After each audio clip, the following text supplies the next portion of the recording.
nervous, and he understood the humor. I love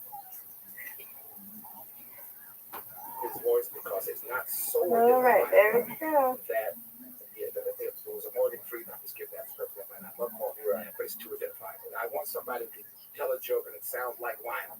Right. He had that quality. And so when I said, no, I want you.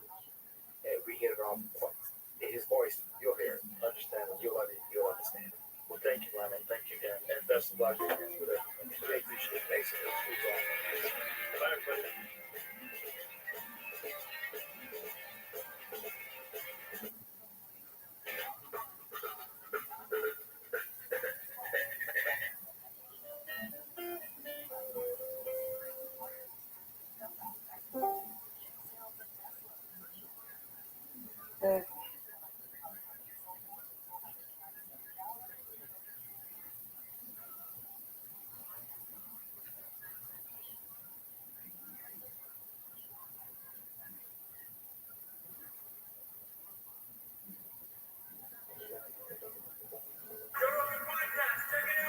The Joe Rogan Experience.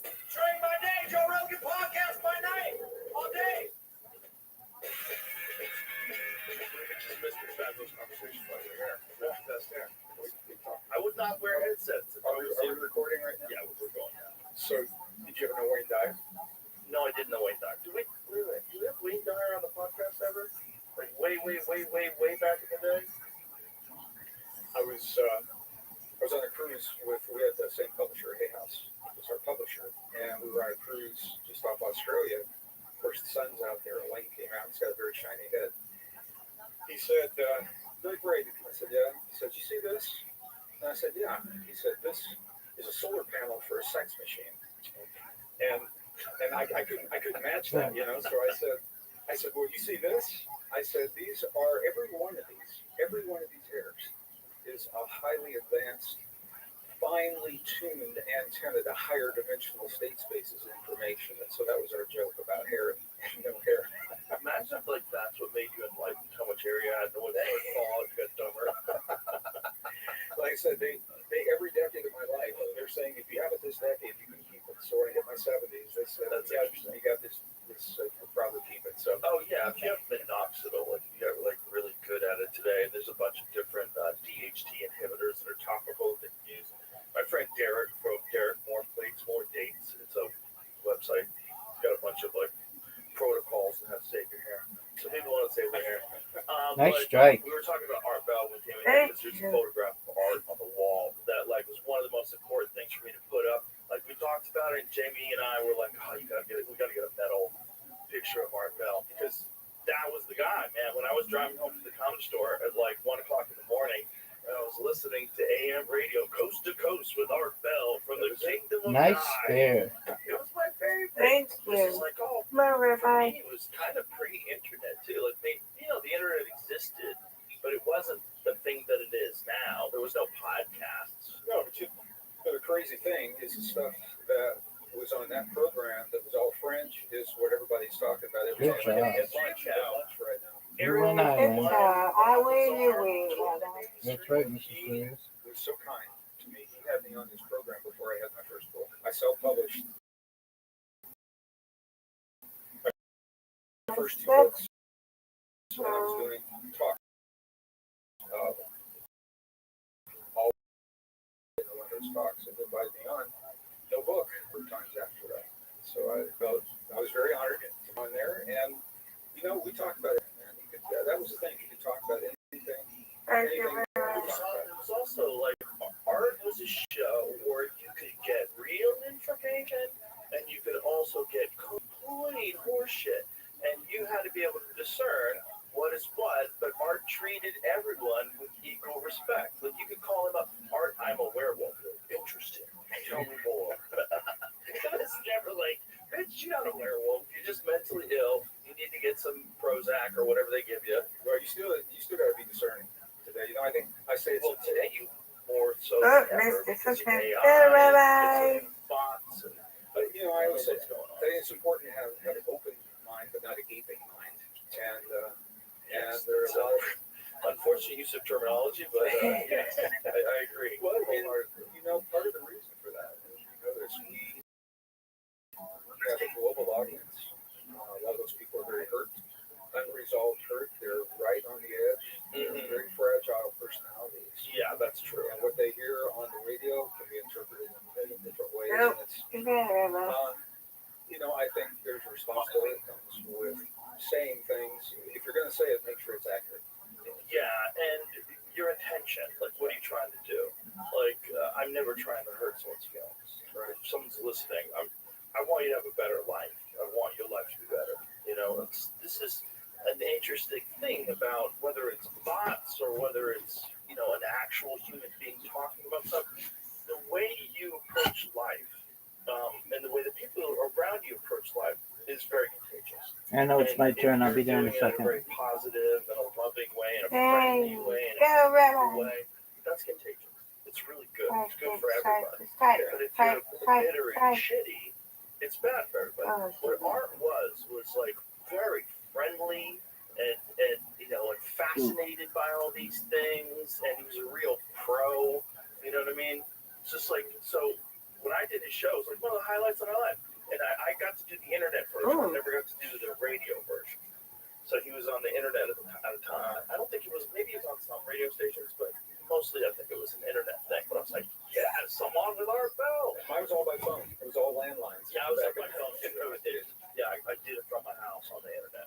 I think I did it, with a headset or something. Gotta Rabbi, phone. You paid That the thing's gotta get fried for Rabbi. Interesting subjects. Like I remember when they were talking about Yes. things like the face on Mars.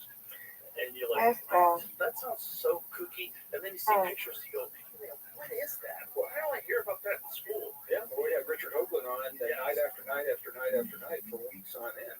Yes. We tied. Yeah. You win, I win. I win, you win.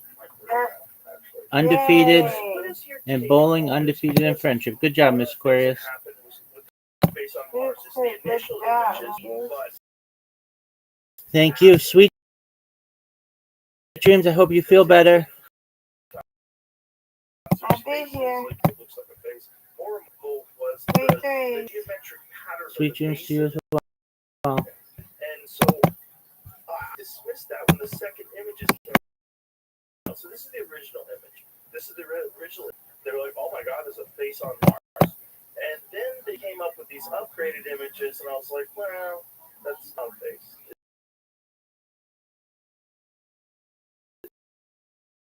It's just weird shadows. So it's probably just a mouth. But man, that's an also. Then I look, shape is interesting. Like it almost looks unnatural.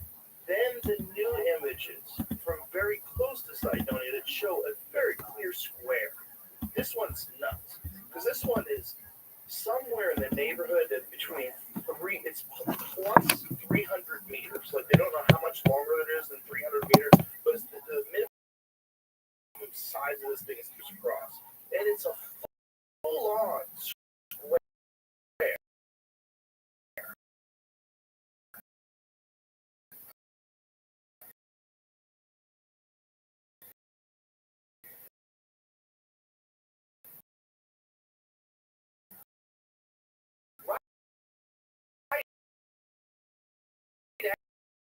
Angle, right?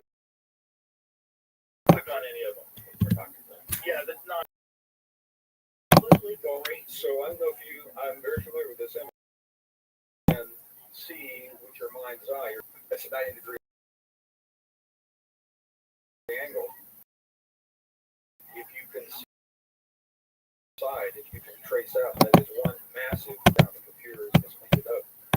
Nature does not war erosion. Wind is called aeolian erosion.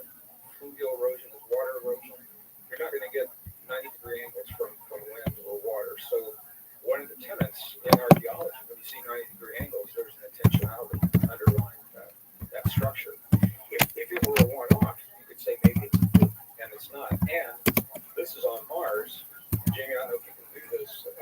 Through Freedom of Information, NASA had to release all of the lunar images up through the Clementine mission. And they didn't want to do that. And when they did release them, they ended up pixeling out a whole bunch of of stuff, which made it look even more obvious.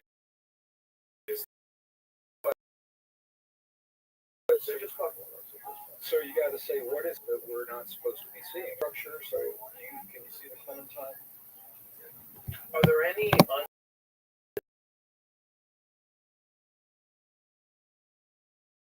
I haven't seen them in the office. You've seen privately? No, what I'm saying is what your freedom of information, Right, whether but if you ever seen the doors undocumented, and release, even more obvious than they are. So what we're seeing, what Hoagland was talking about, what you're seeing on Mars is not happening in a vacuum. It's happening. We're seeing the same thing on the lunar surface to varying degrees. On Mars, there were 3-sided, 4-sided, 5-sided pyramids. there's one in the upper right hand corner. That's odd. Yeah, that's very odd. So here's the kicker. We're sending Viking probes, Viking 1, Viking 2, in the 70s, went to Mars. 19,000 images were captured from the orbiting part of the mission. The other craft landed on the surface, and I can just imagine being on the surface seeing this. It's like this thing's like a spider comes down in a cloud of dust, and this little tube pops up, and some sticky dental floss stuff shoots out, and then they reel it in to collect dirt and microbes, and they reel it into broth because they're looking for evidence of life on Mars, and it's happening next to massive monuments and geometric structures. They're now dated about 50,000 years BP before present. So they're looking for microbes and signs of life next to the most massive signs of life that you can imagine. These, you said they're dated to 50,000 BC, these structures?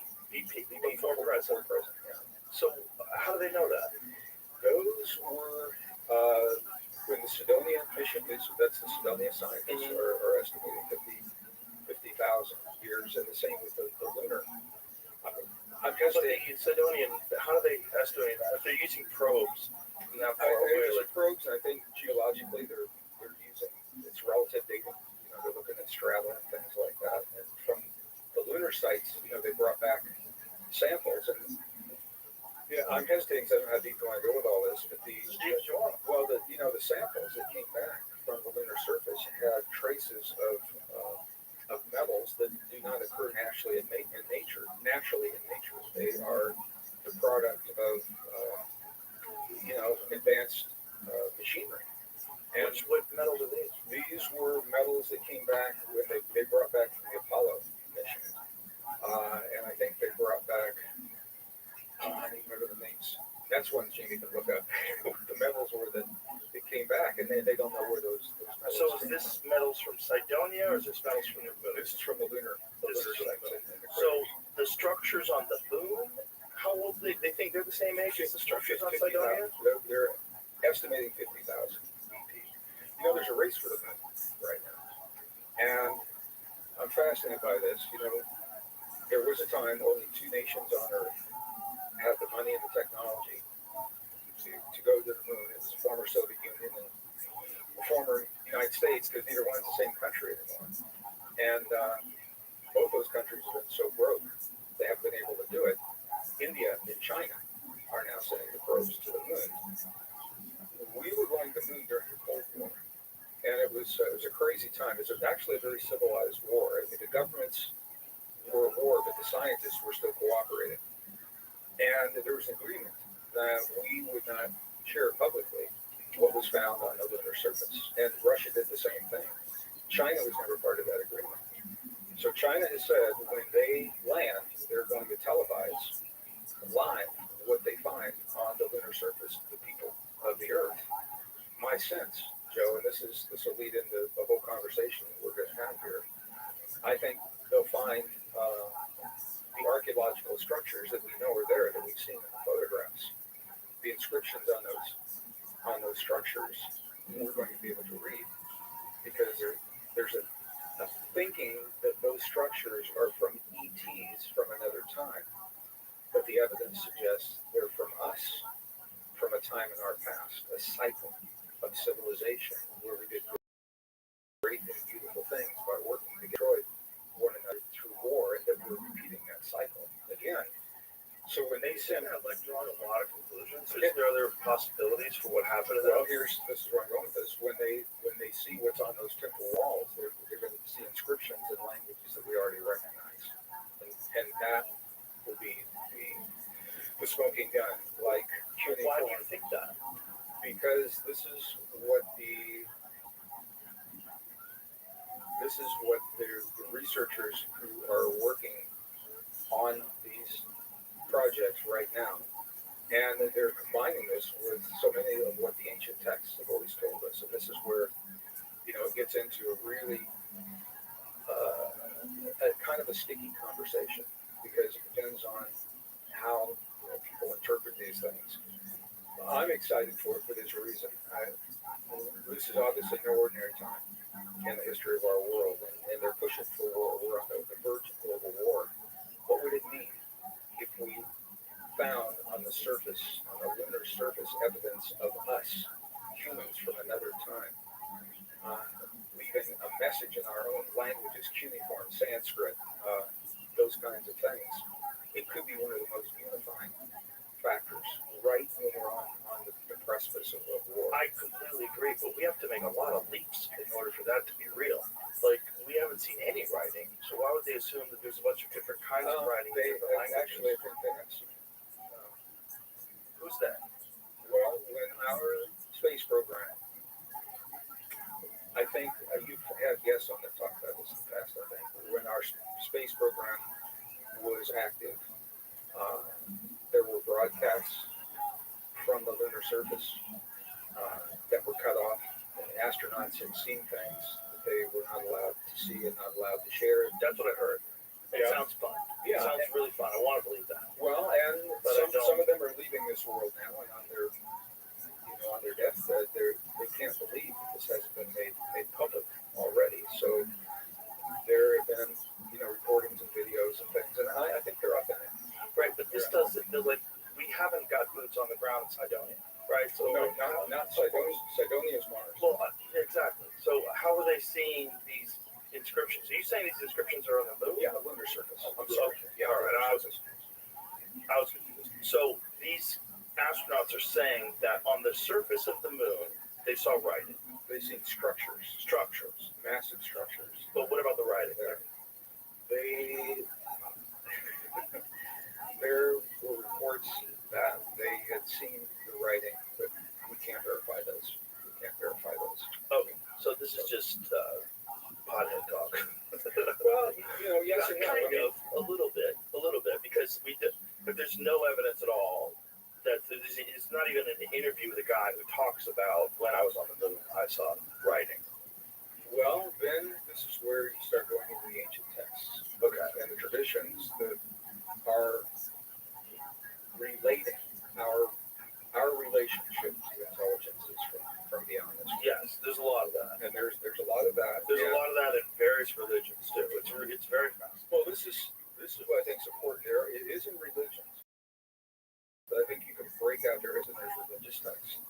So if you're reading it, there's religion and history in the Bible. If you're looking at Sumerian, Akkadian, Babylonian texts from the Mesopotamian era, they're telling similar stories, and I guess I'm talking about this, where the stories are similar, but the religion is not part of that.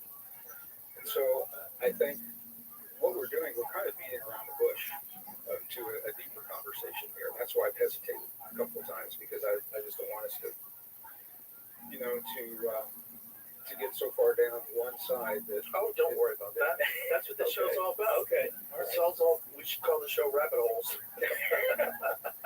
Because people are always in the middle of talking about one thing and they pivot. It doesn't matter. Well, I think this is all tied into disclosure and what's happening, the reluctance to have the full disclosure. Right. We've talked about that multiple times. Yeah. I'm sure were you in that documentary, The Age of Disclosure? No. You've been in a lot of documentaries. I have been in a lot. I've been in a lot, and a lot of what I said was left on the cutting room floor. Always. And there's a couple of reasons for that. One thing I learned, Joe, maybe you've learned this as well. If you're going to be in a documentary, ask if you are on the front end of the filming or the back end of the filming. What does that mean? Here's the the reason. Are you one of the early interviews or are you one of later interviews? Okay. And here's the reason.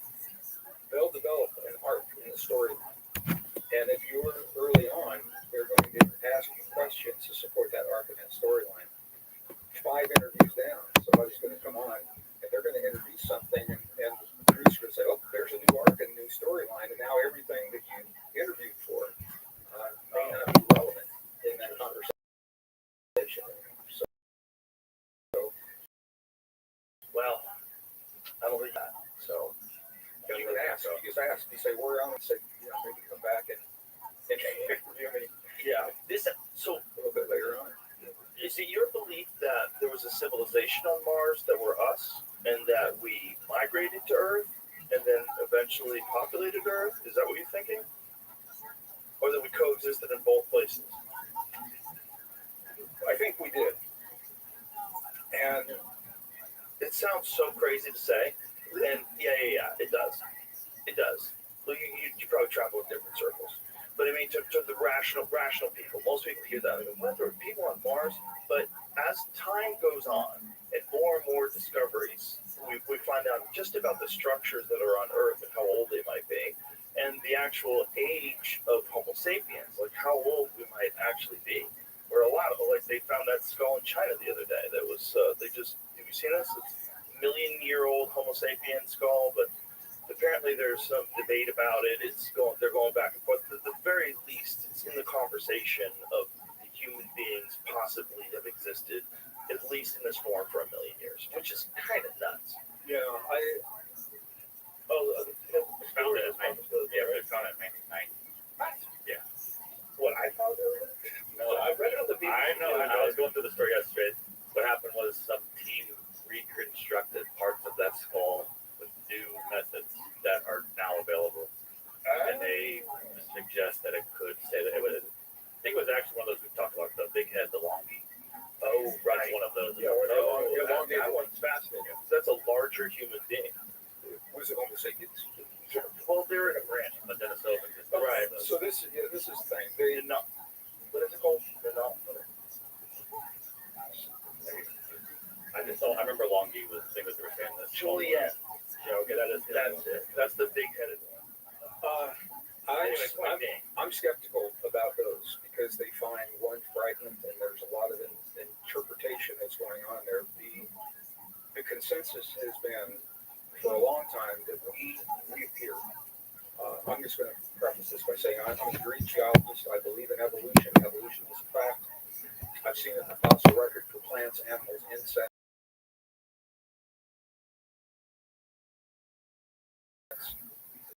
Humans, and it breaks down for this We reason. love this tab. J T 3. I The first Jurassic Park, where they didn't even know it was DNA Dev. out of the Just a fossilized dick remains slanging of pimp. life. In the movie, they brought it back to life. To the best of my knowledge, we haven't done that. What we have done is we can extract that DNA from the bone marrow of fossilized remains of beings that we used to believe were our ancestors.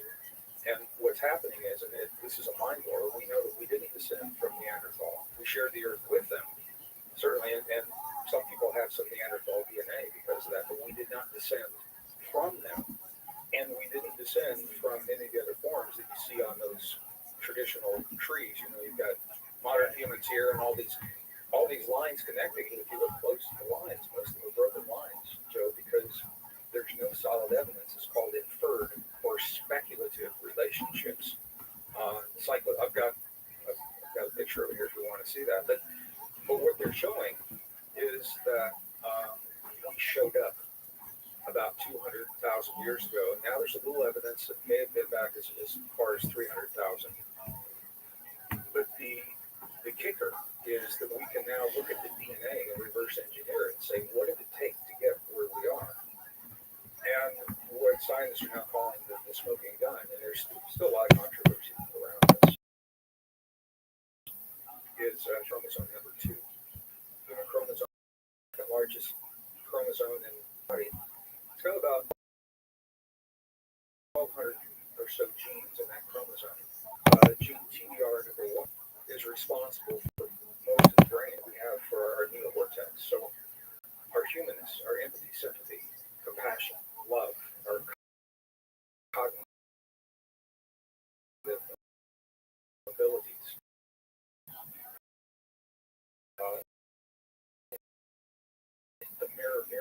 all of these.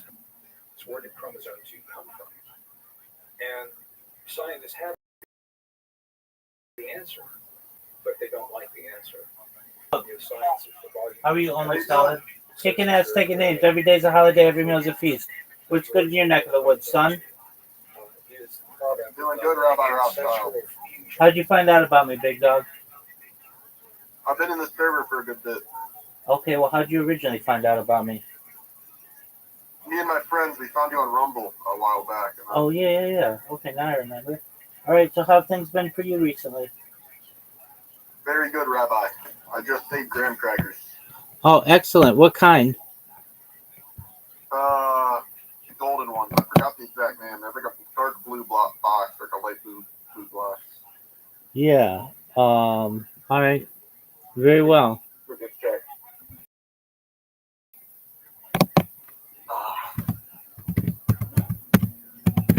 The honey maid. Honey Maid, there you go. So what's on your agenda for this weekend? I'm trying to get more organized. Okay. So what are you trying to organize? At the moment, my Google account for school. Okay.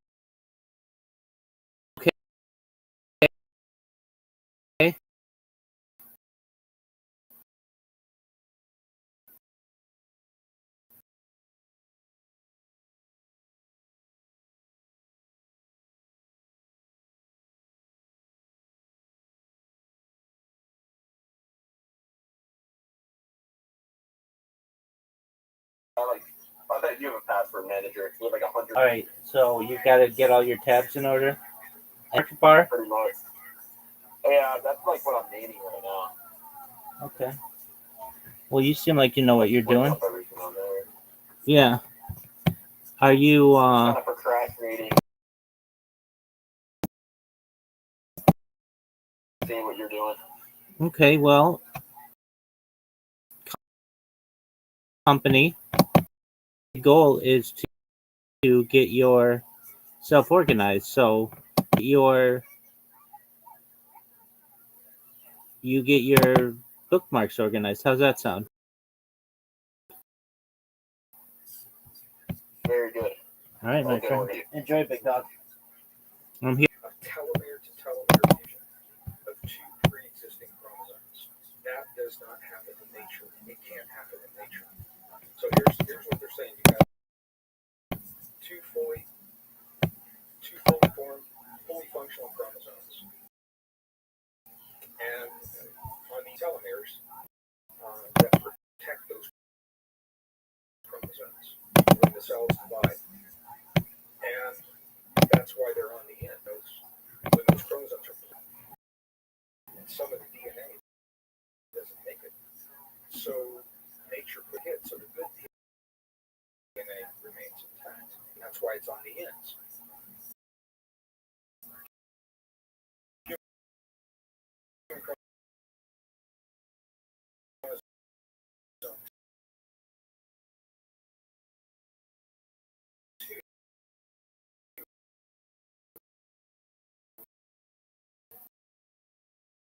Those telomeres are right in the middle of the chromosome.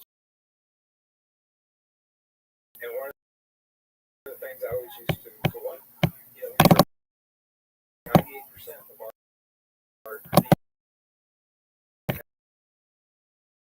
DNA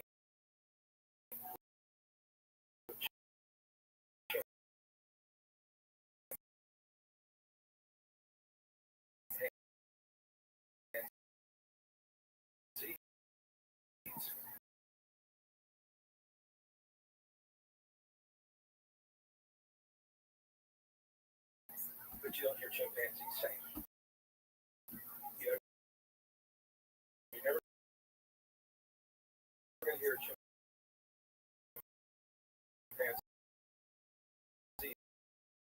share with them. But it's because, and for about 175 million years, this chromosome was stable in all primates, all of them in the corporations. I was a prop for Fortune 500 companies through the late 70s the things I've seen is that there is one way of thinking that says we take all the evidence and we force it into a pre-existing model, like all the new discoveries, trying to force that into Darwin's theory of evolution, or we allow the new evidence to lead to the story that it tells. And this is where science is stuck right now. Because the old theory, Darwin's theory of evolution, is in trouble. And it's the DNA is the reason it's in trouble. It's no longer superficial or fossil evidence that the DNA is telling the story. And the new story suggests, at the very least, that the scientist has to say there's been some. And this is where science gets stuck, because science says it's not equipped to talk about any kind of an intelligent intervention. But that ties in to everything that's happening now.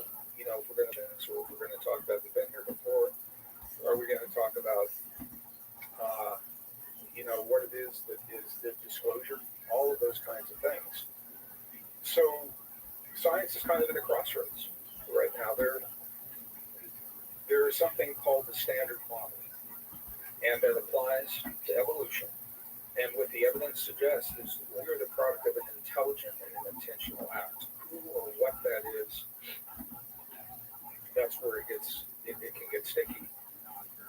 The universe, we've had physicists on here, and a really physicist that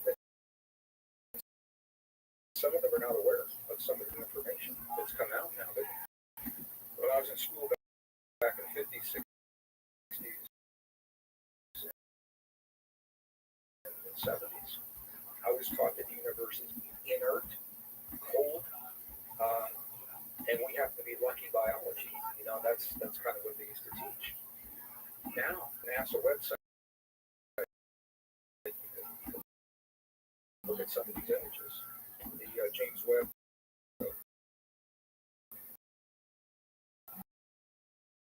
They're showing galaxies that are in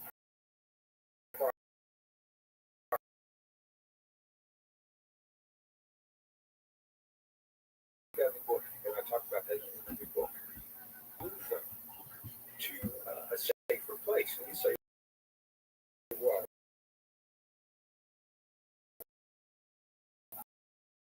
maybe that's a fluke. We found it happens time and time again. So just and intelligent, those are two very different things. But that is a very different story. If our universe is alive and intelligent, and we're the product of an intentional act, we solve our problems, Joe, and we build our world based on the way we've been taught to think about ourselves. We use our resources. We, based on the way we've been taught about ourselves, we have been taught that we are a flawed form of life, that we are powerless victims of the world around us. And because of that, this is going to lead into this whole conversation. Because of that, we need a savior. And that savior is being touted as technology. So now we are living in this time where we're being encouraged, indoctrinated, coerced, mandated sometimes to embrace the technology outside of our bodies, because we have been conditioned to believe that we are in what's called the transhuman, to replace our humanness with computer chips in the brain, chemicals in the blood, RFID chips under the skin. And it's all playing out right now, Joe. And this can't go on for another 20 years because it's moving too fast. This is the generation. The experts are saying that unless we change our trajectory right now, we very probably are the last generation of pure humans. That the world, by 2032, when you go to the supermarket, the people you talk to will be some hybrid, maybe some less, but we'll have some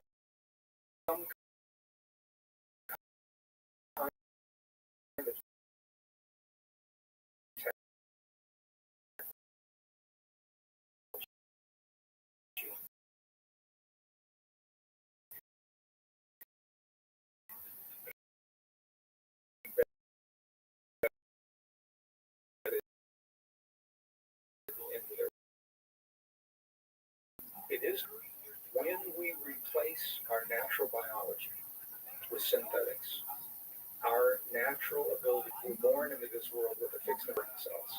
And every beer I drank in college, Yeah, I remember that. all right, I'm going to lose some brain cells. Well, what I'm going to say next is not a reason to drink, but what they found, there's a part of the human brain, it's the hippocampus, that is producing new brain cells until the last breath we take on this earth.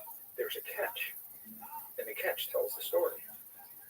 If we do not use those new brain cells in a meaningful way within about 7 to 10 days, the body says, oh, you didn't use it, so you must not need it, and those cells will atrophy and die. That makes sense because I always feel dumber when I come back from vacation. Are you drinking beer on vacation? Not this time, no, but sometimes, yeah. Well, but that principle, so it's called use it or lose it. We've all heard that. That principle applies to every system in the human body. It applies to our cognitive abilities, to our reproductive system. And when we replace our natural biology with these synthetics, this is exactly what's happening. We've been doing this long enough. Virtual reality, for example, they've been around long enough. Psychology magazine has published article after article. If you take young kids with malleable brains, parents are busy, they want to entertain them. So they sit them on the floor, put a virtual VR goggle on, and 3 or 4 hours a day, and say, "Hey, so here's the kid. They're just sitting there like this, and they're seeing images that they would never see in their backyard, and colors, and sounds, and situations. But here's the thing: it's all being done for them. They are not using their imagination like you and I did when we were kids. They're not using their imagination. So now." What's happening is there are parts of their brain that are atrophying. So they are diminished cognitive abilities, diminished language skills, diminished communication skills, but let's search in the brain. The visual cortex gets bigger because that's what getting exercise. That's what they're doing now. Because of epigenetics, all of that can be reversed when the kids are put into a healthy environment.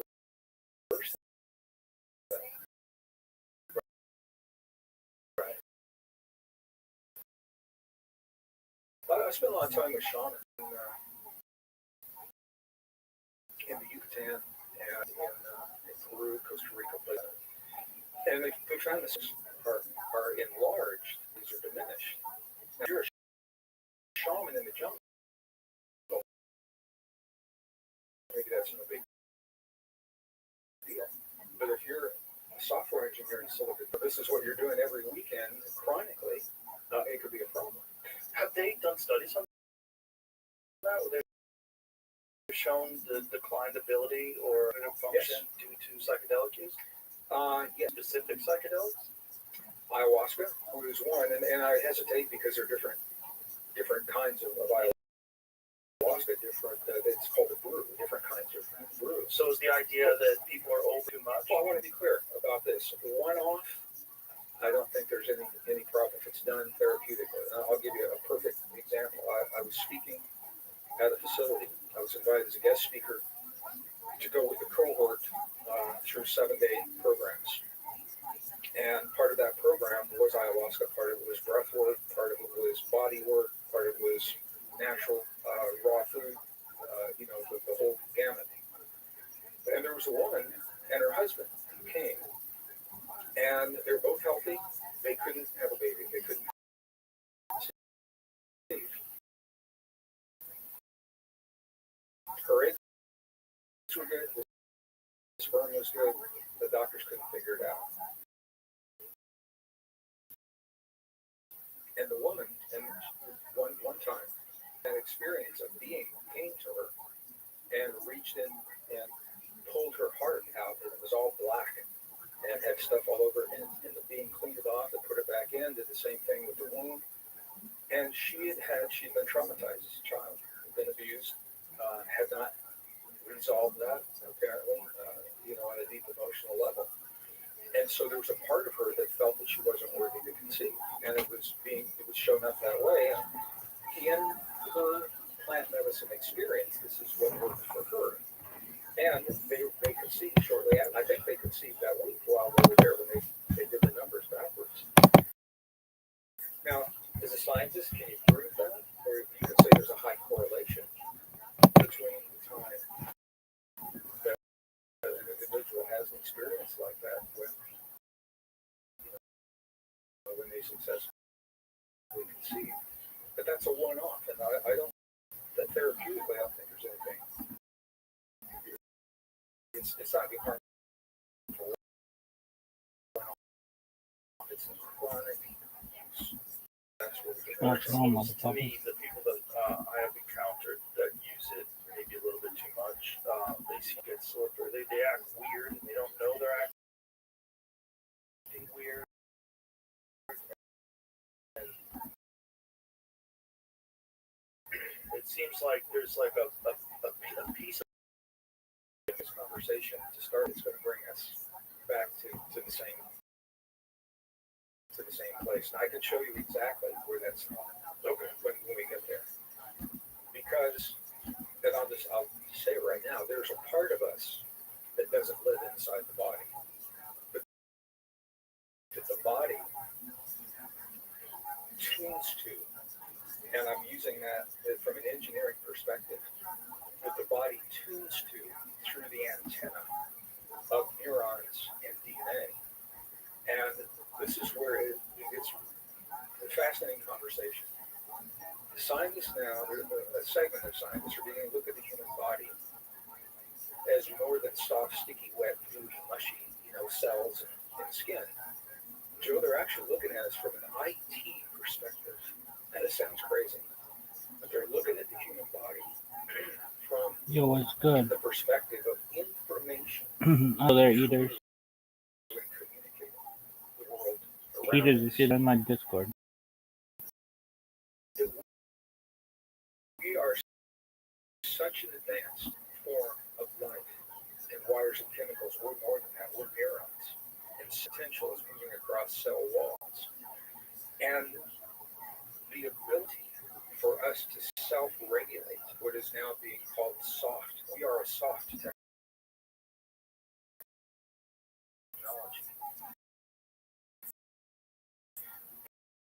The ability to do that is the core of all the regulating this technology.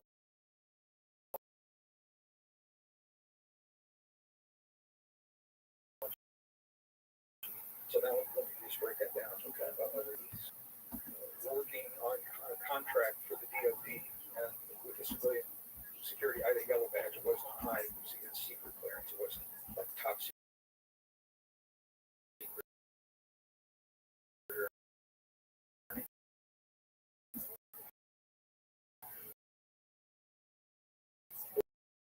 We have access to research papers. They're coming in from the Soviet Union. Now, this is a mindful. I mean, it wasn't a metaphor. Literally, that every human cell is a gated circuit. It's got input and output. It has transistors, the equivalent of transistors. Every cell produces about 0.07 volts potential. You say, well, that's not very much. And I agree. And then you do the math. We got about 50 trillion cells in the body. 50 trillion cells times 0.07 volts is about 3.5 trillion volts of electrical potential in the human body. Every cell is the equivalent of a transistor. Every cell is the equivalent of a resistor, a capacitor. We're photon emitters, and there's a whole science now about reading the photon emissions from humans. And we're photon receivers, and we store information just like a computer chip. And this goes on. Blockchain technology. Our DNA is information, and the way that it's distributed. And those are exactly the terms being used for blockchain technology today, because blockchain technology in the world actually mirrors the technology of human DNA.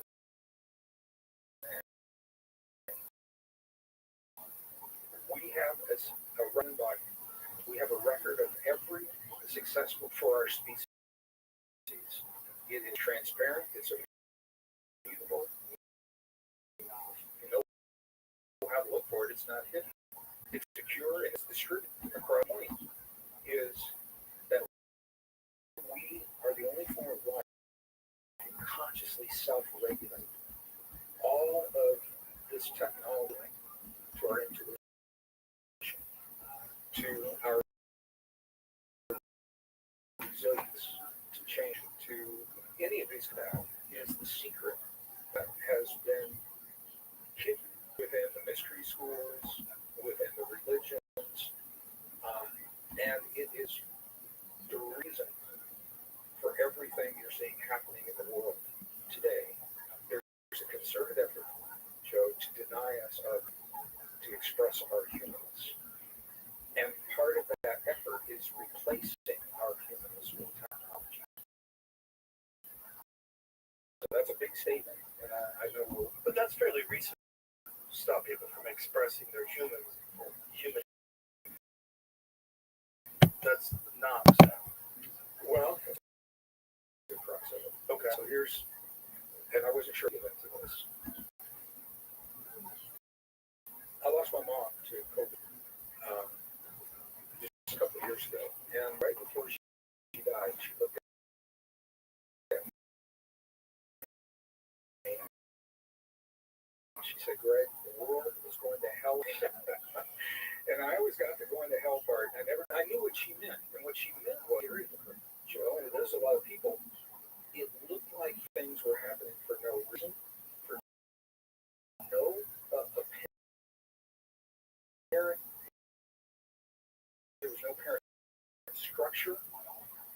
Things were just popping off here and there, out of control, looked crazy. And she said, "This isn't my world anymore." And as an end, the only way out of it is to go through it. And I'm excited to have this conversation with you. The two parallel themes that are playing out in our world right now, and we can explore both of them. One, there is a concerted time in the history of our world to remake the stated intent to remake our world and to remake our bodies. Now, we've never had the technology to do that, but we do now. So the intent to remake the world and remake our bodies, that's one conversation. The other conversation, the best science of the modern world, is showing us that we're not what we've been told. We're so much more than we've been led to believe. And we're about to give our humanness away to the technology before we even know what it means to be human if we remake our bodies. So this is in this generation. This cannot drag on for 5 years, 10 years, because all the tech is being pushed on us so quickly. I'm a systems thinker, and rather than get into the weeds of the Democrats and the Republicans and liberals and conservatives, which is all important, and we can have that conversation, but there's something much, much bigger that's playing out here, and we're in a battle for our humanness.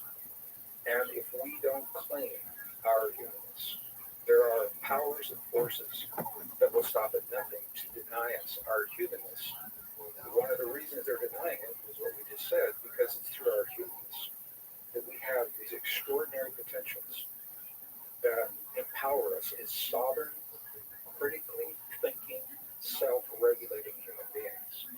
And it's very difficult to play out agendas that are proposed for the bomb populations that are sovereign, critically thinking, self-regulating human beings. So just like, well, the problem seems to be power and control. That's the problem. And control over people is to limit their ability to express themselves and then keep them at each other's throats. And those are two things that are happening all the time with social media. The people that manage social media are consistently trying to limit the reach of people that have voices or narratives that they don't approve of. And ultimately, what you're seeing in other countries is moving to digital IDs. This is just implemented in Europe and in the UK. You're seeing it in a lot of places where you're going to have to need that to work and vote and travel. And it'll be even more of a constriction on your ability manifest yourself. Particularly when you think about the UK, 12,000 arrests for criticizing. I can't believe that. I've been watching this stuff play out. Fascinating, and the fact that our mainstream media is relatively silent on this is insane. You're seeing a complete, total attack on one of the most fundamental principles of the Western world, and your ability to call out that you think policies that are being implemented in your country are destructive. I've always been able to do that. These people are not calling for violence. They're being arrested for a while, investigated for viewing posts. 12,000 people arrested by the police in the UK, the same place that just implemented digital ID. I mean, this is an Orwell nightmare coming to life right in the face, and no one's flinching. No one in America. I mean, you get people online that are kind of freaked out by it, but they're way more freaked out by nonsensical things. People said in this monologue is offensive. They'll go to the ends of the earth to fight that. Like That's the program. well, it's easy. That's a simple thing, and it doesn't get Jimmy Kimmel canceled. If you can do that, like, you have some power. You have power, but you really don't. If you look at what's going on, like in the UK, what they're learning over there is that they are in a tyrannical government, and it's slowly but surely. It's got its back. It's got the hooks in. It's putting the rear naked choke in. It's got them locked up. They've got to do something about it. Where do you think that's happening? Why? Because of what we talked about: power and control and resources. And a very limited amount of people are controlling a huge amount of people.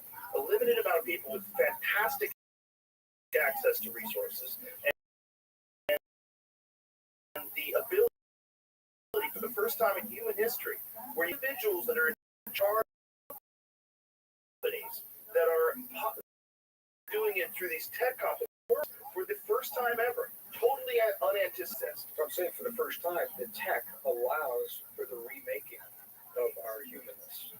Well, it allows for new methods of control and resource extraction, and we found out that data itself is a fantastic resource, and dollars, some of the richest companies that have ever existed. That's kind of nuts, and that's like we missed that. But this is all the same thing that happened with kings, with emperors. It's control. You got to limit the people's ability to gather resources. Keep them at each other's throats, fighting over the dumbest shit possible, including the color of their skin. Fight over everything. What computer you use, keep them fighting over everything, and then get social media bots to continue that fight going all day long. Meanwhile, closer and closer and closer to total control of the population, where they're even openly stating it.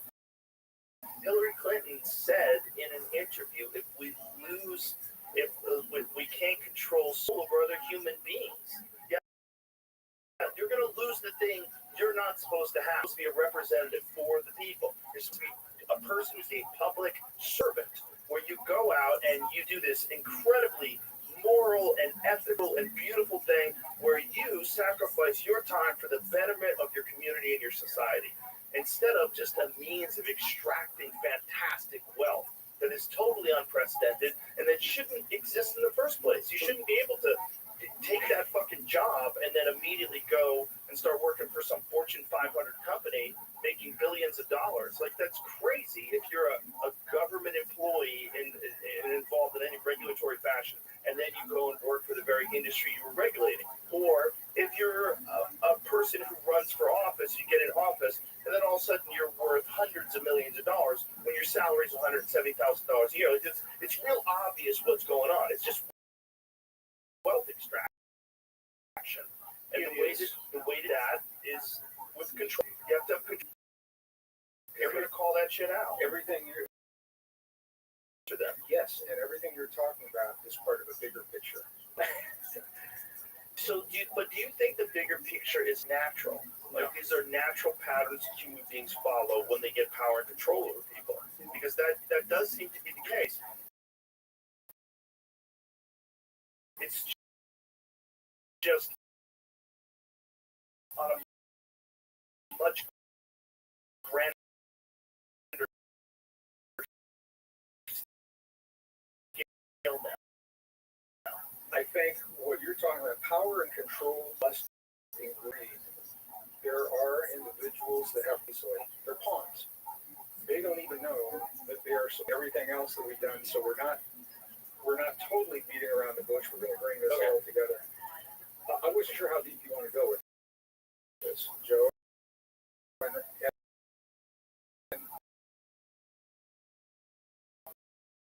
what I'll say is, I'm going to acknowledge things we're talking about for a lot of people is a very different way of thinking. And it certainly is different from where I was conditioned. I was born and raised in northern Missouri, where the evidence is leading us. What our most ancient and cherished texts, whether it's or not religion, they say that we were born into an ancient struggle that began long before we ever got here. And for lack of a better term, and this is where words are powerful and they carry a lot of baggage. It's a struggle between good and evil. All right, we're born into the struggle between good and evil. It's not a religious struggle. When we talk about evil, I think it's important to quantify what that evil is, and to do that, we have to talk about who we are. There's something inside of us, Joe, and this is where science is stuck.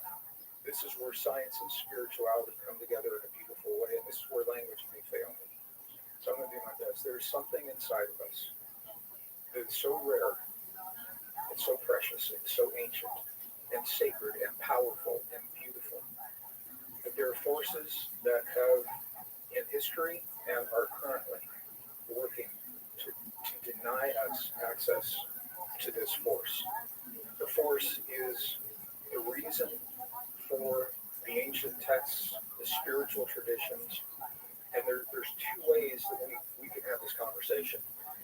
You can say we can do it from a biblical perspective and talk about angels and demons. We could do it from a high-tech perspective and talk about advanced civilization from another world in another time. And you're talking about the same thing, exactly the same conversation.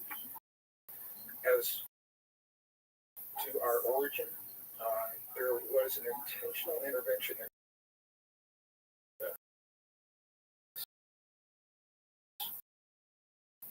biblical traditions are giving us one perspective of a higher form of life. And now the archaeological sites are revealing that what's reported in those Sumerian texts actually existed. I was a member back in the 90s. What specifically did they report in those? Well, archaeological, an organization called BAR, Biblical Archaeology Review. And the idea is that you follow the instructions in the text, and then you go someplace and you dig, and there is what the text is talking about from 3,000 years ago. So they use that to try to validate not the religiosity, but the events. And the Mesopotamian texts, when we talk about the King's List, we had guests on that talked about the King's List in Sumeria. It literally says when the kingship descended from the heavens to the earth, and then it gives the list of the kings, came back, and then they created humans. And it actually lines up date-wise with the 250,000 years when we were created. But there's no religion. And advanced civilization and our relationship with wings in the religious, or when you look at the Sumerian, it's all had wings as well. Right. But they're telling the same story. What the story is that we are, we're the product of an intentional act with a force that was greater even than those of us, and that there has been an effort from that time to deny us that force. How do you know that our force is greater than those that created us? I don't know that. Where are you getting that from? That is from, if you're familiar with the Gnostic texts, push the date back 1,000 years. In 45 and 46, the records of the New Testament texts that were ex Egypt called Nag Hammadi. Can I just tell you, it's a crazy story. There's not much fire with it. And there was a woman who needed kindling to feed her family, to build the fires, to feed her family, and keep her home. And she told her son, go find a source full of no trees. So he found an old tomb. And in the tomb were clay vases, and he opened those vases, and there were documents that were very dry and brittle and made great kindling. Oh, no. And we don't know how many were lost before the authorities would know this. But right now, there are 13 bound. They cooked a bunch of them? They burned and they used it for fuel. Oh, Here's what's left. What's left? There were 13 bound books representing over 50 texts. They were the oldest records of the New Testament, and they were the records that were excluded by the Catholics. is there any images of these books? Yeah. Brought this for you. Right. Oh, did we found them? Yeah, so there's bound text. So among these were things, the Gospel of Thomas, which is considered the second most heretical book in the Nag Hammadi library. There's the Gospel of John, also called the Secret Book of John, also called the Apocryphon of John, which is considered the first most heretical book. There are books from Gnostic women. Thunder Perfect Mind is a book by a Gnostic woman that's in there. The Gospel of James is in there. So these, and I'll be very clear, if you had Wes Huff here, we would say that these are not accepted. Because they're not accepted by the church because of that. That these are worthy of exploring with the same validity that we give to. There's some of them later, or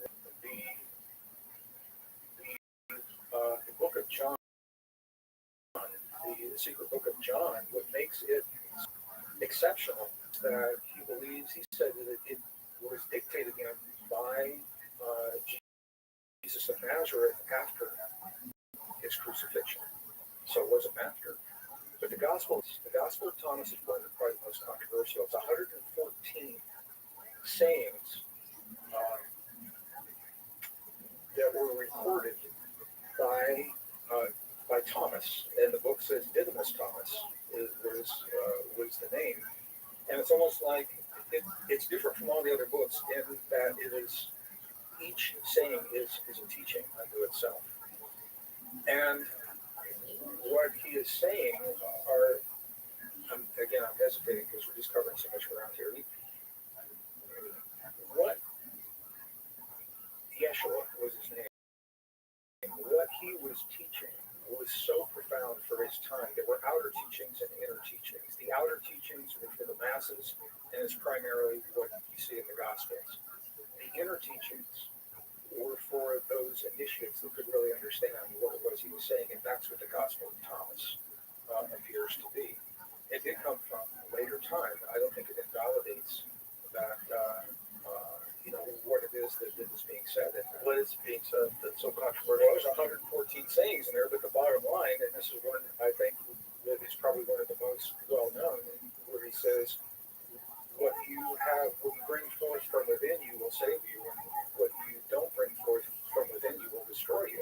He's saying there's has to be expressed. And these texts are all about how we awaken that power. Okay, so the name, use a word, I'll define it. The name that is given to that power is called divinity. The contemporary definition of, I love this, the ability to transcend perceived limitations. That's it. So the ability to transcend, to become more than perceived. Joe, you and I, our listeners, we are living limits probably aren't even real. We're living within limits that we have been indoctrinated to accept. An image in the mind is setting in motion a cascade of chemical effects in the human body that literally change us. We are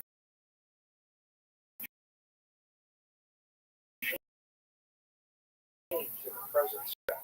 So imagination, creativity, passion, healing, forgiveness, these are expressions of human divinity. It's what sets us apart from all our forms of life. It makes us such powerful beings. The purpose of evil, and this might be the most important thing that we say today, because it's a nebulous concept, John, good and evil, until you can see the benchmark. how are you? The purpose of evil is to deny. How'd you find out about me, my friend? The purpose of evil is to deny us our greatest expressions. So what'd you say? Imagine. How'd you find out about me? I'm not sure about you, but I got invited to the server. One of my friends invited me. Okay, do you know how they found out about me? I'm sure. But he's Jewish as well, so. Okay, very cool. I'm just watching Joe Rogan for free to enjoy. And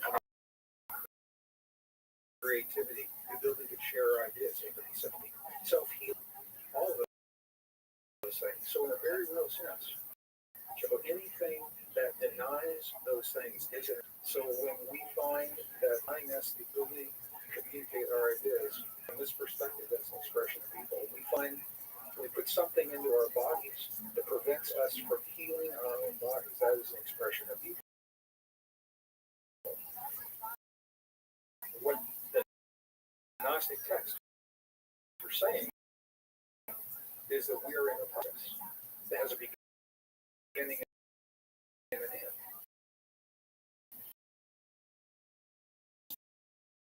To deny humankind, our own humanness, that has been playing things like misused. I'm not anti-AI, computer chips in the brain, computer-brain interface. What up, All Zoot? these things. What they're doing, Joe, is they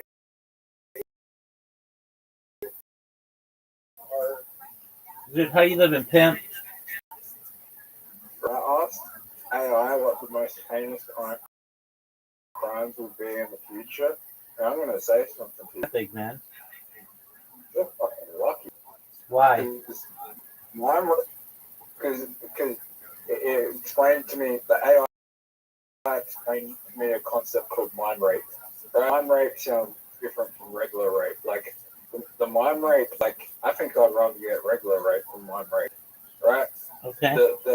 What it explains about mind rape is, like, someone can, like, upload all your thoughts from the internet, and, like, they can, everyone will know what you're thinking, and they can put thoughts into your heads and memories that weren't there. That sounds fucking horrendous. That's wild, son. Are you scared in future just, like, being famous, that someone, like, famous streamer, that someone will try to... Well, it's essentially a race to be able to avoid that. And I've got a pretty good head start with the data that I've been able to generate on the internet. you feel if someone was like putting into your head that memories that weren't there, and like, you know, how do you feel about that? And they could upload all your thoughts online.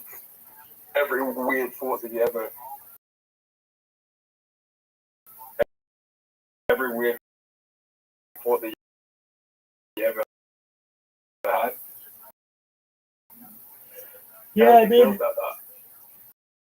load in and be able to match that against whatever unconventional.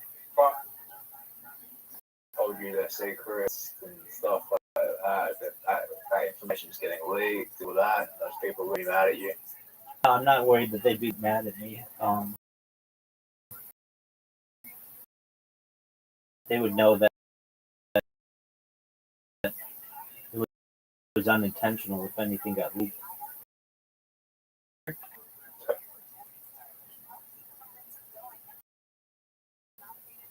So, like, basically, if given enough time, humans or whatever beings to which we evolve, into which we evolve, will make it a goal of their civilization to be able to read the thought of all the people of the past. Why? Well, it's the idea that why not? Basically, if we're able to do everything, including perhaps even time travel and travel faster than the speed of light in the future, and all kinds of other things like that, well, it's just going to be another goal that people are going to want to be able to have the information of which they're going to want to have the information. So they're going to want to know what the thoughts of Napoleon Bonaparte and Julius Caesar and Zoot. Oh, fuck. Oh yeah, you're fucked big time, dog. And people I are, can't imagine anything worse than someone being able to read my thoughts. I'd fucking rather jump off a bridge. yeah, thoughts, dog. Like, I took trains once and I thought the whole world was in my head and I nearly killed myself. Okay, let's not get rash, dog. No, like I was just like, fuck this. I thought everyone in the world was inside my head.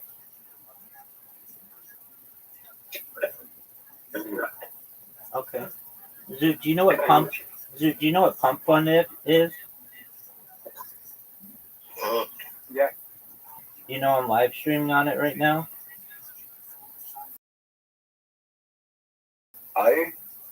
Yeah, I launched a coin.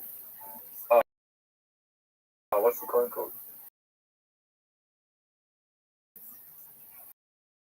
Are you gonna keep it up 24/7? You can. The system goes down every once in a while. Get a bot that, like, if it does have. Let me finish. It's only like 10,000. If I'm gonna get a robot that if, like, while I'm asleep or something, the stream goes down, it'll start back up for me.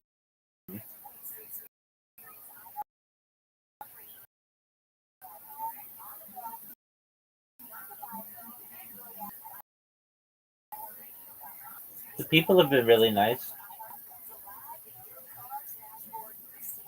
It would help if you had the official over it. Yeah, what? It would help if you had a. That the people of the Guinness World Record, Really?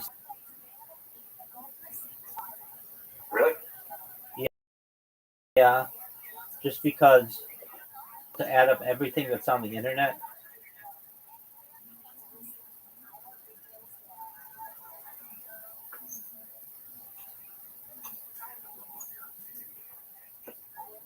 Well, if you put it on the. Now you got it on the blockchain, so. Word, dog. But technically the servers could go down there. Pop could go down any time and they're not actually connected to a blockchain. The Pom server isn't actually connected to a blockchain. Yeah, I'm not worried about the money involved in it. Let people can buy it if they want. I'm more focused on the fact that they let me live stream and I can create a community. Mm. You can create a community. Go. Dude, are you? Sure. Someone's gonna. What do you say, Big Dog? I mean, if you keep streaming that, people catch on. If you just keep on streaming, pop on, they'll be like, "Oh, this guy's been streaming forever." Exactly. Are you ready to play? Yeah. Okay, but are you ready to Do you lose? think?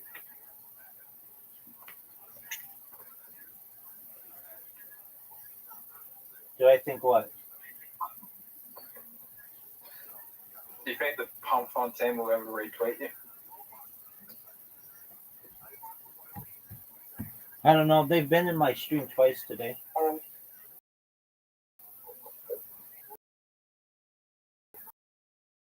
The Pump Fun team? Yeah.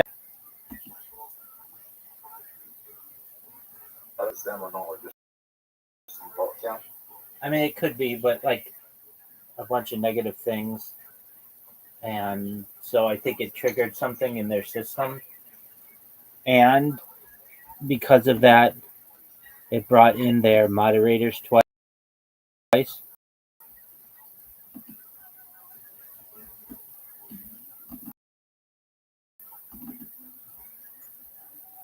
Dude, I asked a question.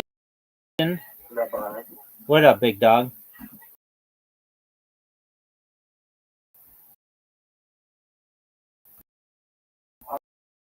I'm ready to play. Andre? Mind raping is like, I would rather get regularly. I feel like you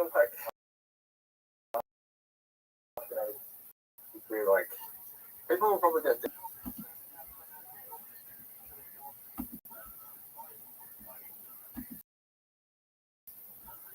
What are your thoughts on this whole?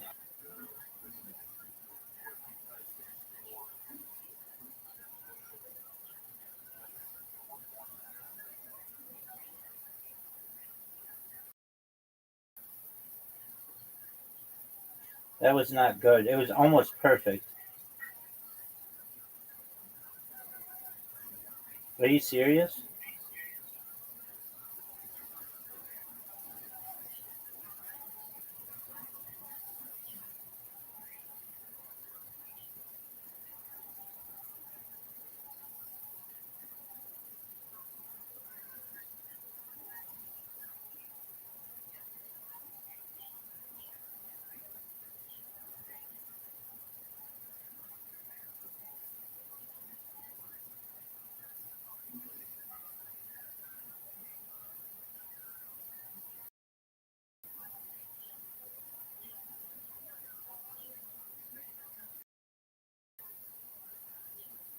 Oh, that was.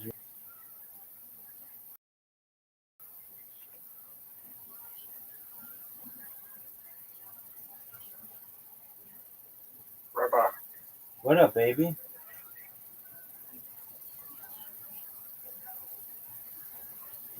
Does death scare you? No.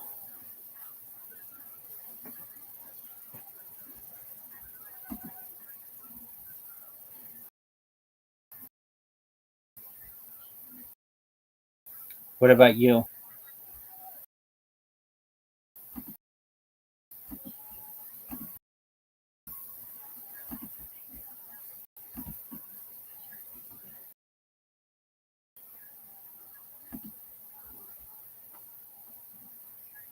Are you ready for one of the greatest shots you? Dude, you need to make this. If I were you, I would try to blast my ball out of the way.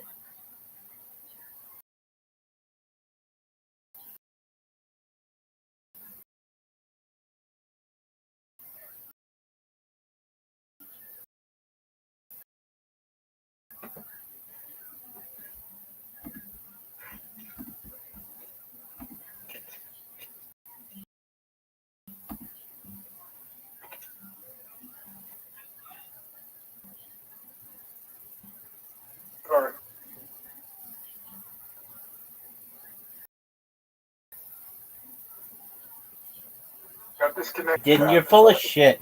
You're full of shit. You were doing something else. Yes, I did. Don't lie. I disconnected the chat, so I tried to look back in. You're full of shit, Zoot. You were doing something else. I could literally fucking I'm hear. all- Why wasn't I talking? Because you were doing something else, just like I just said. So, Rabbi, why wasn't I talking? Zoot, when you leave, Yeah, I was trying to get back into the Discord. Zoot, you didn't leave. It tells me when you leave.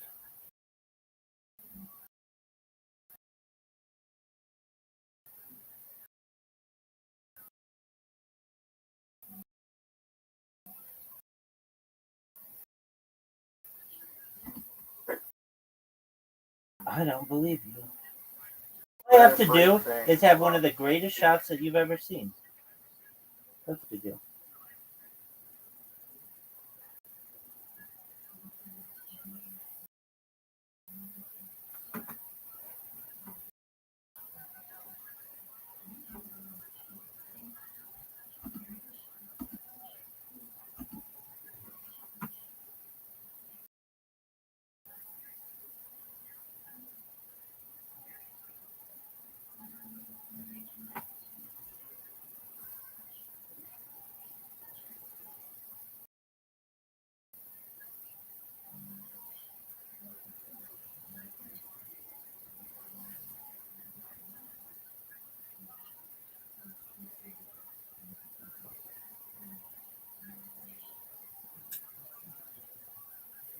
More light.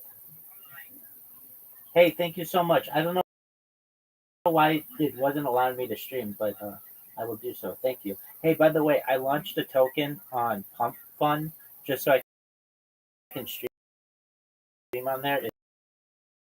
It's Rabbi if you're interested.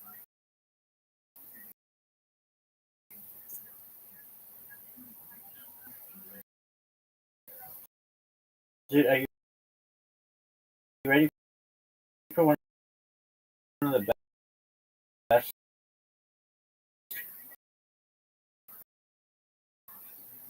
shots you've ever seen? What do you thought that shot was?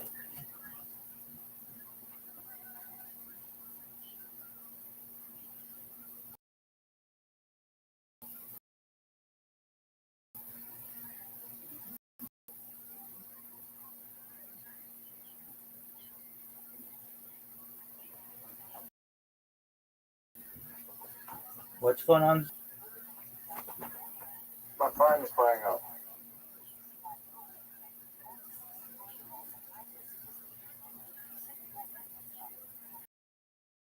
Were you speaking of Mola? Yeah.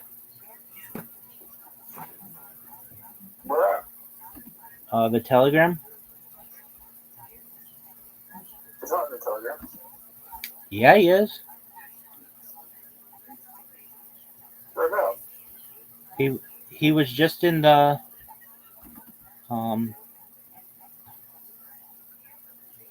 video call.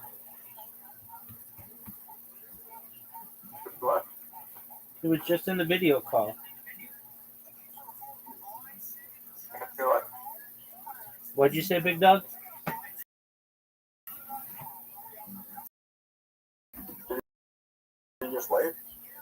Yeah, he just opened it up for me.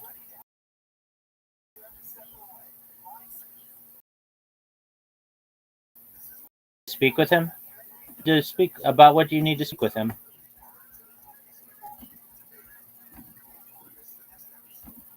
Zoot. Zoot. The yacht party? Dog, you know what the market cap is of Obama Sonic 10 Inu?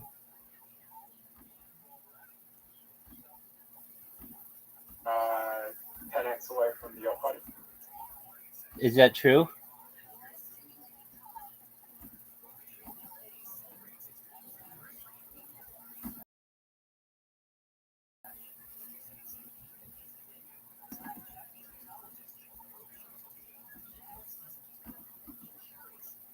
All right, Zoot, are you ready to play again?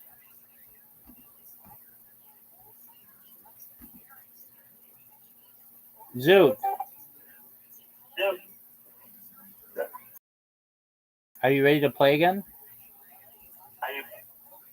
My phone's having issues. I'm gonna restart it. Okay, sounds good. But come back, please.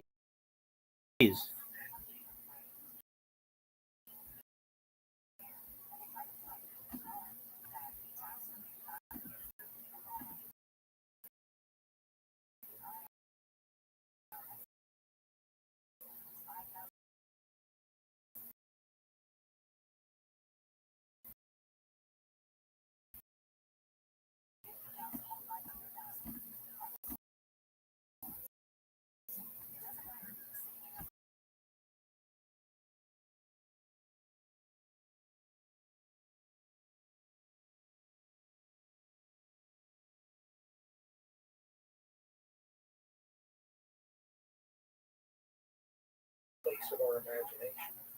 For example, and the psychology journals are full of articles of musicians. My wife is a voting member of the Grammy song, and now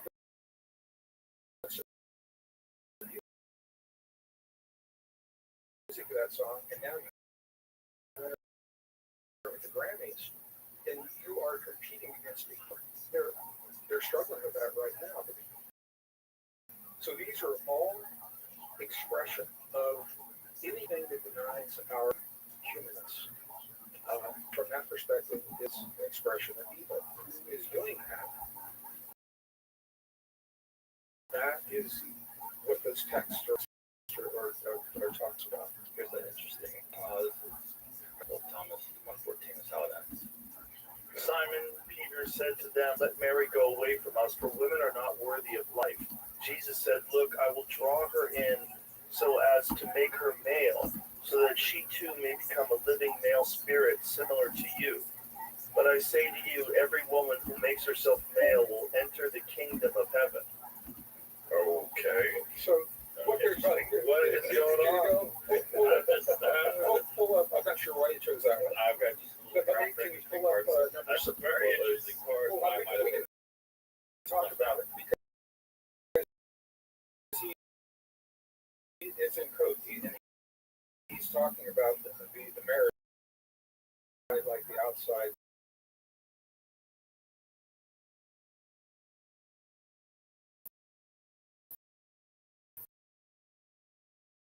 Then you find in the inside is more than just a metaphor. I mean, there's a whole saying number 70 or number 10.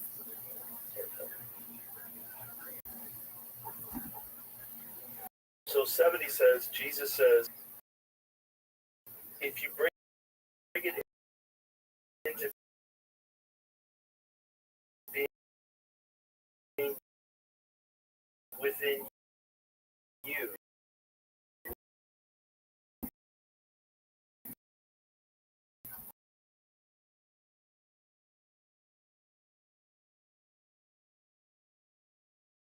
A peacemaker. And what it says very clearly.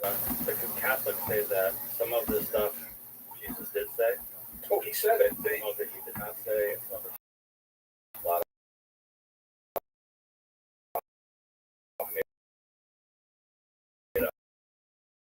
They have a problem with the dating, but they also have a mention where they excluded these documents, but they have been accepted prior to that. Just like Enoch, when you're talking about the book of Enoch, that was accepted before these as well. So what these are, they're inner teachings, not meant for the masses, based upon the concepts that he's sharing, and the rest of the gospel. This is what Philip and Thomas are talking about: is that we are imbued with this force, given the other form of life. It's a light.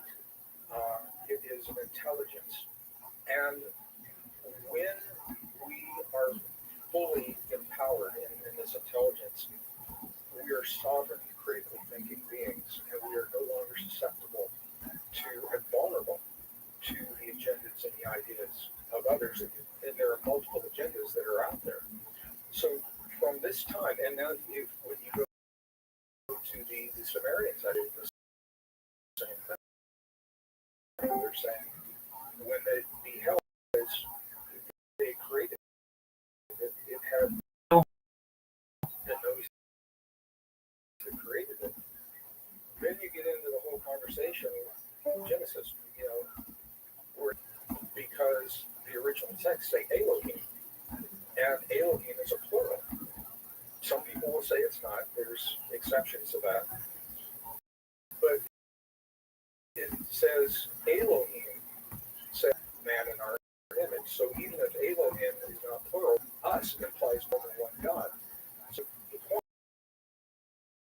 point of all of this, and we can drill down into the weeds and all these, but it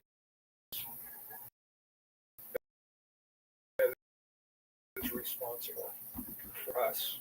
Okay, that's not science, though that's the text. Now you look at the science, the DNA is telling that he viewed us with the ability to communicate with one another and all of these things that we're talking about.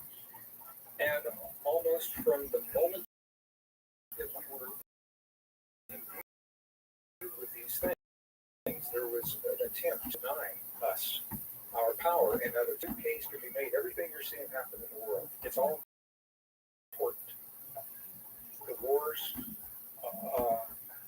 all the conversation of climate is all important, and there's a level where it has become a distraction to keep us spun up and in fear, so that because we're so close, Joe, we're so close as a species to awakening this fundamental force within us.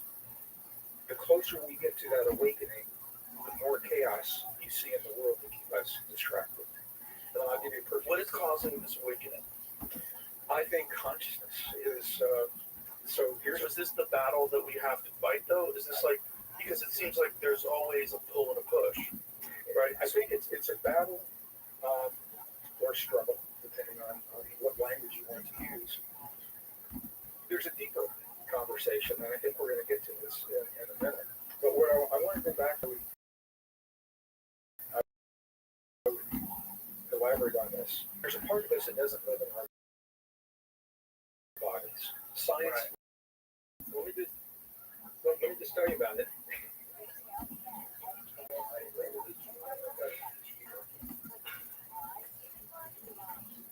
But you'll be able to see what it's on there. So here, this is a mindful. If you haven't heard this, and if you have, let me know. I'll be redundant. Well, tell somebody else if I have. Okay, so 2022. Let me ask this. Okay. Do you remember Palm? The big Palm was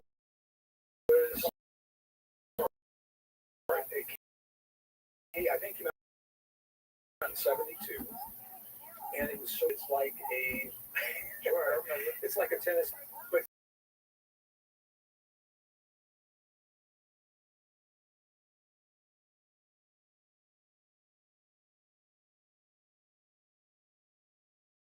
so the point is, Palm was pervasive, right?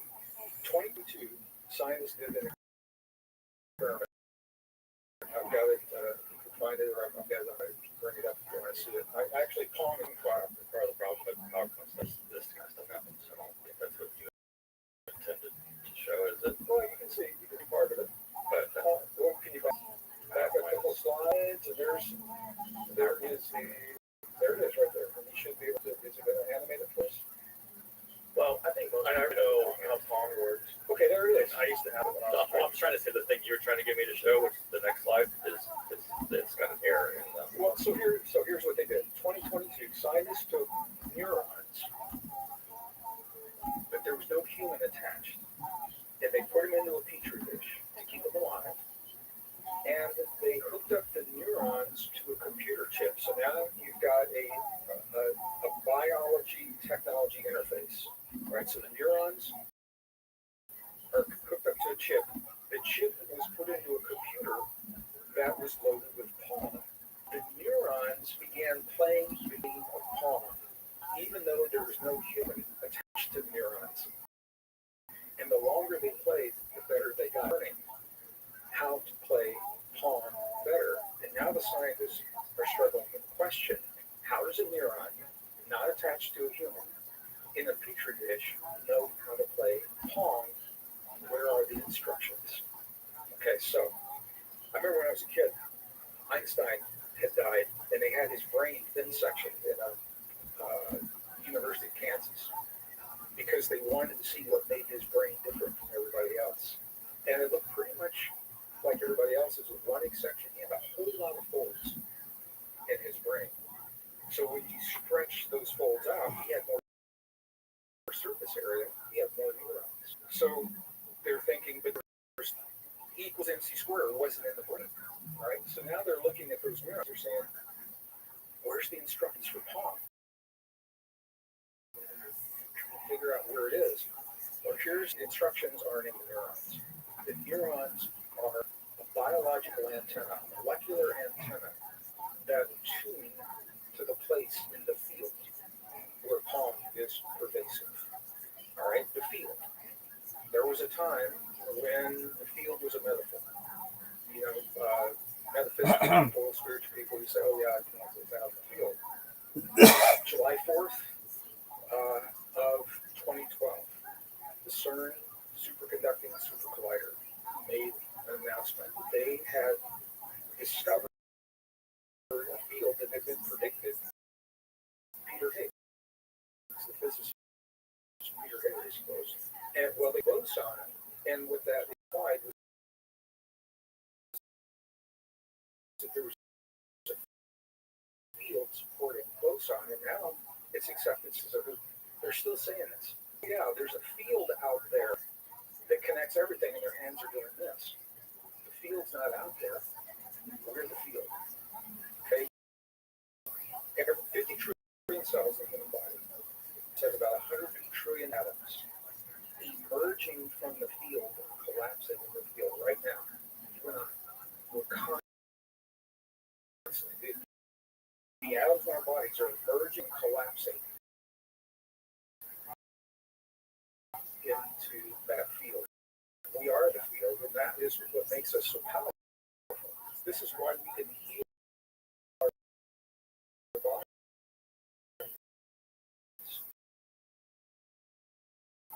almost instantaneously to access this part of ourselves, because what you do is you are using the gift of imagination to create a new blueprint for that doesn't come in.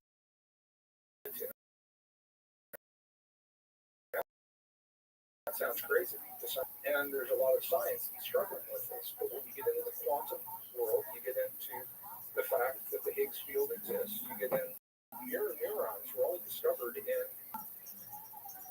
And the thing about mirror neurons is they don't know the difference between watching an experience and having an experience. So, for example, you can be on a couch on a Sunday afternoon. Keep going every day. When they see you come tomorrow, and this is not a one-day thing, people will buy. Excellent. Well, thank you, EU Mops. Also, you made $44.99 so far, and creator fees pumped. That's amazing. Dog, you're amazing. How do we follow you? And witnessing the experience, they're going to kick up the same addictive chemicals, the same dopamine, the same levels of the Dog, EUMOQS, send me a follow, please. Because the image can be imagined. When we are able to hold an image of ourselves, fully enabled, fully capacitated, fully healed, fully awakened, hold that image. What we're actually doing is we're programming the body. And this is something shamans know in northern New Mexico. Our indigenous healers all know this. We spend a lot of time in Peru and the Andes, the Andean Peruvians use different language. So the point of all of this is we're not what we've been told, but we're so much more than we've been led to believe. And it is the attempt to deny that power that is driving so much of what we're seeing happening in our world today. And And so it you think goes the way back. motivation of that attempt is evil? Yes. So that's an actual force that people are giving into. And This is that's why they're enacting all these levels of control.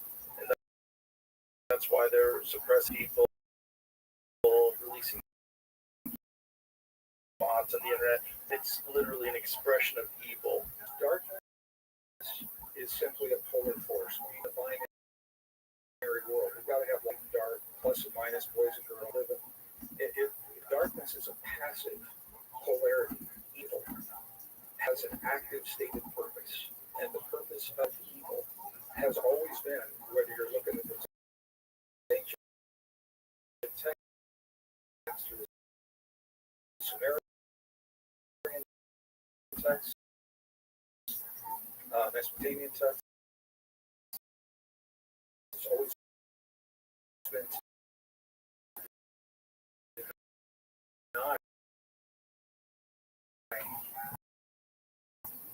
to deny us the greatest expressions of our humanness. We live in a time, an ordinary time in history, where none of this is happening in a vacuum. Everything down the road by a number of corporations, by Ray Kurzweil, they're all looking at 2030. What you're seeing are the powers and the forces of the world jockeying to be in the best position when this date is upon us. SDG 2030, United Nations Sustainable Development Goals, they want implemented by the year 2030. They're not getting much traction. They're not good ideas.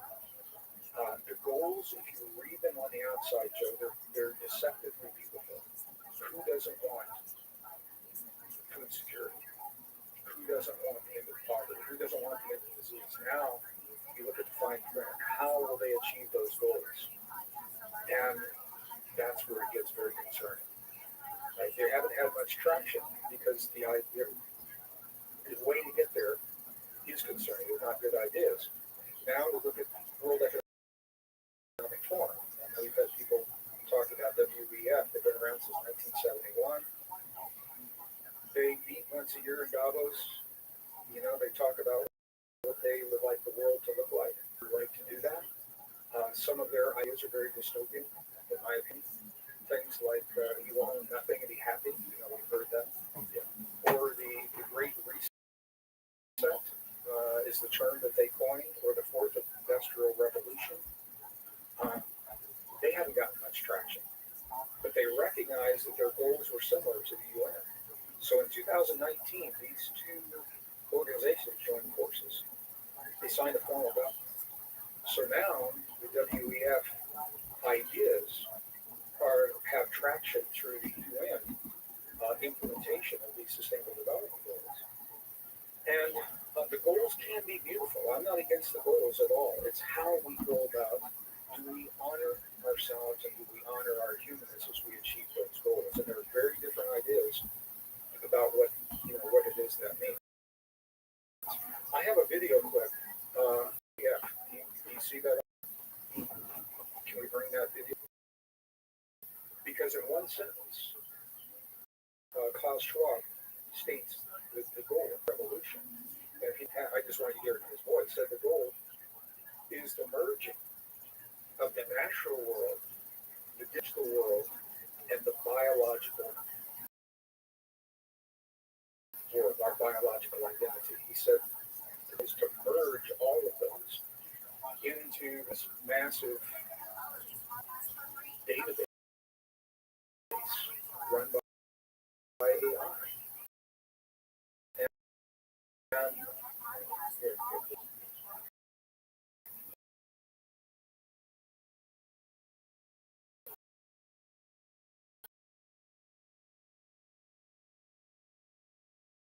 should be all physical, all biological identities.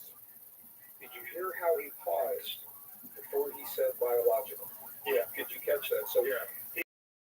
he's saying, okay, the physical world, the oceans, all of the energy, The digital world is a digital, so that's tokenized. Then there's a pause, as he said, and of course our bio, because he knows the implication of what he's saying. That's us. Right now, we are not fully implemented into that system. But that statement, and the reason I wanted to share that, that is what's driving everything you're seeing happening in the world. What all of the implementation of the technology, that statement is driving the implementation of that technology. The AI, the way that we are being indoctrinated to accept it, first accept it in our lives, and then develop a dependency upon that AI. Ultimately, there will be some kind of compliance. We'll be told we need to use the AI in order to, accomplish certain things, do our banking or whatever it is. It's all being driven by AI. That sentence is a very, very powerful sentence. It also could have been delivered by someone who looks more like a villain in that movie. Or the accent.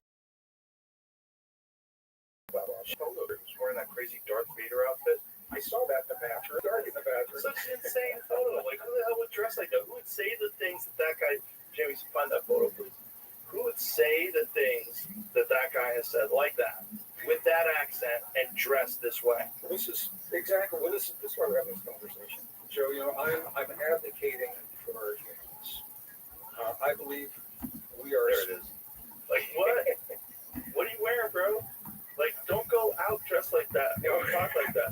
When you talk like that, you gotta wear suits and you gotta look real normal. What are the emblems? What are the emblems? Not for everyone. Yeah, whatever. Don't wear it. If you talk like Darth, All of this is happening from that crazy outfit. This is happening from people that are afraid of our humanness. They don't know what it means to be human. They're afraid of dying. Transhumanists are afraid of dying, so they want to live forever. Right. Well, they're also extremely wealthy and they want to control the masses. And the best way to control the masses is doing this way. Yeah. There is a fundamental, it's a very ancient, if you don't know this, the world looks like it's spinning out of control for no reason. When you begin, you don't think about it every day, but we big picture, and you can see there's a fundamental struggle between, it's a charged language, and I know that. And that's the language that we're using. But of our human potential. And so the thought is, if the purpose of the evil is to deny our humanness and divinity, we triumph by living this version of ourselves. We triumph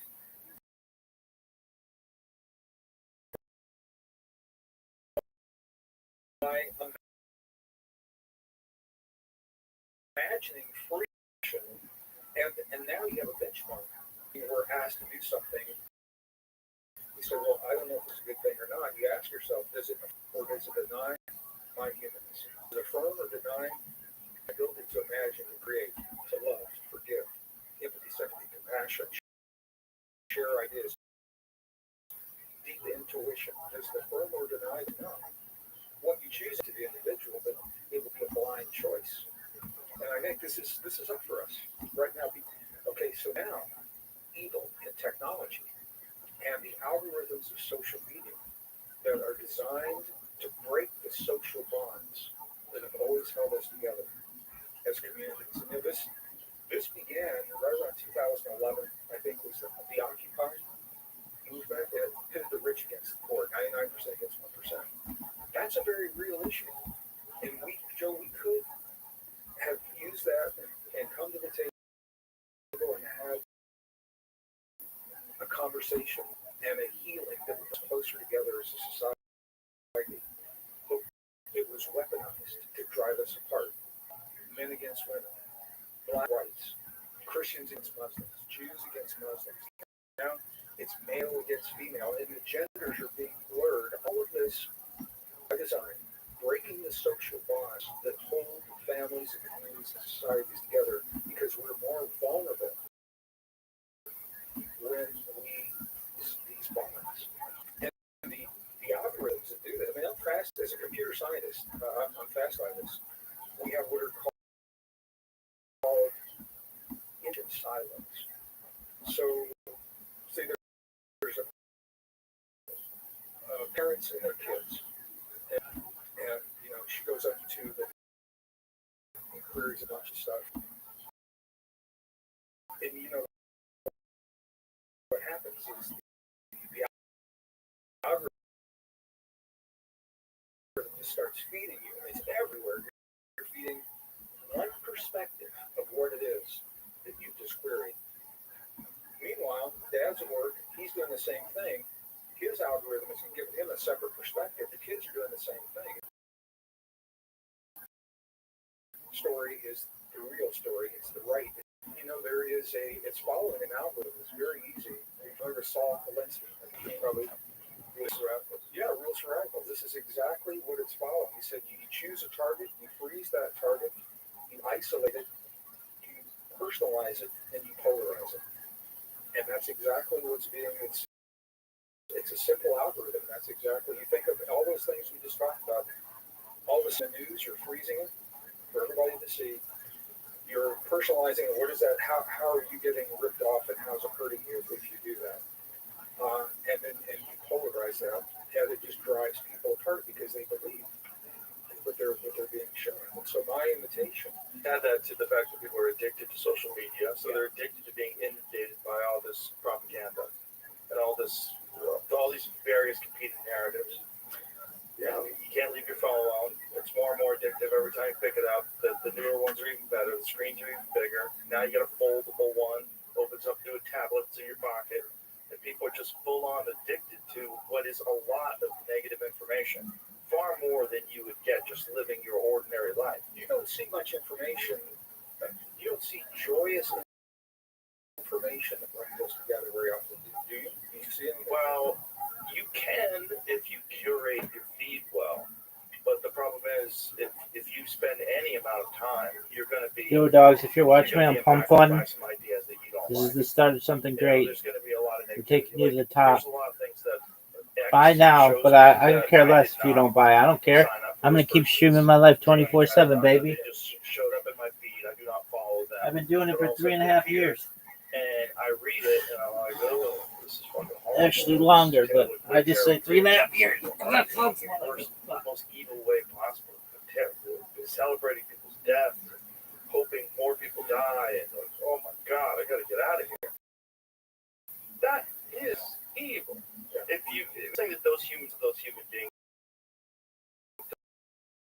don't even know what they're doing. Exactly. They don't even think of it as real. It's called shit posting. You know what shit posting is? You know, people just post things for the lulz. Oh, there's a lot of that going on. There's a lot of people expressing their boredom with negativity, expressing their frustration with their station in life, with negativity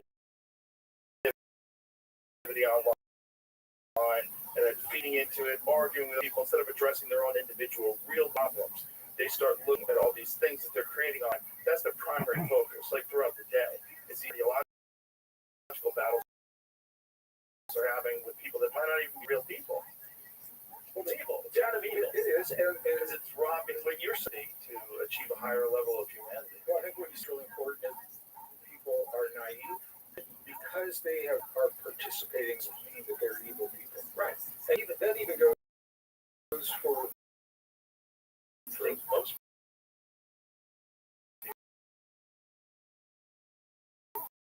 even people that do a lot of horrible acts. I agree because they have spiritual weakness. This is a spiritual battle, not religious, but it's a deeply right now, and it's showing up in every facet of our lives, whether we want to think about it or not.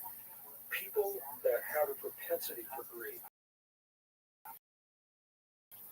because that's their spiritual weakness, power or control. They will fall into those roles. They don't even know. And I've worked with people, and I've been in organizations, and I've seen it happen. They're naive. Many of them, some of them know exactly what they're doing. There are some that know exactly what they're doing, but most of them are very naive, and they want to be relevant. And so they will follow the pack, is what they will do. And so this is where I think you can recognize, this is where discernment comes in. To recognize it without judging it. Because this is a spiritual battle. And at the end of the day,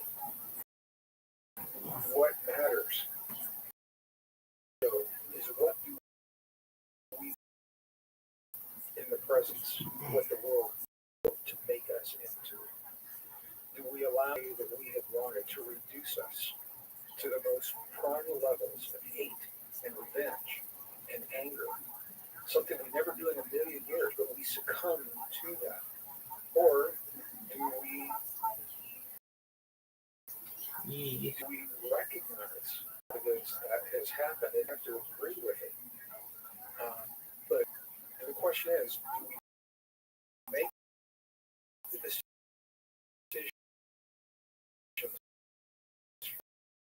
from our love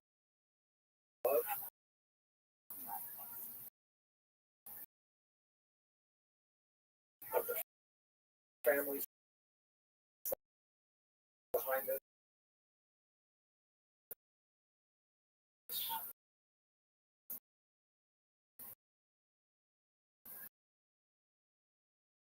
And our friends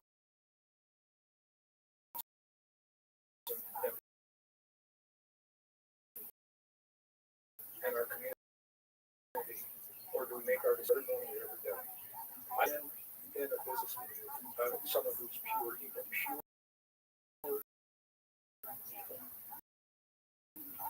and the first time he off guard, and then I learned, and it will never happen because he was somehow inciting me to things. It was almost like, in some way, there was a force that I had not learned to reckon with. I've since learned. Were you young at the time? I was an adult. I was younger than I am now. And you know, this comes up for all of us in different ways. But you're not taking responsibility for the words that are coming out of your mouth? I couldn't stop it. That was the weird thing. I couldn't. Do you think that was anxiety? I mean, I don't know what it was, Joe. I heard myself say, I was dissociated. I heard myself saying them, and I didn't want to say them. Couldn't you attribute that to a lot of psychological factors? Sure. Anxiety, stress.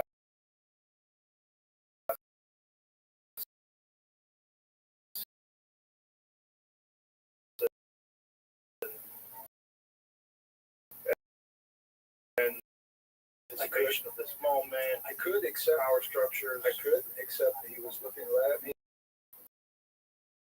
That was where it gets a little slippery because like why assumed it was your own anxiety, your own stress level. People behave out of pocket sometimes. They think saying that. I'm sorry. You know, that happens. I agree. There are other circumstances that. So, but you think this person was actually an evil? Oh, I know. Yeah, I know. Other people have had similar experiences that continue to have similar experiences. Well, I don't doubt that there are legitimately, actually, fully evil people in the world, and I think there's a lot of evidence that those people have existed historically. You know, when you think about some of the atrocities that people have done throughout history, just, I mean, the obvious one is Hitler, but I mean, you could go through history. Genghis Khan, I mean, there's so many people that have done things in this world. When that happens, and it's happening today. You don't have to look at history. Look at God. It's a perfect example to do what is happening there when it comes human to human. The only way that is to sever the relationship. All right, and we have the choice to do that. We can deny our divinity. We can have it taken from us.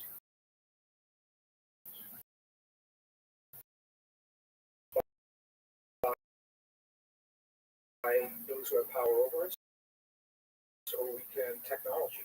But someone who, and that is closely linked to the soul, which is not the spirit. So the soul is our localized relationship.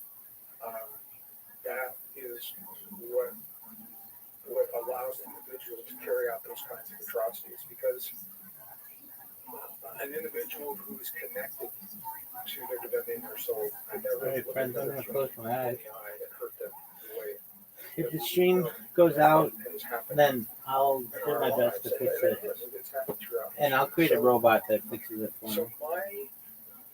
So just bear with me. But for the time being, and it's not just good. like any old Go time ahead. in history.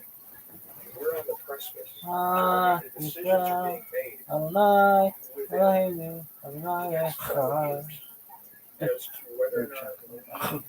give our humans away to technology, Ah, or if we allow the technology to serve us but not enslave us. AI is an example of that. The brain-computer interfaces that are going on the BCI. It's a big one going on right now. There's a bigger picture. There's a struggle here. And it is because, and this is what's so powerful, it's because there's something inside of us that's worth discovering. And our children are not being taught that. Our young kids are being told that they're a flawed form of life. They need something outside of our bodies. We need to protect our kids. This is why they were heretical. Because the Gnostic text said that we, a hotline to a higher realm, that we don't have to go through an intermediary, that we are imbued with this spark form of life, and that when we awaken that we become God-like. Not God, but God-like. And this was the message of Yeshua in the text. And that's the message that was high and called heretical. Because if we are that, then we don't need an intermediary. So I think what we're looking at right now is do we love ourselves enough? Do we love ourselves enough to accept the gift of our humanness and what it means to be human and what it means to be divine, and not bring religion into the conversation? Maybe just find another word if people aren't comfortable with that word. But I really want people to know, and especially, I do live events with these young kids, John, and they've been taught to worship technology. The computer chip is God. AI is God. And I show them, I showed some studies. A human brain to a microprocessor. I said that. The microprocessor has about the same number of transistors that the human brain has of synapses in the brain. Interestingly, it's about the same number.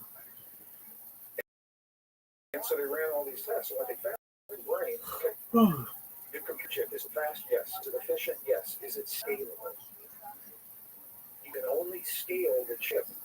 It will only run as fast as the physics that of the stuff it's made of will allow, or the silicon, or whatever it is, and then it tops out.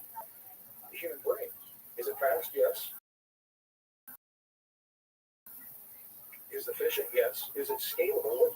Brain, and the answer is we don't know, because every time we push the human brain to what we think is the limit that we've been taught to accept, this is the beauty of our divinity.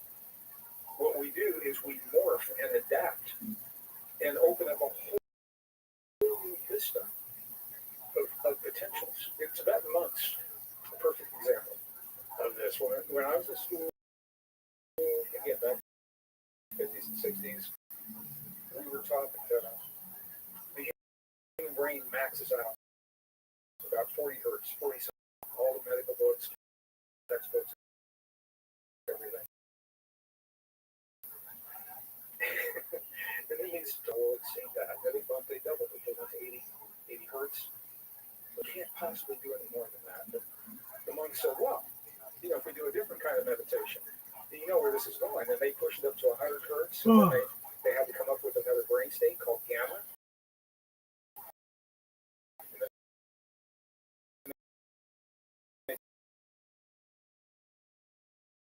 Push it to cycles per second. Now they have to call it. Typically think when the human brain shows less than 1 cycle per second of processing, less than 1 hertz, that person's not there anymore. And the monks were able to consciously drive their brain state to 0.5 hertz, less than 1. They're very conscious, they're very awake, they're just in a way different state of mind. And that opens the door to a lot of questions about, what does it mean when you see low brain activity? Is someone actually in a healing state, or are they really not there? Or, I think it deserves more study. But the point of all of this, and there is a point, is that through nothing more than breath and focus, so nothing external, no chemicals, no machines, those Tibetan monks demonstrated that we not only meet, but we are exceeding the brain capacity that we thought we had in the past. And the fascinating thing about that is you would have to do what they years. Otherwise, you're just guessing about what that's like. I led groups in Tibet from the mid-90s to the early 2000s. And we would go to 12 monasteries and 2 nunneries over 26 days. And we would sit with these people and through the translator. You could spend that kind of time, but the beauty is you don't have to. So to get to their level, it's not like other things. Like you get really good guitar by practicing for years and years. It's not the same thing. It is. No, there is practice, and there's absolutely. I'm not denying that at all. What I'm saying is, like, there's a guitar for thousands and thousands and thousands and thousands of hours with an incredible focus and became Eddie Van Halen. If you're a monk, like it requires, and one imagines, you get really good at that kind of meditation. But other levels that get reached, like when someone's true master, they've been doing it 20 years, they can do something, they can get to a state that other people can't get to. And what I want to say is there are levels that you and I can do right this minute. I don't know if you've had any of the folks from the Institute of Heart Math. It's a pioneering research organization in Northern California, been around since 1994. I've been with them since 95. They explore the power of the human heart beyond being simply a pump in the body. That's probably the least of what it does. And what they have done and made very accessible to the average person is the ability to create coherence between the heart and the brain. And that can happen in a heartbeat. So here's what I mean by that. 1991. By the way, I want to honor your time. Are we okay on time? By seeing you? Okay. Has it been an hour yet? More than an hour, yeah. We're almost 2 hours. Don't worry about it. Just let's talk. I'm having a great time. 90. I'm too. Thank you. 91. Scientists. 91 that long ago. And as works, we do heart transplants. They're successful, so we must have this all figured out. They discovered 40,000 specialized cells in the human heart called sensory neurites. And when I say this, they always been there. But nobody looked because they're like neurons, Joe, but they're not in the brain. And they're the neurons, right? They think independently. They feel independently from the human brain. And so right there's a whole conversation about when we have trauma, it may feel incomplete. And you have that therapy. But so here's what I'm sharing. One in the heart, one in the brain. Institute of Heart Math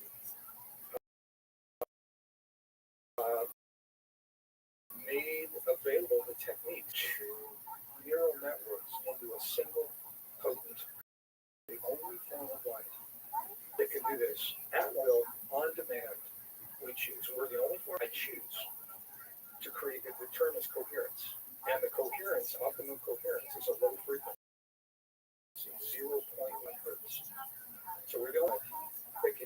rate 0.1 hertz between the heart and the brain, harmonizing two waves become one potent system in the body. And when that happens, man, there's a whole cascade of things. So let me, two categories: passive benefits, just from harmonizing the heart and the brain. You supercharge the immune system. And it's something I've done at least once a day since 1995 when I learned it, and sometimes multiple times a day. Super immune response. You awaken longevity enzymes that everybody has in the body that often go dormant for some people as they age. Young kids are really resistant to change. I come from a very dysfunctional alcoholic family. We moved. My father left when I was 10. We moved every year. And I went to a different school every year. Had to make new friends every year. And it took a lot of resilience to do that. I could do that then. I probably have problems doing something like that now. Because typically as we age, we lose resilience. That is directly linked to what's called heart rate variability, HRV. So, every heartbeat that goes boom, boom, boom, boom, it's the QRS complex. And the next to the next to the next varies. When we learn, it varies a lot. And that gives us resilience. When we age, it becomes more regular, we lose our resilience. Set in our ways. Through harmonizing heart and the brain, you can actually reset that heart rate variability to the point where it was when you were younger. And it doesn't take long to do that. So those are passive benefits. Now, active benefits, once you're in that space, this is where juicy stuff happens. Deep intuition, you do pre-vision. You have the ability your heart will sense an event before 9/11 was going to happen before it happened. And I'm not saying they did this, but they do intuitively. This is a way to awaken that kind of intuition on demand.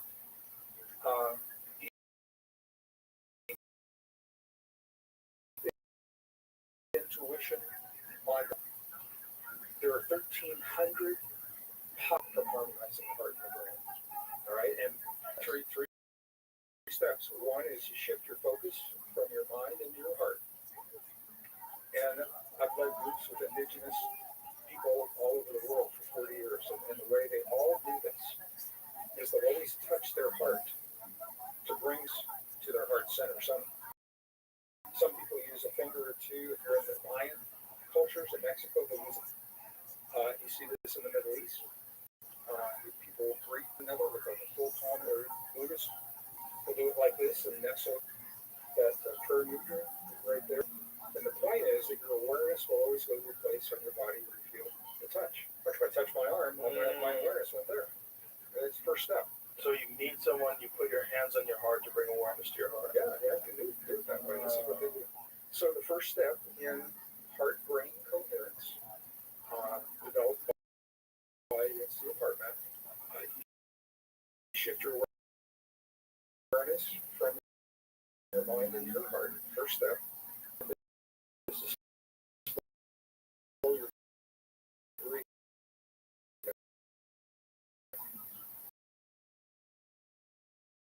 Inhale four counts, and release 6. Okay, that might work for me. Somebody at higher elevation might do it differently. But the point is when you release, when you exhale for a period of time, triggers the relaxation response, parasympathetic nervous system. You're telling your body, it's a language. And what you're doing is you're telling your body, I am safe. Because that's the only time you Right, and hyperventilating is the opposite. But yeah, you don't want to feel safe at all. Yeah. So the second step is you're breathing slower, longer on the exhale, focusing as your breath is coming from your heart, 2 steps. Third step is where you create 0.01 hertz. You feel a feeling, a positive feeling, because you choose to feel the feeling. And this is deceptively powerful. Because most forms of life, including humans, only have a feeling in response to what the world shows them. You have the ability to have a feeling because you choose to have a feeling. And what the science is showing is that the feeling that almost 100% works for everyone. We all can sense gratitude. We can be grateful for our children, our families, our lives, something like that. And when we feel that feeling, it sends a signal, a very low frequency, 0.1 hertz, from the heart to the brain, and the presence of the slower breathing. And that harmony between the heart and the brain is what gives all the benefits that we just shared. Everything, super immune response on it, all of those things. And it's also if people do affirmations. This is the place, an affirmation, message to the subconscious. And you have to speak in a language that the subconscious recognizes. And the coherence between the heart and the brain is like a hotline to the subconscious, but you don't have to be hypnotized. So when you're saying affirmations, if you do it during that time, they're even more potent. And we could spend a lot of time talking about the role of imagination, mirror neurons, all of that happening within the presence of the point. Going back to what you were mentioning about the Tibetan monks, yeah, you could study years learning what they're learning, and they're we can access pretty quickly. And it's science-based. This is all peer-reviewed. This is the beauty of it. And done much more discretion. If anyone is not familiar with that, you can go to www.heartmath.org, and it's all free. You can check it out. So do you believe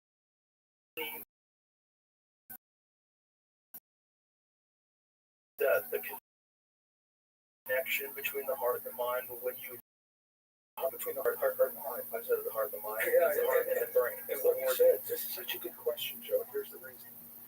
And this is one of the places where it's so powerful. And you can use this stuff in a business environment for this very reason.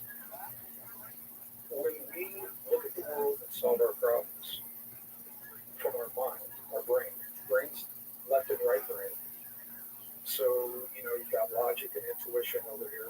Those are the ego loops. And the brain will always work in polarity. That's where you're getting right and wrong, good, success, failure, worthy, not worthy. And the ego manages to spin you up in those loops for hours. But here's the thing, the heart is not polarity. It's not a polar. So when you harmonize the heart and the brain, what you're doing is you're bypassing the ego loops. And here's where that can be powerful. I did this in a corporate boardroom. I was the youngest. So I was the first tech office manager at Cisco Systems in 1990 when they got the RFP for a protocol converter, so that all the branches of the armed services computers could talk to all the others before the first Gulf War.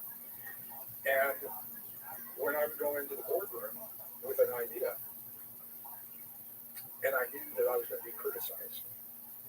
I'm also a Cancerian male, and if you know any about, I've never heard anybody use that term. yeah, well, Cancerian? yeah, well, that's my sign. I birth signs in Cancer. I understand what it is. But Yeah, and very emotion plays a big role. Now it doesn't have to, it's a stereotype, but it happens to be true for me. Right?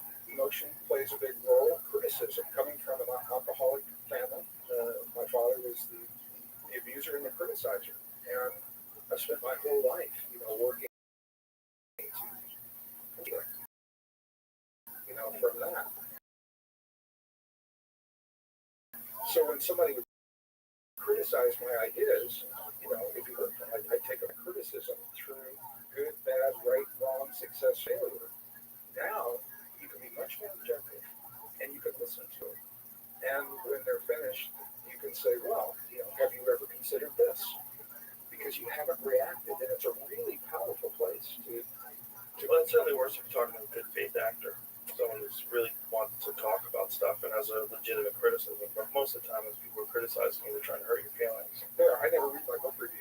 That's a good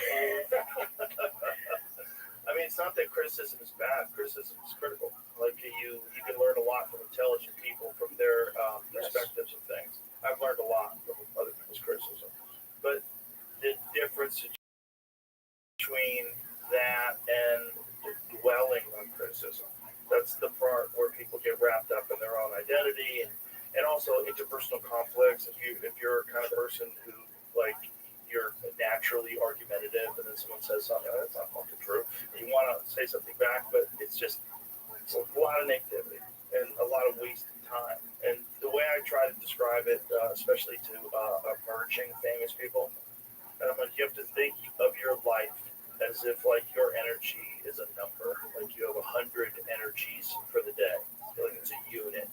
And if you're spending 30 or 40 of those energies on 30 or 40 of those units on social media and on criticism and negativity, it's going to rob the 60% that you really enjoy. It's going to rob your time with your friends, your family, your hobbies, your job, your community, whatever you really love. Hanging out with your dog, there's people right now that are going on a walk with their sweet, sweet dog, and they're thinking about some mean post that someone made and the mean shit they're going to say to get back at that person. Meanwhile, they're with this beautiful animal, and then if you get on your knees, you go, are you having a good time? They give you kisses in their paw. Like you're having so much fun. It's so beautiful and lovely. And you're thinking about something stupid that has no bearing on this moment, and you can't escape. You can't escape negativity. That's a tool. It's a powerful tool. That's why I tell them it's not worth it. Well, this helps to be objective, so you can hear the criticism. I'm open to criticism. One-on-one. Constructive. Honestly, Constructive. One-on-one with compassionate people. Not my Amazon book review. Well, there's people out there that are critics, and this is an important distinction. They're critics because they don't have anything to contribute, and they didn't want to be critics, especially professional critics. A lot of them wanted to be professional writers, but their work was not good. Like Roger Ebert wrote one of the craziest scripts of all time. Have you ever read it? No. Have you ever heard of it? Not no Roger Ebert. I know this. Very strange, like out there. Like what was it about? Anyway, widely panned as being fucking terrible. But this is the guy that back in the day was the guy to review movies, and it'd be so snarky and so but you have to realize, like, look at him. Look at these people. Look at the way they talk. Is this the kind of opinion you value? Like, why is this the thing that gets elevated?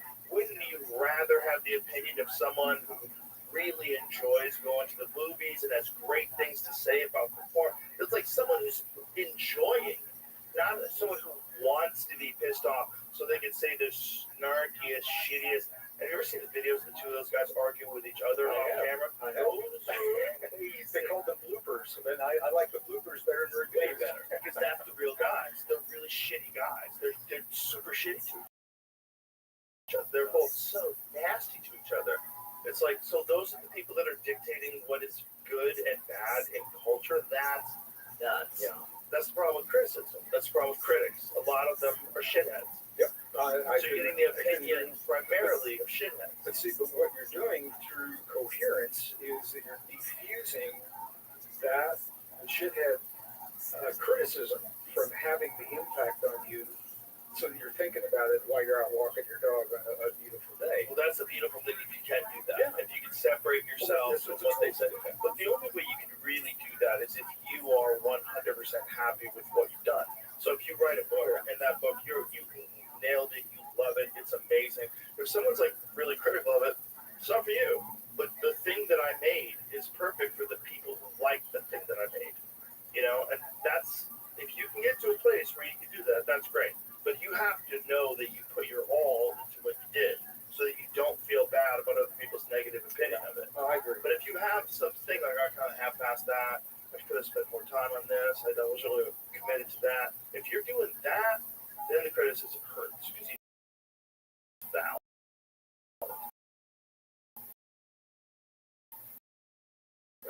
Yeah. Well, if you're going to do so, I think I learned this. My dad left when I was 10, and our family was devastated. My mom, I have a younger brother, 4 years younger than myself, and Mom 7 was raising 2 boys. We knew we were in for some pretty rough times. We were more than subsidized housing, and it was a tough time. And Mom gave me a book at 10 years old. She handed me this book, and she said, "I think this is going to be useful to you in your life." And you may know this book. It was with Ron. Sure. It's called The Prophet. Yeah. And I read it to this day, and there are different pieces that mean different things to me throughout my life. But there was one piece where he talked about work. And in the environment I grew up in, my father hated work. My friends all hated their work. They just wanted to make money. This is on every email that I write, right at the bottom. Khalil Gibran said, "Work is love made miserable." And I like that because it means that when we're going to do something, you do it to the best of your ability and even more, or don't do it at all. If you're going to do it really, really well, and find a way to get meaning to what you're doing. So, I went to work. I used to work midnight to 6 a.m. in a warehouse loading. I don't talk about this a lot, but I was loading 50-pound bags of Purina cat chow on the boxcars so they could go out in the morning into this distribution. And the guys I worked with, man, they hated their job. And I said, you know what? If I do this just right, 50-pound bags, if I used my legs, I can get a pretty good leg workout out of this. And then when I'm done with that after dinner, I'll come back and I can get a good upper body workout. And I can use my arms. And all of a sudden, I was getting paid for a great workout. And they had a boxcar full of Purina cat chow. Visible. And That's great perspective. Well, it stayed the thing I do. If I'm going to do it to the best of my ability. If I can't do it to the best of my ability, I'll just, I don't believe it, I won't do it. It's hard for young people to hear that because, they're doing a job that sucks. They just want to get out of there and go do what they love. And sometimes a job that sucks is really good motivation to get you to work harder, to go out and do the things that you want to do that you love. Because I don't think I would ever appreciate the life that I have now if I didn't have a bunch of really terrible jobs when I was young. We all did. And I think there is if for a young person. I mean, I used to do lawns. I was a cook. None of it was my dream, but I said if I'm going to do it, I'm going to do this really well. That's a great attitude. And I got out of that was like, oh my God, this drains you of your life force. But we're better for it if we can approach it in that way. And then when you don't do it anymore, you stop doing it. Well, yeah, I mean, if you have a negative attitude about something that you're doing versus a positive attitude, you can do the exact same thing with a positive attitude and actually enjoy it, and just have fun. And especially if you're working with good people. So I have a question for you. Okay. So when you invited me here, I've got 40 years of work. Was there one particular facet of that work that you wanted to explore? Well, I've seen your work for a long time, and I've seen you say a lot of really interesting things for a long time. It wasn't any one thing. Okay. Although there was a conversation that you had recently that I thought was very interesting. I don't know if it was recently, but it made it into my social media feeds recently, where you were talking to someone about climate change. And you were talking about carbon in the environment and its actual effect versus a lot of the narrative that you hear about this Green New Deal stuff and just the climate, the freak out, the climate freak out from the Al Gore film, which,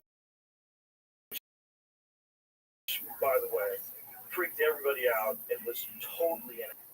Was it 2005? It was before that? So this film literally freaked everyone out. It was a PowerPoint. He did a PowerPoint presentation. Oh, it was. Oh, yeah, he gave a PowerPoint presentation and recorded it. And this film was all about how we are fucked. And by this time, the time we're living in right now, 2025, the Earth is supposed to be unlivable.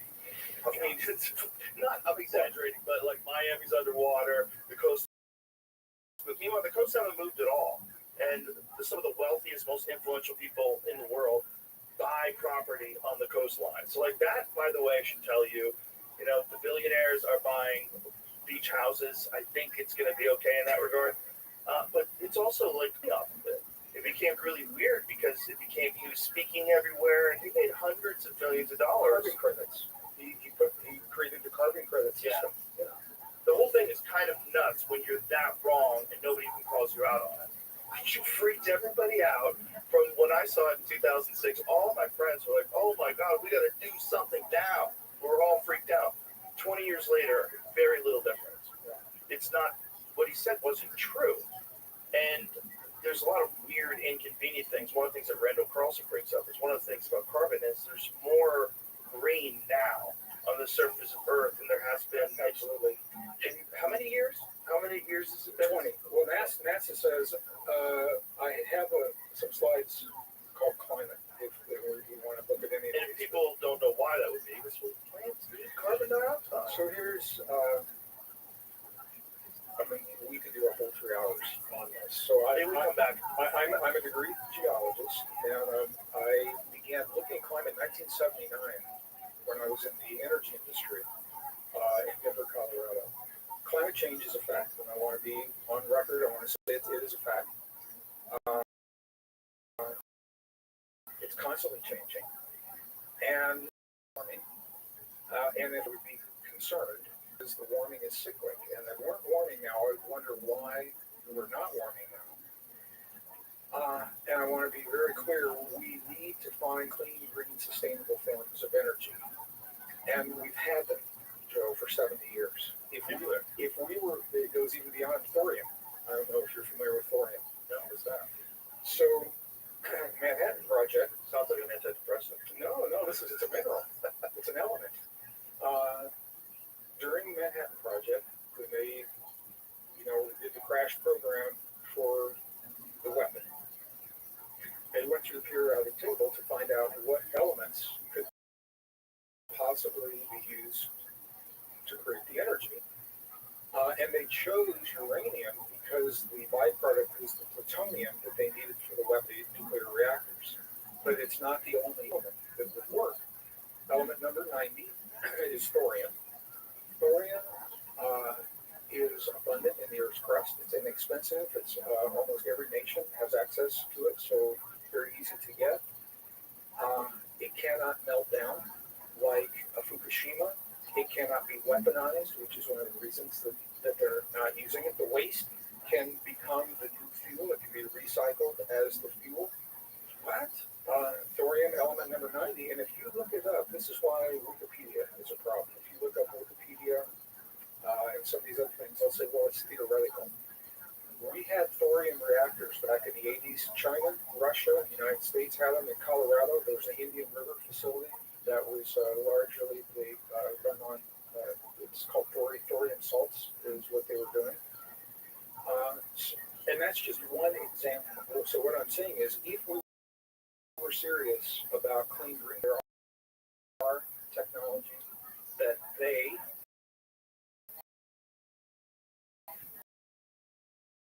would have allowed us to have. That's part of our earlier conversation.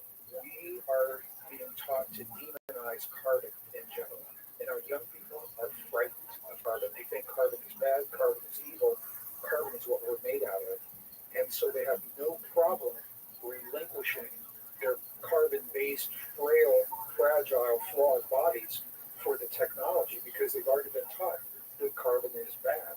Which is bananas. Well, it is bananas. So here's the I thing. can't believe it worked. Well, we've got with psychology, there's a whole story behind that. So I've got some images. I don't know if we want to bring them up. But that's this narrow view of carbon is so crazy. First, right now, so CO2 levels right now about 418, 420 parts per million, which is higher than it's been in 10 years, 20 years, 50 years. That's true. Is it dangerously high? No. And as a geologist, here's why I can say that. When we go look at the geologic record, there are times when we've had CO2 levels have been 1,000 parts per million, 2,000 parts per million. And Earth was lush, Earth was green, it was definitely a little warmer. The ice melted, the sea levels did rise. Okay, that's a problem for people that build 10 feet from the sea, thinking that the sea is always going to be 10 feet away. Right. All right. Some of the most abundant times for life during the Jurassic period, Cretaceous, during these periods. And what's interesting is you can have very high carbon dioxide levels historically, and the temperatures are low. And vice versa, you can have high temperatures and the CO2 is low. And then one of the kickers is from the Vostok ice cores. So we recognize warming was happening. Scientists went to Antarctica. Okay, back up. True. People may not be familiar with that. And the layer of ice is captured little air bubbles of the atmosphere and particles of pollen and particles of volcanic dust. We can tell from that layer what the temperatures have been, what the magnetic strength of the Earth has been, how strong the sun has been. I mean, all this stuff. Amazing. It's a mind blower. I'm just amazed. We actually have ice core libraries. So I mean, very cold, refrigerated rooms where they take the cores. Yeah. So just recognize the ice was video of that. It's so fascinating to look at. People haven't seen that. I may have some pictures of it's on climate on the PowerPoints. So what they did was they said, let's capture as much information as we can before the ice melts. So they drilled in Vostok, Antarctica, and they ended up going back 420,000 years of layers of ice, continuous layers. Oh, how deep is that? I'm not sure how deep that is. They drilled, below that was Vostok Lake, so they went down as far as they could before they hit the lake. That's a hell of a fight. It is, and you can see, so here, and this was in the 80s and 90s that were doing this, and the real scientists know what I'm going to say, the real geologists that are not politicized and are not beholden to academic or corporate interests that are paying their paychecks. One of the problems is, of course, the temperature actually rises before the CO2 levels. The CO2 is causing that rise. That's a problem because you would expect the CO2 to rise first within the temperature. And that's not what the ice cores. I do have a slide that if he wants to bring that up. So it suggests that something else is happening. And when we look at it's this one, right? It's on the lower left, the second slide. From the lower left. I can't see. There's a lot of slides, folks. There's 28 slides. Yeah, there's a press 29 presentation that I gave. Okay, right there. So what you're seeing is the red is temperature, blue. Yeah. And you can see that the red, if you're coming from the past to the present, the red is rising first, and then the blue follows. So the rising first, and then the carbon dioxide is rising. Now there's a reason for that. A lot of people don't like this. What's driving climate change is under our feet. Humans are not causing it. All right, and now that's a big statement, and it's different than what a lot of people have heard, and I'm going to acknowledge that. NASA said, I've got a slide showing that. NASA's showing 90% of the CO2 in the atmosphere, is coming from the outgassing of the oceans. All right, we know from high school science. From high school science, that cold water holds more gas. The oceans are warming, and that's a fact. And as they warm, they're releasing that CO2 into the atmosphere. The kicker is they're warming from underneath, not from top. So they're not, you don't think they're warming from whatever we're doing to the atmosphere? No. We are definitely contributing to CO2 in the atmosphere. What would be the factor, what would be the cause of the warming All right, below? so, we're going to go through this. I should probably just go. I have another one on there on magnetic migrations. Okay, so here's Jesus. Now you're going to freak me out. No, Randall Carlson, I pole shifting deal? No, no. And I don't see any evidence of all the things to be concerned about before the poles can shift, which they do occasionally. Tree factors have to be in place, and they're not there right now. So let me just say that right now. Thank you for that. There's nothing freaking out about that. No, however, we're asking the wrong question. They're not shifting, they're migrating. Oh, great. And the migration, what happens?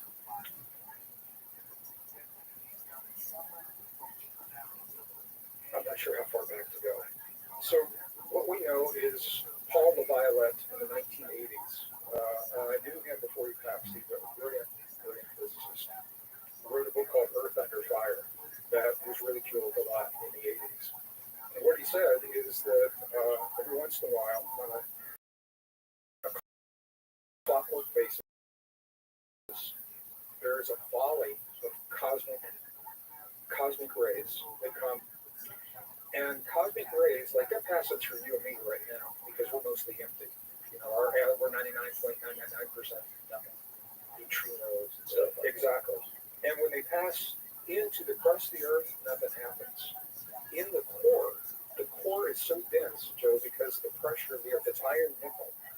And it's so dense that they can't pass through, and it actually causes what's called perturbations. And it begins to heat the core of the earth.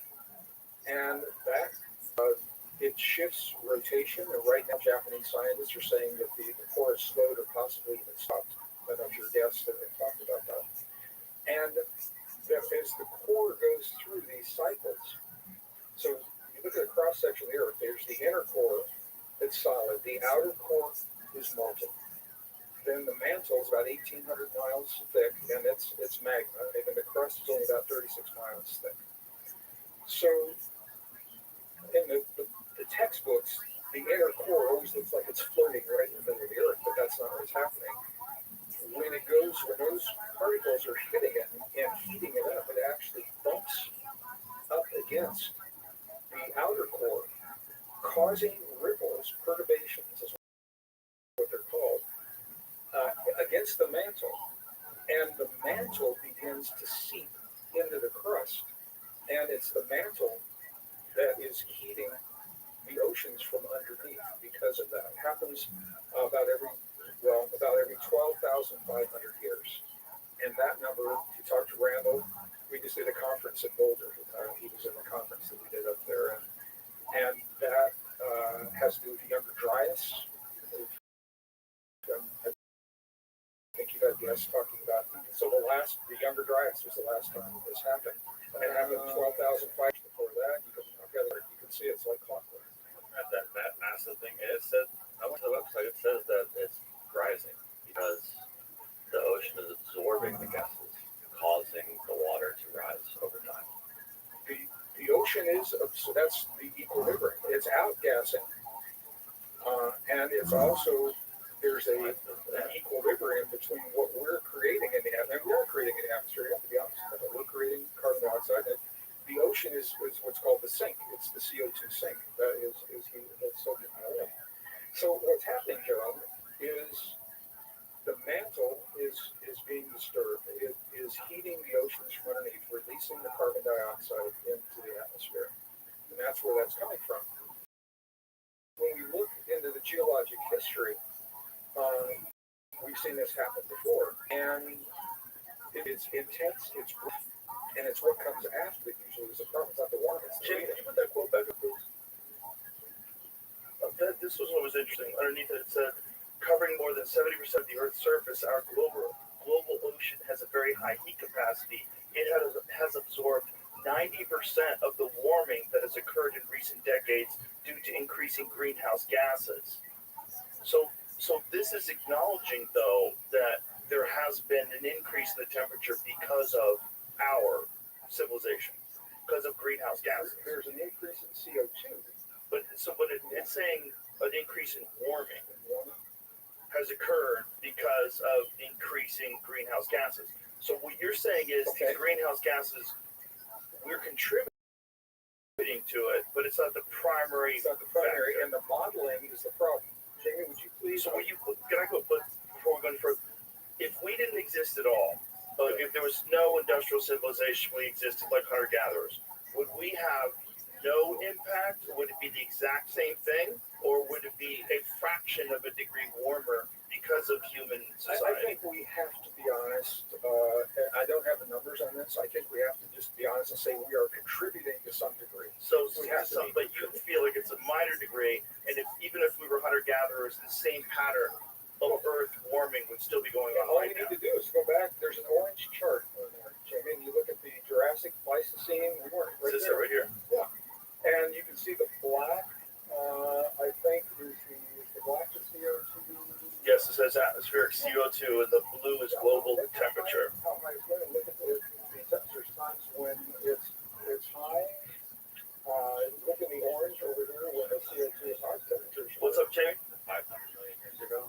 I know, nuts, right? Yeah, so we weren't there. This is what you can see. Say that again? We don't have like a lot of data from back then, do we? What's going on?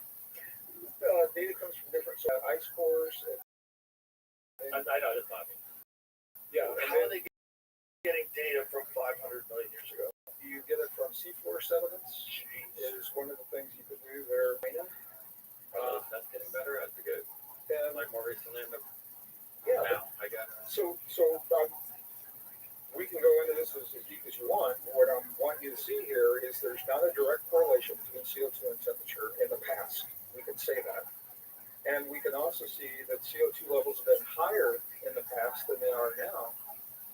And Earth was lush, it was green, life was flourishing. As Randall Carlson always says, global cooling is what's really All right, now terrifying. I'm going to tie it back in to what we began this conversation with. There's a concerted effort to remake the world and to remake our bodies. If I did a little experiment and I said, okay, what if we met all of the climate goals? What would Earth look like? Now, I'm not going to push back against them. I'll just say, Right, let's just say, what would, if you just zero carbon? We're only at 240 parts per million right now, which historically is low. We're on the low end right now. If we were to meet those goals, they want us to go back to, we would meet the goals, it would push it back to about 236 parts per million is what they're looking at. 180 parts per million is dangerously low. So there, and this isn't something like you can just take a dial and adjust around it here and there. They are pushing, if we were to meet those goals, Earth would have, by the way, they're also pushing for global cooling of 10 degrees, global average. We're 56 Fahrenheit global average right now. They want 46 degrees. The last time on Earth we had those kinds of temperatures and that kind of CO2 is the Pleistocene era.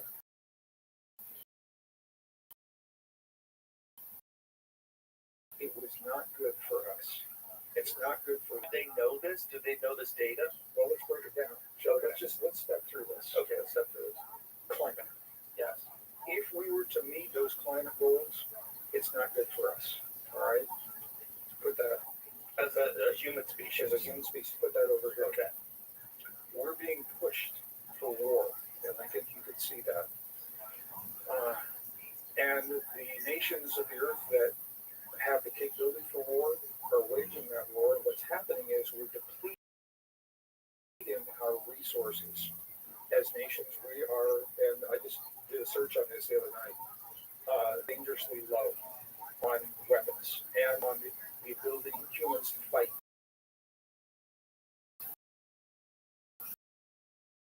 In those wars. If we're needed to fight, we don't have what we need right now. So now there's a concerted effort to break social bonds that have held us together as societies, as nations, as communities. And that was working very successfully. We're breaking down those borders. That's not good for us. That's not good for anyone.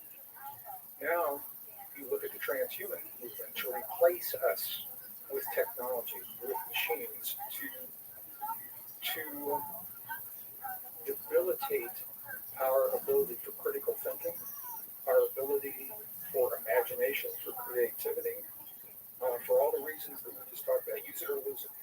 When we give our power away to that technology, That's not good for us.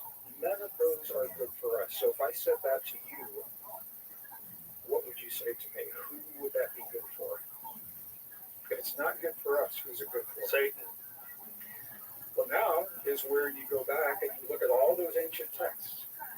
You look at depending on what language you're using, if you're looking at Sumerian texts, this word,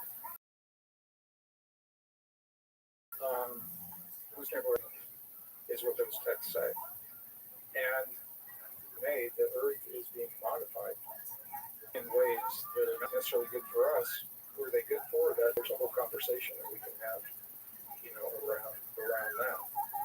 So you think climate is a part of this whole agenda of control? I do.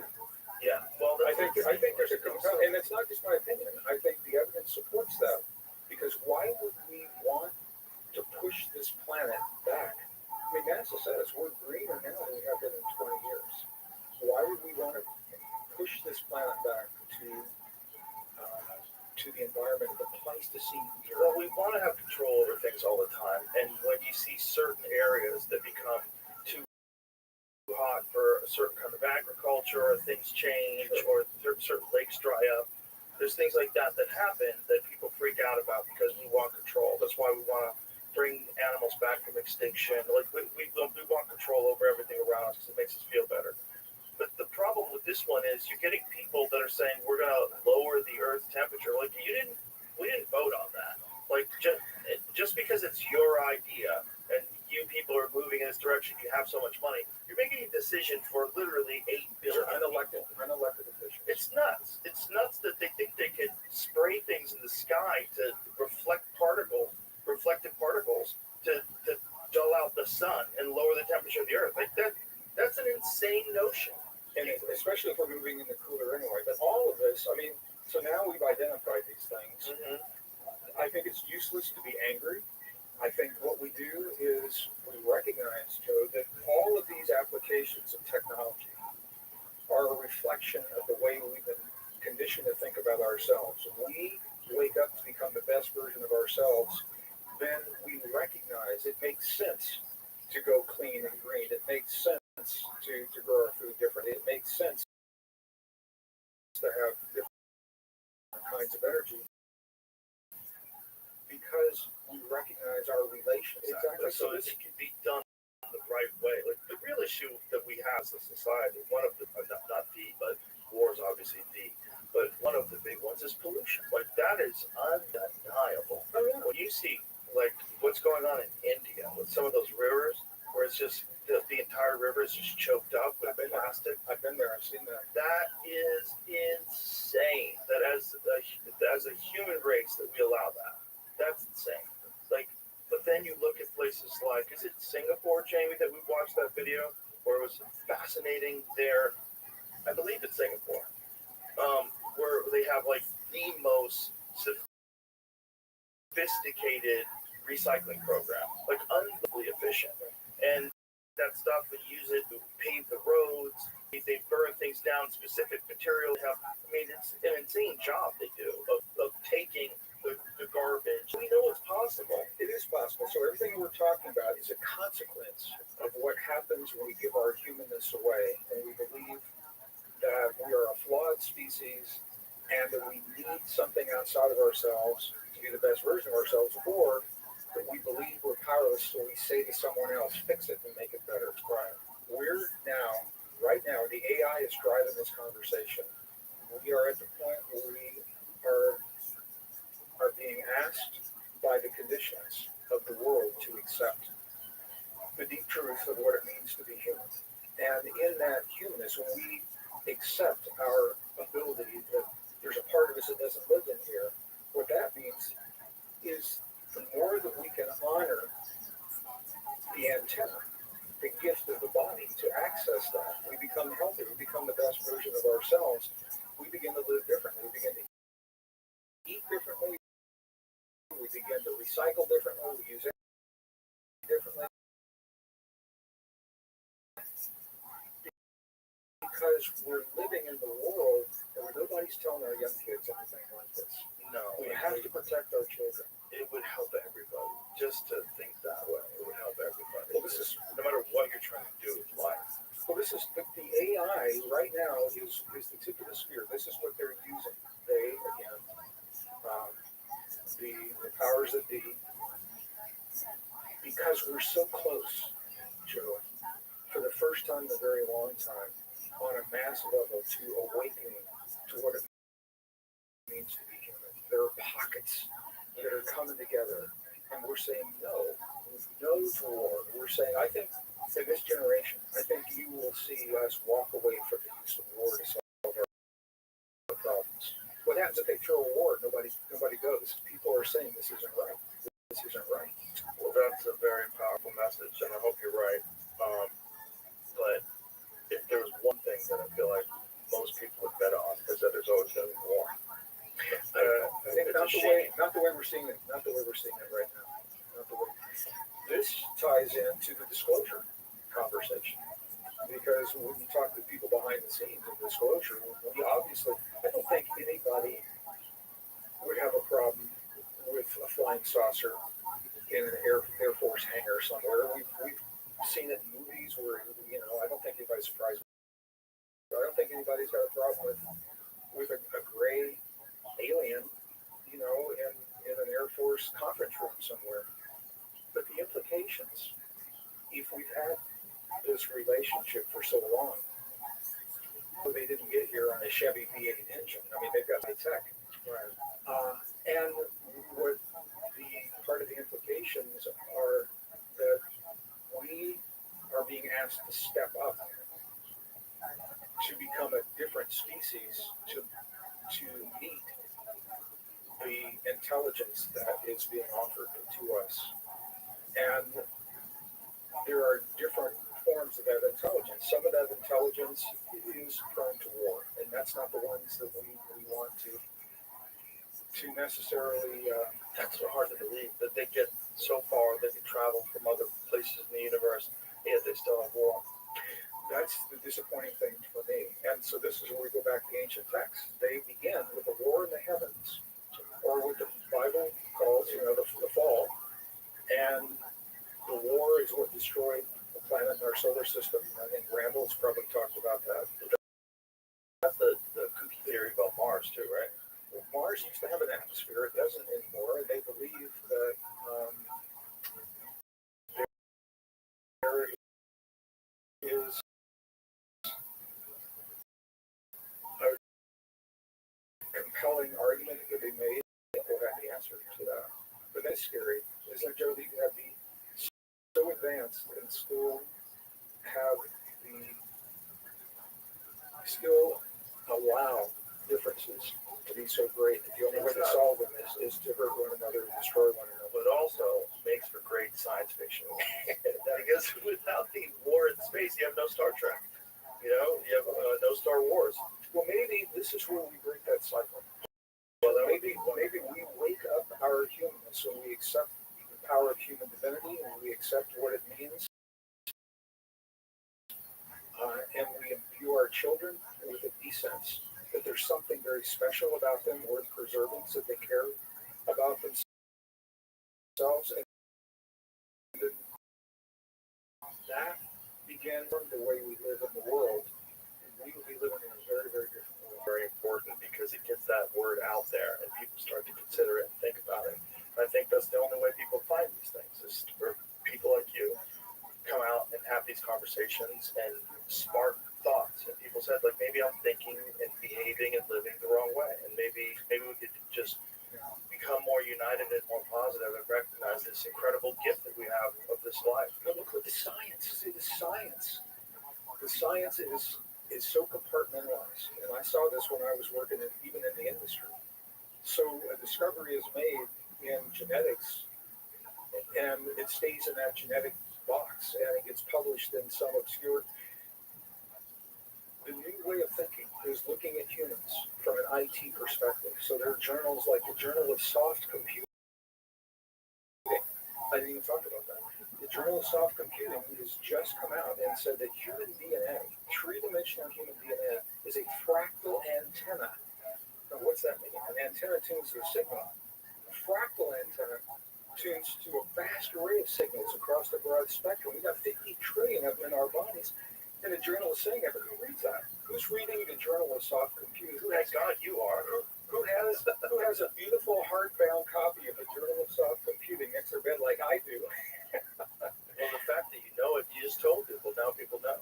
Yeah, so it's a very different way of thinking. But if we can begin seeing ourselves and really, I think the greatest task that we're tasked with right now is to cherish, honor, and care for the gift of the human body, because I believe it is a gift because there was an intervention that created the mutations that give us what we have today. We don't know who or what, but we're not the product of natural evolution.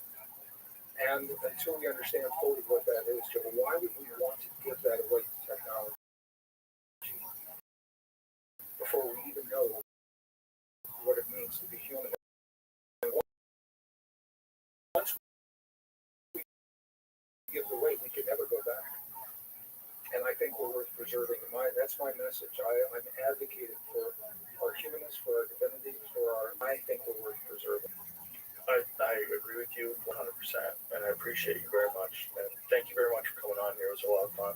And let's do it again. Are you saying we're finished? We are at almost 3 hours. Oh, okay, crazy. All right, Joe. Well, thank you. But I really enjoyed it. Thank you. Thank you. You are just an amazing listener. And I appreciate the long format and the opportunity to flesh out these ideas in their entirety. So thank you for that. Well, it's my pleasure. Thank you for being interesting, so I could just listen. It's like, but it's I only have people on the podcast that I'm interested in. So when I saw a lot of your stuff online, I'm like, this guy's fascinating. So thank you, and it was great. I really enjoyed it. Thank you very much. Let's do it again. Yeah. Thank you.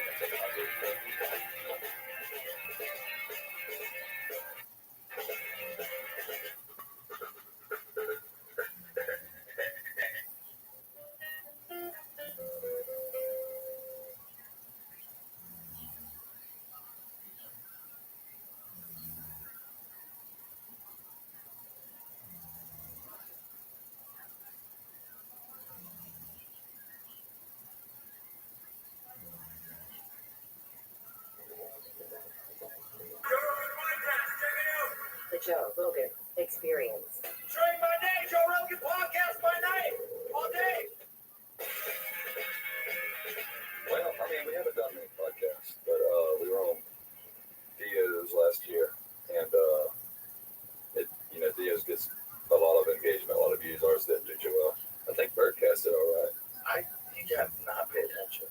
I know. You have not pay attention. Don't pay attention to numbers. Don't pay attention to shit. Don't read the comments. That's where I messed up. I got called a lesbian so many times.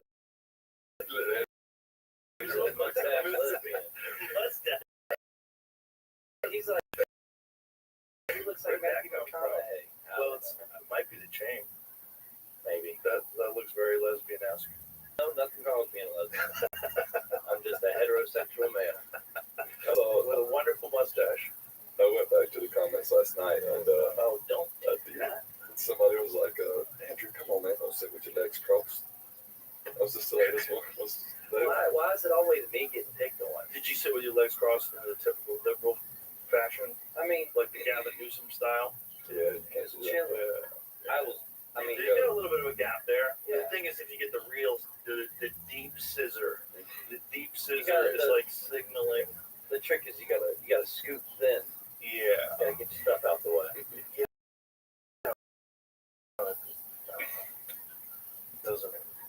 I've been doing it for a long time. So are you guys you were telling me you're kind of burnt right now. So you guys are fully on the road right now.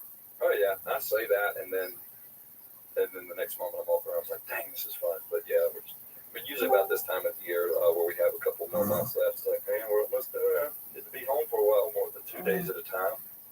How long have you guys been on the road for? To this year, or just in general? Well, all told. We started touring in Andrews Acadia in 2018. And has it been flat out since then? Pretty much. I mean, we Just usually little breaks. Yeah, we break in December for Christmas, but it's gotten better. This year we started touring in July, which was good because we usually start in like April or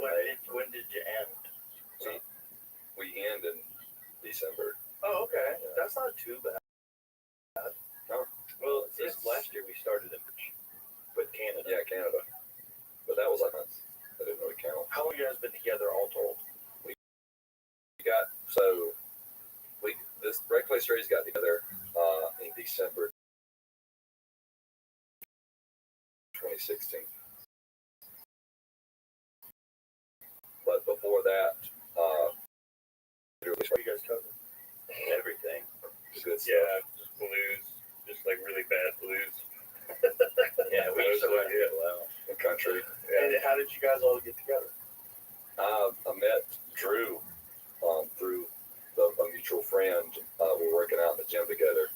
I was in high school, and Drew, this guy was like, "Hey man, I got a buddy. He's kind of down on his luck. He's like squatting in my dorm, and I want to give him something to do. I want to give him something to do."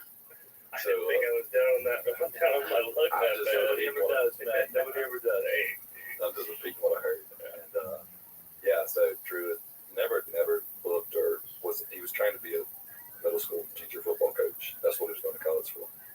And high school, college, that was the goal. I know, but Realistically, Never had it.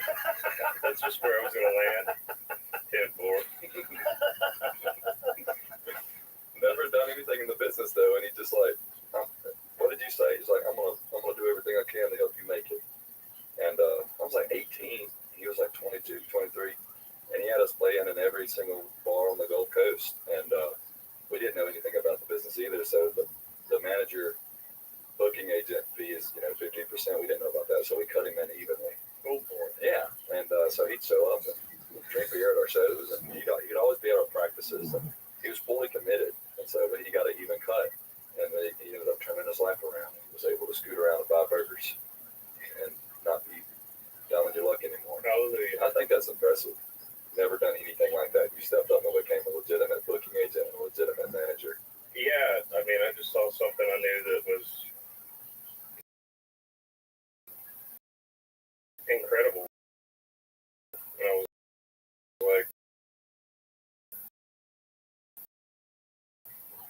all right, well, what do I need to do and I would sit in the equipment room between washing jock straps and set up cone drills or whatever and just like put post-it notes up on the wall and just write numbers down and just call all these people until like somebody picked up or like, hey, like what's the email for booking or whatever, and I just book as much as I could. So it was basically just learning on the job, trying to figure it out as you go. You have no experience in it whatsoever. Yeah. Wow. That's a cool story. Yeah. And it was all just based on your talent. That was what you saw, right? Well, yeah, that night you met, the night we met, the night I met you. Yeah. Yeah. I mean, like the first time I heard you on a cell phone recording, I was,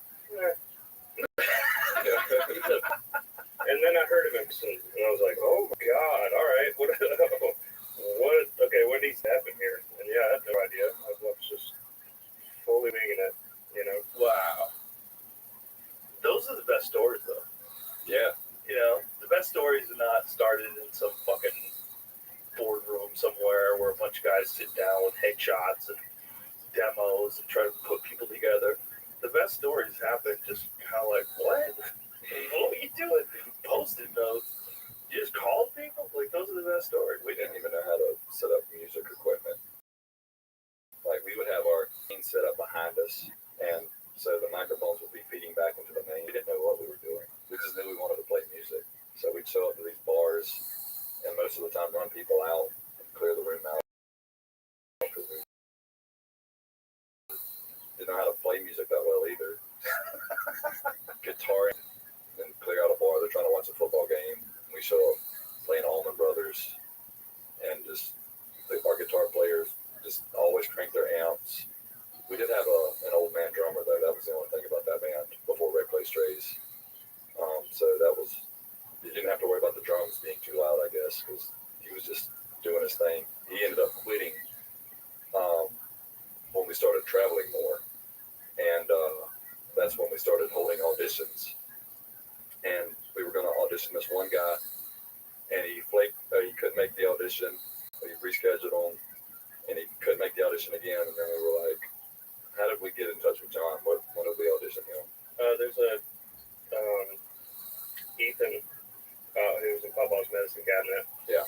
I reached out to him. I was like, man, I know you play drums. That was the best band in town at the time. I was like, I know you play drums. You probably know a good bit of drummers. Like, you know anybody who could use some work? And John was playing in a band called Ryan's Home, and he said,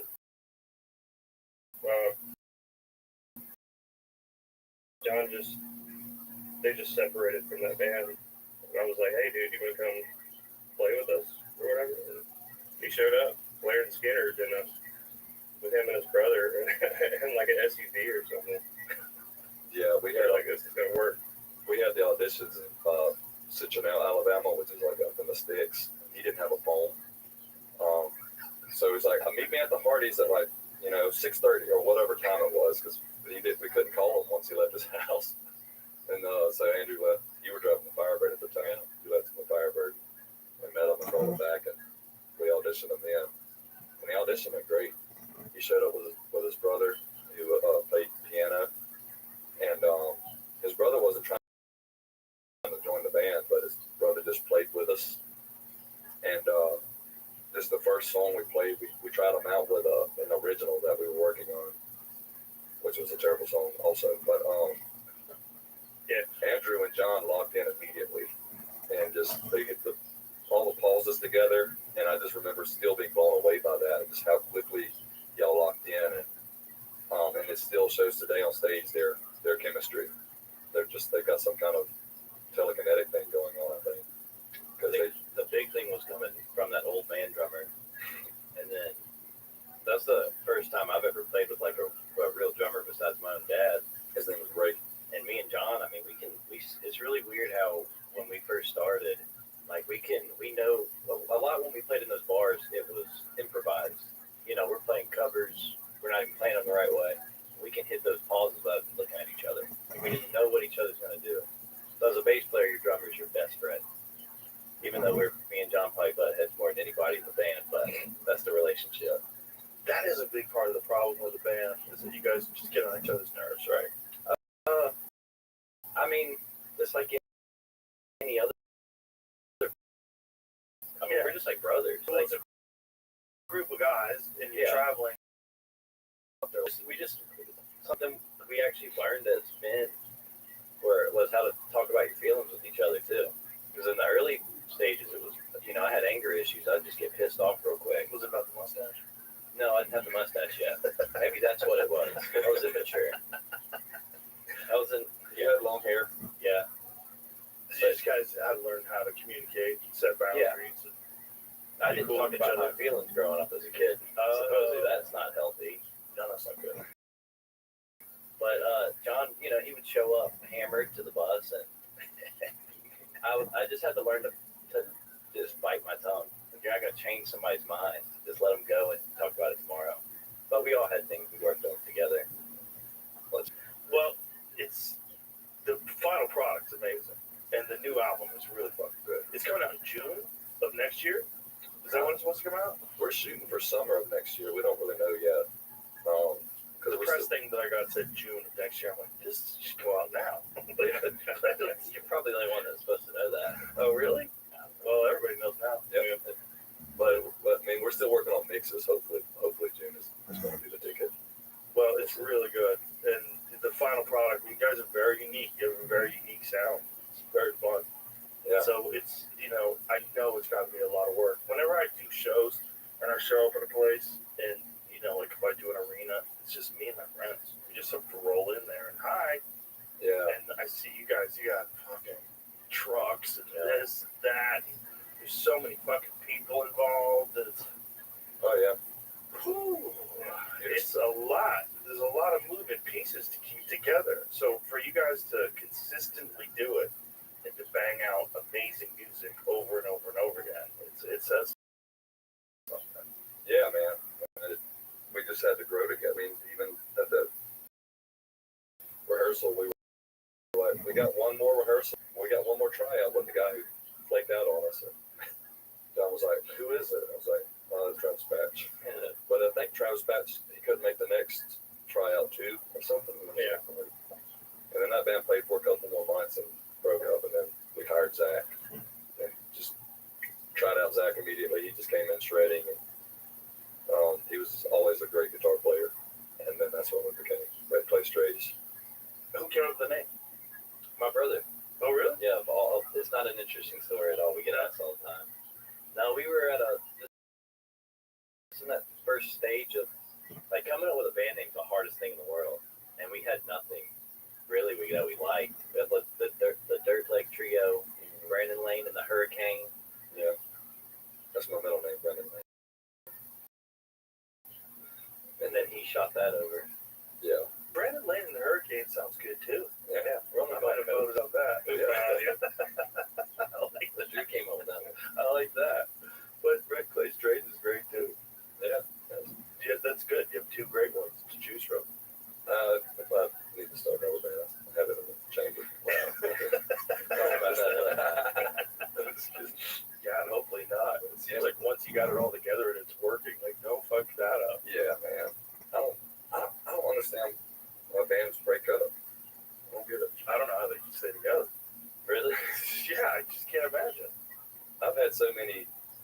Why do you say that? Well, because of the internal conflicts, because of the traveling, because of the stress, it just seems like it's very difficult. It's very difficult to manage all these different personalities and to keep everything rolling and keep all the people happy and make sure that everybody feels appreciated and everybody feels like they're doing their part. Yeah. I think you got to have your mindset correct, man. And for us, it's a thing. They are just chasing worldly things.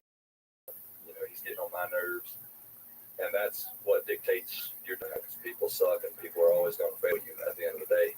But when you turn it into I'm not doing this for me. I'm doing this to fulfill my calling that God's giving me. And then it becomes a selfless thing. He who is greatest among you, let him be your servant, is but it's just always pops in my head. So it's like, if I want to make this thing work, how can I serve these guys? When we'd have to share a hotel room, we would all five of us be like, I'll sleep on the floor. No, you're good. You take the bed. I'll sleep on the floor. We'd have to fight over who gets the floor. You know what I mean? And then once it becomes a selfless thing instead of a selfish thing, you're not, I don't know. And when everybody shares that mindset, we're all worried about one another. I don't really see how you could break up. Well, that's very unusual, and that sounds fantastic because that's kind of the opposite of most rock and roll bands. Like most rock and roll bands, it is all about the lead singer, the lead guitarist, and who's the most famous, who gets the most chicks, and who gets the most attention. Yeah. So where did this mindset start with you? How did you guys develop this mindset? Is that how you grew up? I grew up that way. Yeah, my mother used to read us the Bible as children and stuff, so we always grew up knowing about Jesus and everything. And then, so that's pretty much what led me to make the leap, I guess. You know what I mean? I never had parents that were pushing me to go to college or pushing me to do something. They were just like, have a relationship with God. That's really the only thing that I got pushed by my parents. And so I've always been blessed or cursed with kind of looking at all this as temporary, what's the point in it kind of thing. You can't take any of it with you. And there's nothing new under the sun. It's all chasing wind. What's the point in all this? And so that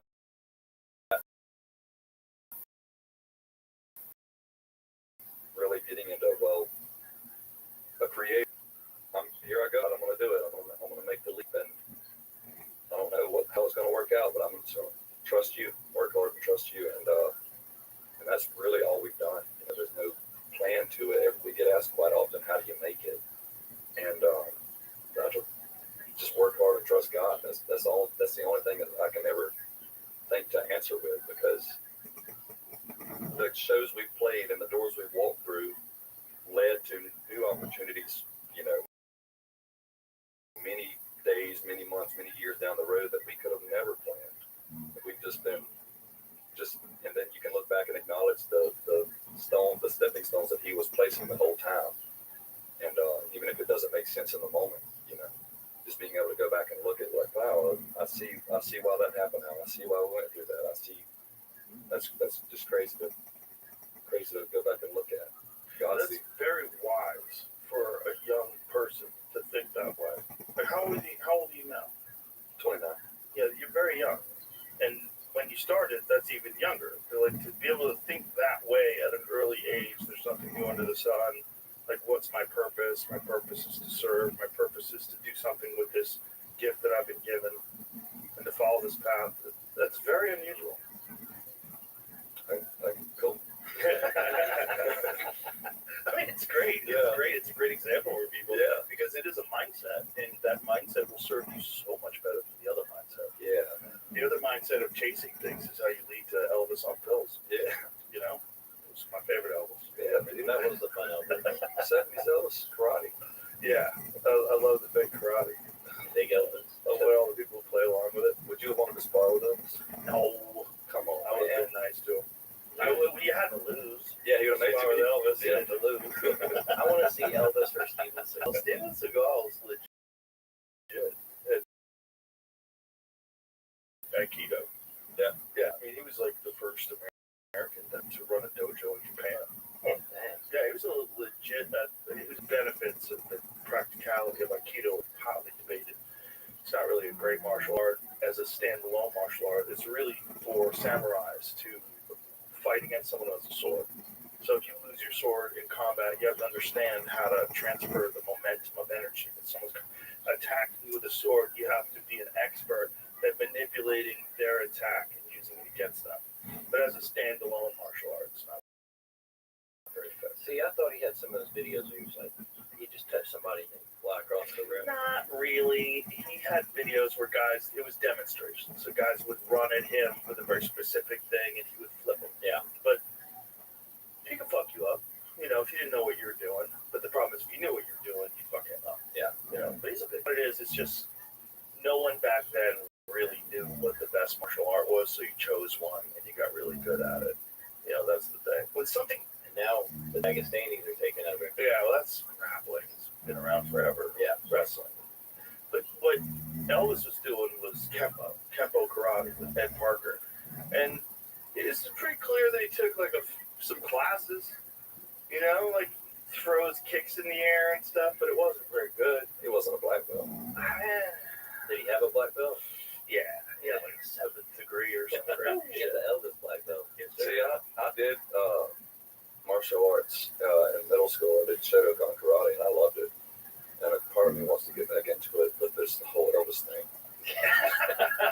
He never really lived This is Elvis. Yeah, dude. But by the way, back then, nobody knew what was legit and what was not legit. Like these thrusts, like they're pretending they can hit him and he doesn't feel it. One of my this is so crazy. Like all this is just nonsense. It's gonna be branded on all This is fucking nonsense.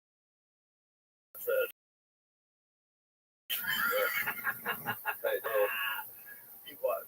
Not only was he on top of the world, he was the first guy on top of the world. Sure, but everybody goes crazy when you get that famous, and no one had ever been that famous before. yeah. There was no guidebook for him to follow. There was no Michael Jackson before him. There was no Prince. There was no nobody. So it's just nobody can handle that kind of fame, especially in the 1970s. Nobody. What was going on? Blew up at 19. Yeah. No way you're going to be normal. Good luck. And then you got an evil manager that's feeding you pills, and you're all fucked up, and Yeah, you're stuck in Vegas, just gambling everything away. that's going to be my manager. we picked on Cody. You just met him back then. It's like he's going to end up being Colonel, bro. One day. The snowman. That's good. Because at least now, for famous people, there's a roadmap. Yeah. And you can kind of see where the pitfalls are. You can see, that's Britney Spears Road. Don't go down there. You know what I mean? Like, you can see all the things that people have done. You know what I'm saying? Like, you've seen all the different ways that you can ruin your life and get caught up in the moment. And then also, the fact that you're very religious helps a lot because you don't believe the hype, right? Like, you believe in higher power.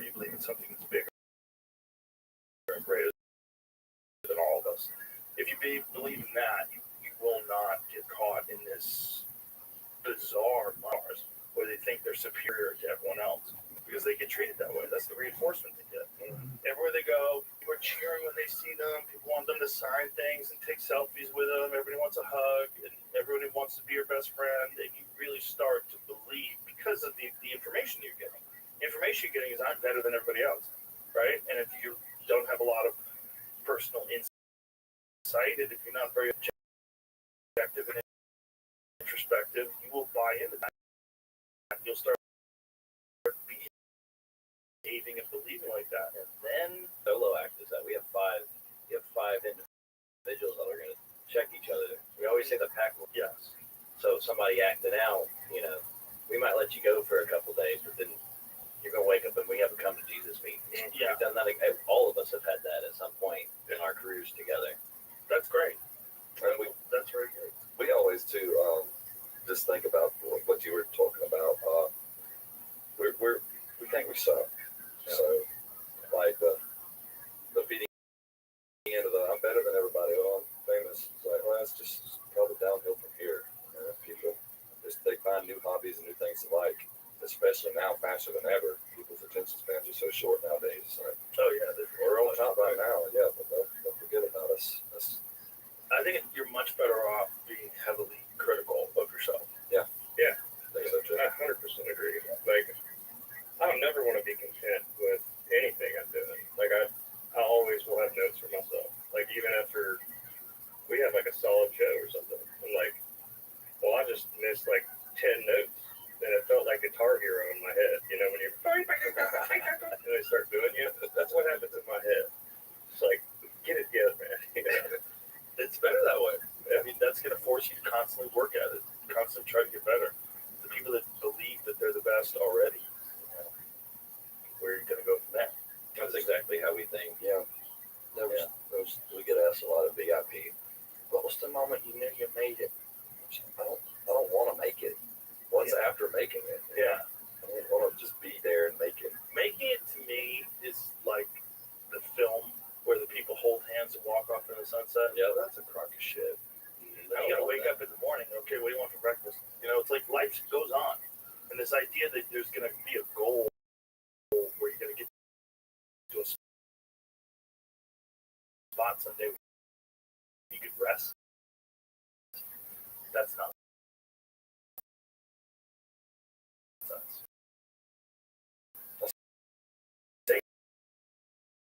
And if you're really rich, it never ends. If you think like that, if that's the thought process, if you're just chasing after goals and looking for this one moment where you can say, okay, we did it, it's never happening. Yeah, I kind of I say that to people too. Just from the outside looking in, you think like if you've never done it before, man, it'd be cool to get a song in a show. It'd be cool to get a platinum single. It'd be cool to sell out Red Rocks.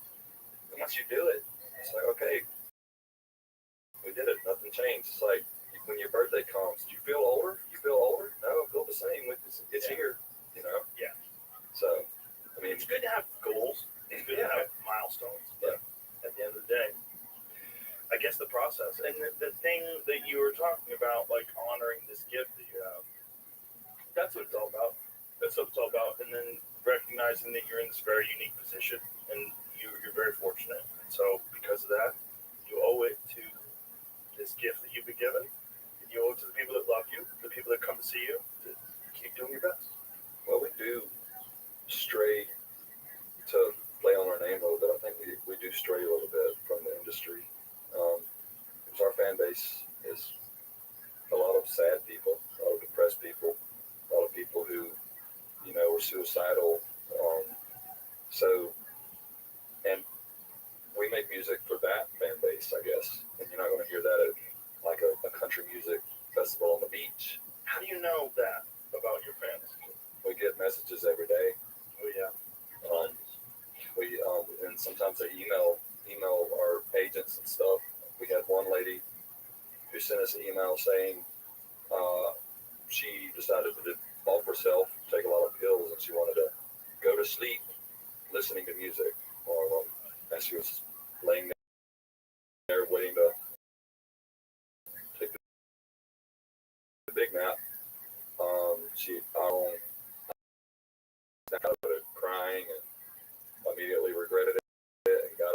her sister and told her sister what she had just did. And they rushed her to the hospital and did whatever at the hospital for someone who takes a lot of pills at once. And saved her life pretty much. And Wow. yeah, it's so moving.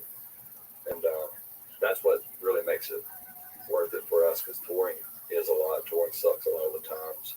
And if we were just doing it to be popular, or to be famous, or to be relevant, make money, I don't think that's enough to keep me going, because being on the road is very hard.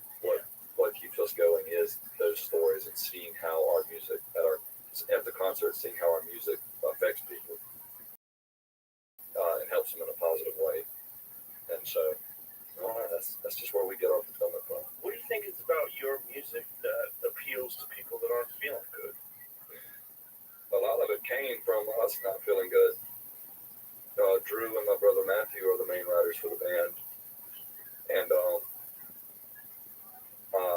they just, our song "Drowning," Drew wrote that during COVID when we were driving for Uber, trying to keep the bills paid.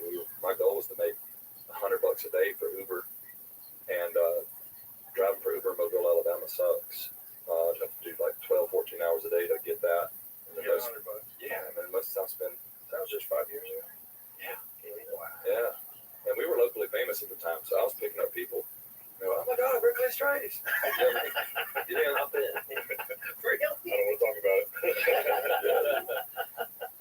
Makes it leave a tip. It's crazy. I picked up I was driving a Hyundai Sonata, and I picked up 5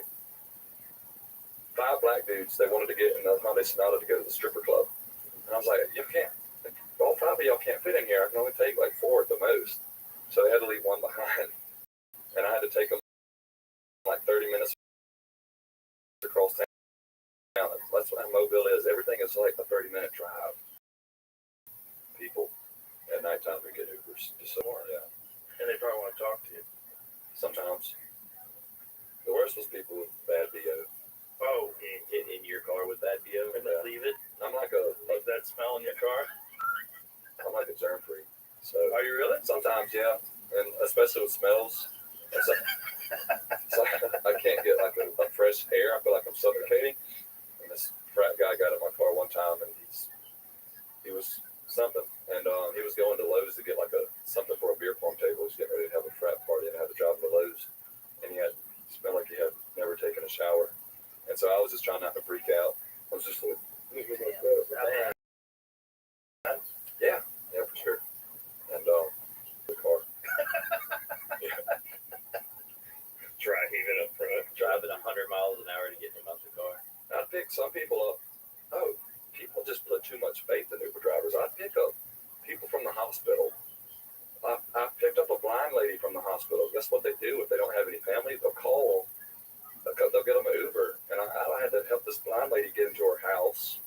I picked up this one guy fresh out of surgery. He couldn't walk. I had to get him in my car. And they got him a hotel, I guess. So I had to take him to the hotel. And I had to carry him out of my car and get him in his bed. And I was just thinking, what if this wasn't me? Right.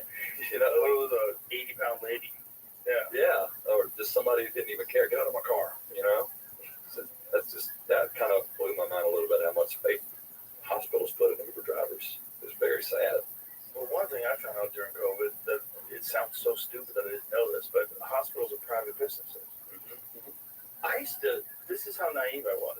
I was like, well, doctors, they go to universities, they do it so that they can become the best doctor they can, and they work for these hospitals that are set up so that all the people in the city have medical care. I really thought that. And then I have some friends doctors, and they would tell me, no, not only that, you're incentivized to push certain medications, you're incentivized to do surgeries that maybe people don't need, and you have to challenge your own ethics, because you'll be talked into doing surgeries that this guy, you kind of could justify it, but really shouldn't get it. I'm like, oh, fuck, man, really? And then, I've had friends that left and started their own practices because of this, because they tell you, you just, at the end of the day, why did I go to school? I thought I was going to school. It'd be a really fascinating way to make a living and very rewarding. You're helping people that are injured, that are sick. And then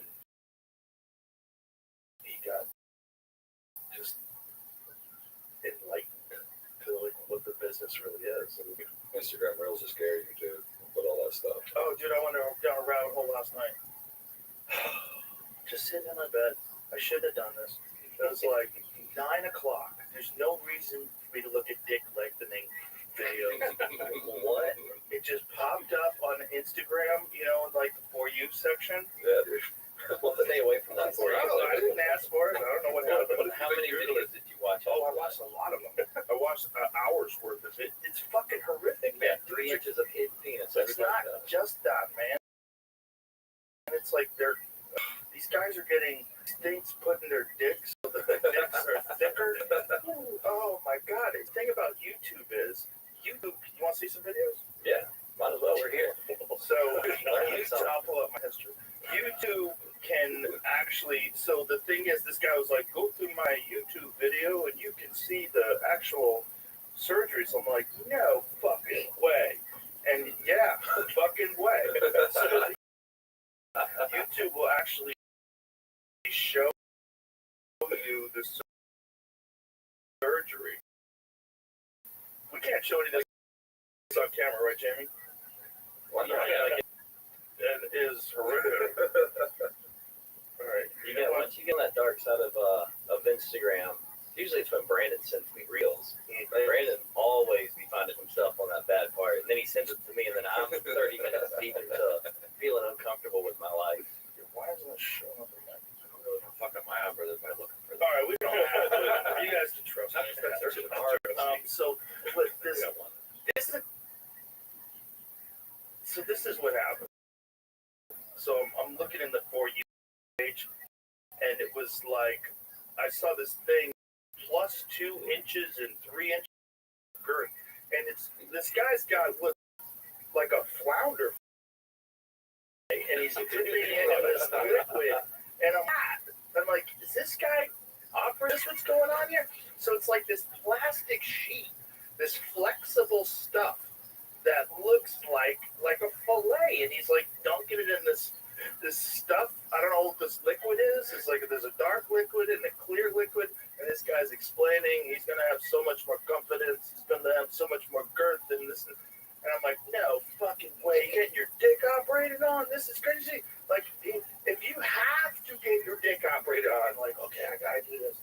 I can't believe I gotta do this. I got a dick problem. I got a dick cancer or something. Like, the dick has to get fixed. I gotta get it fixed. This is just regular dicks. The people are like, I'm not happy with my dick. I wish my dick was hard all the time.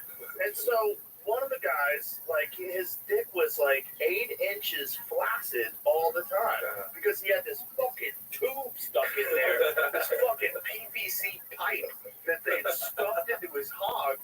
And it's just, and so in YouTube, because it's medical, they can show you. So the guy just drops his shorts. It's like, no, fuck. And this guy's get this Franken penis. And with the body of a giant, they took a guy who's like got a little tiny body, and they popped his head off, put it on a bodybuilder's leg.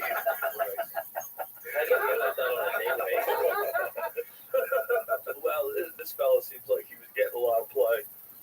He was in the rainbow community, and it seemed like he was just slinging that dick all over town, and quite happy that it never got soft. Quite literally laying pipe. Yeah, literally piping. Have you ever? Oh, Jesus, Jamie, it's bananas. That's a banana. Okay, all right. They're showing how they do it. Yeah. What is this one? This is this is a fat injection. This guy was dismissing fat injections. Like, fat injections are nonsense. You need the plastic. I think I would pass out. You wouldn't even need to be awake. You wouldn't need anesthesia on me. Yeah. I'd pass out. And then one guy, they install that's legs extending. They break their legs and they stretch it out. There's a guy that I've been watching. What is it? Brian the Sasquatch? That's his new Instagram? The guy was already 6 feet tall, but he wanted to be 6 foot, and he's a gigantic dude, like built like a brick shithouse. And he got his legs stretched out like a year and a half ago, and he still hasn't recovered. Yeah, I imagine not. But your mechanics are all off. Yeah. So if you were an athlete, like a 6 foot,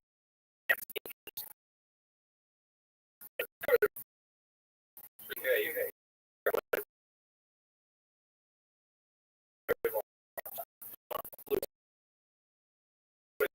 giant dude. Yeah, but where this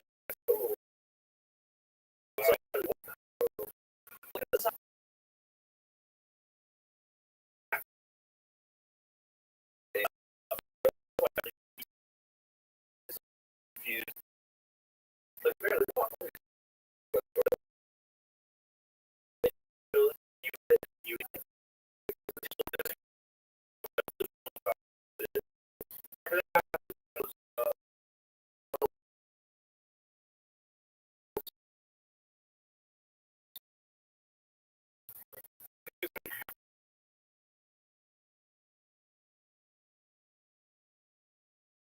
like all the interesting personality quirks that you have to develop because you got a weird chin, like all that shit's gonna go away. It's getting weird, man. They're trying to get rid of Down syndrome. Yeah. Well, probably a good idea. That wouldn't be terrible. Listen, I mean, there's nothing wrong. They're sweet people. You know, my friend Shane, he's got family members that are Down syndrome, and he loves them very dearly.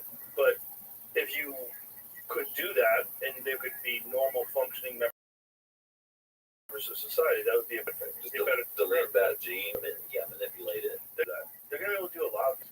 Then we're gonna be birth the super babies once they like the things usually always seem like they start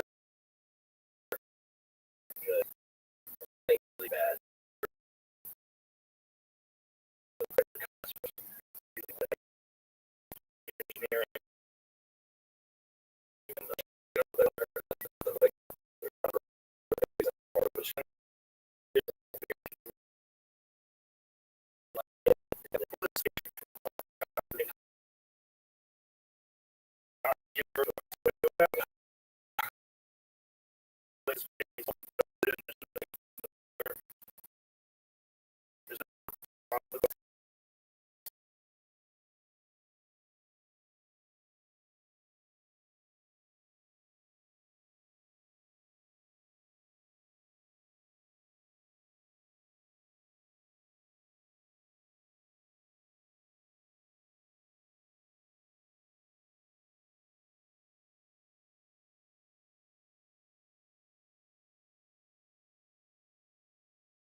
And family was about, and they were doing all kinds of shit with people where they're trying to figure out what can we do to humans if we can manipulate them with LSD, and they did it to Kaczynski, and we saw what happened with him.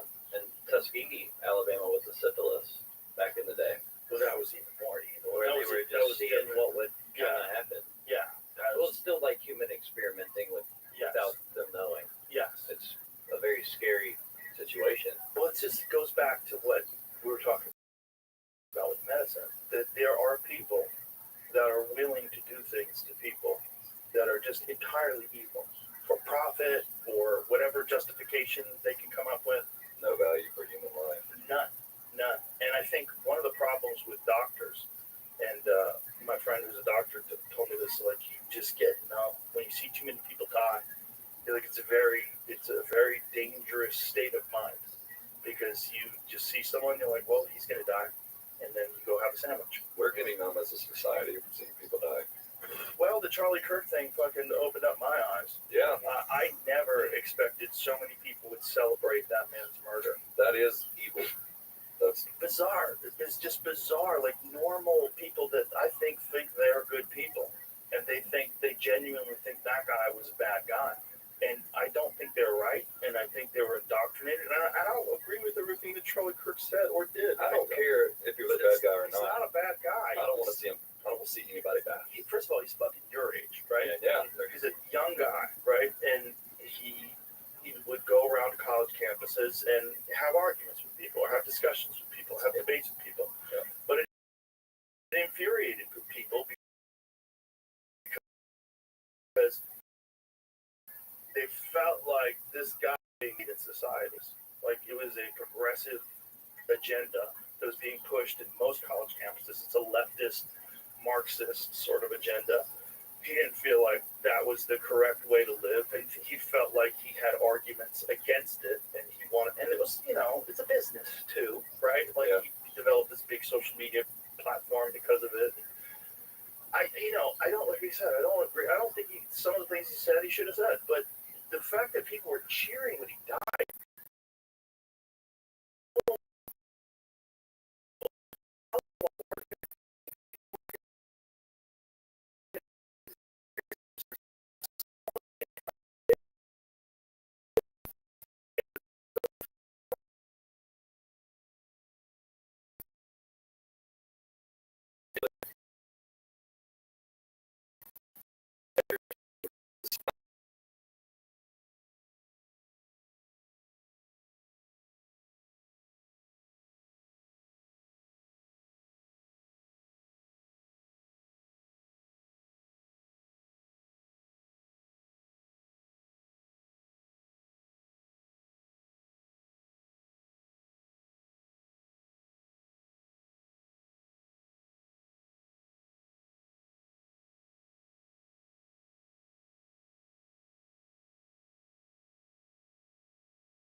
And so I've never want to use my platform to do that. But we're just we got so sick of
my parents got me the little sidekick and stuff. So I've always been on the Android side. And then when I started working as a teenager, I saved up and I bought my own like smartphone from one of those cell phone shops on in the strip mall. And it's Android. I never really got into. I never cared, first of all, what phone people have. It's you guys who care. Oh God, this is Apple. But it's a weird thing in our society where if a kid has an Android phone, they're looked down on. And dude. It's like something like 80+% of kids have iPhones. Man, it was after a show one time. It was after a show one time a long time ago. And I was talking to this girl. This is like way back in the day. And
married an iPhone user. I love her anyway. It feels like you're trying to be superior over him now. Exactly. By virtue of calling, Brandon's just like calling out your superiority complex as being superior. Yeah, just can't win with these people. Now he's playing victim. He wants to say it's an American company, but they're made in China. Well, the owner, Tim, what's his name? You don't even know. He is from where we are from. I'm supporting a local. Now, has he ever put an Apple store in Mobile, Alabama? Absolutely not. Do we deserve one? Probably not. It'll get robbed, dude. Yeah. Maybe the phone should be made in America one day. Yeah. But American company. Well, if they made it. I always said that if they made an American phone that had like little.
Should have access to your private information, whether or not it's bad. That shouldn't mean anything. No one should have access. No, they should not. Because it's an individual. Yeah. No individual should be able to look at your phone. You can't look at theirs. It's a power thing. And they're trolling. Well, you can guarantee the government's got everything. No, it's not just the government. It's other foreign governments, especially if you're a controversial person. Like foreign governments, there's a thing called Pegasus too. All they need is your phone number. That's all they need. So if you're not using encrypted apps, all they need is your phone number. And even if you are using encrypted apps, the government can get into those. When Tucker Carlson was trying to interview Putin, the government contacted him and said, "We know you're trying to interview Putin. We're looking into your Signal app." And he said, "What? Wow, that's wild. You can read my fucking Signal app?" Yeah.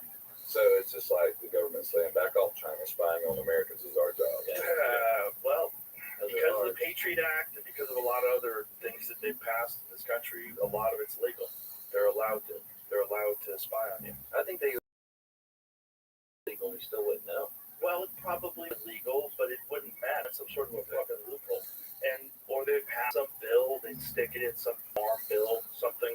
We think, like, oh, this is good. We're going to help the farmers. And you look in there like, hey, what's this doing in there? There's some stuff in the big beautiful bill. It's like they were trying to sell some national park land or something. Yes. They were trying to sell public land. That was a part of the big beautiful bill. Yeah, I was one of the people that was trying very hard to try to get that out of there. I remember that. It's fucking sick. I thought that was illegal. It should be. Foreign countries. It should be. They're trying to change laws. That's the thing. Like foreign countries owning land around military bases. That's crazy. That's weird too. Why does that happen? You can't do that in China.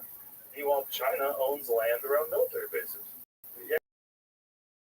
There's a lot of stupidity with our freedom, but that doesn't mean the governments are. Like in China, they just are, and it's insane. Aren't they about to start, or they already have the social point system? Social credit score. Social credit score. Oh yeah. So if you jaywalk and they get a photo of your face, so they have biometrics, they get a photo of your face, they know it's you. You think it's ding. Now you can't buy a plane ticket. Yeah. Black Mirror stuff. Yeah. Oh, it's just like that. Well, they're passing that in the UK right now. In the UK, you need a digital ID to combat. Ready for it? Illegal immigration. Well, motherfucker, you let the illegal immigrants in purpose. Like you guys knew what you were. And now you're using it as a justification for digital ID. I watched one this morning actually about it was a British judge. The guy got sentenced. I saw that. Yeah. For however many years for a 20 months for a social media post. It was about immigration. Complaining about immigration. Wild. Yeah, it's wild. It's crazy. And it's the best way to control people. And keep them at each other's throats. Like bring in a bunch of people that the people that live there don't want there, and let them duke it out, and then start instituting tighter and tighter restrictions and control. Yeah, I see all that happening, and it always makes me wonder. I wonder how it's going to go down here because we are the different ones with the guns and stuff. I wonder how far it's going to go here before something happens, something pops off. They're gonna try. They're going to try, and they're going to keep trying. They're going to continue to try, and they're going to try to sneak it in. And if it's not for independent journalists that call that shit out, we would be in real trouble. It would have already happened. They would have put it. They were trying to institute a vaccine passport, and the vaccine passport would be attached to a digital ID so that you would know. But that digital ID would then be transferred to a social credit score, and then they wanted to do a carbon tax. So they want to do a thing that tracks your carbon, so it tracks how many miles you drive, purchases, so it tracks how much carbon you're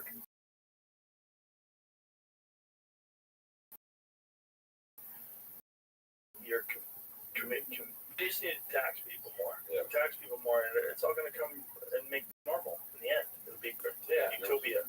Farmer with cows, you got to pay taxes on those cows because they're farting. Well, how about in other countries? They're killing cows.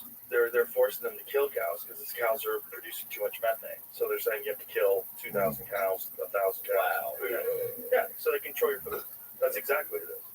I remember one of those chicken farm or chicken houses burned down. Years ago. Yeah, That was really weird too. yeah, it's real weird. But the chicken houses do burn down. What's also weird is they had to kill a bunch of chickens because some of these chickens had bird flu.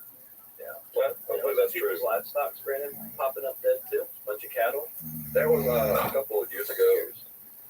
This one farmer posted a video like all his cattle was dead in the field, and they said it was because of the heat or something. But this farmer had just tons of dead cows just all over stuff. And it was going on the same time as the chicken houses burning down, so it could have just been news adding on to news kind of thing. This is what's in right now.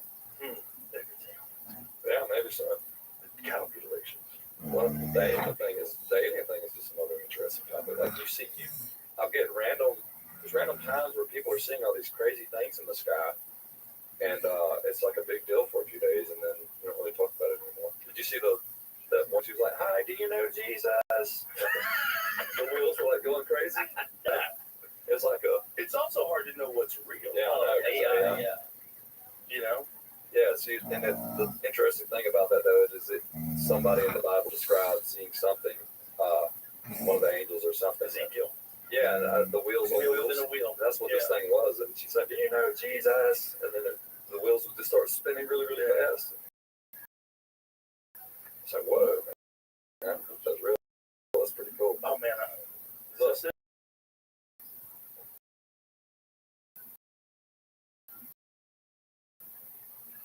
That looks like a rocket launcher. she's definitely have an Android. Look up. Yeah. It's gonna turn into the moon here in a second. Watch.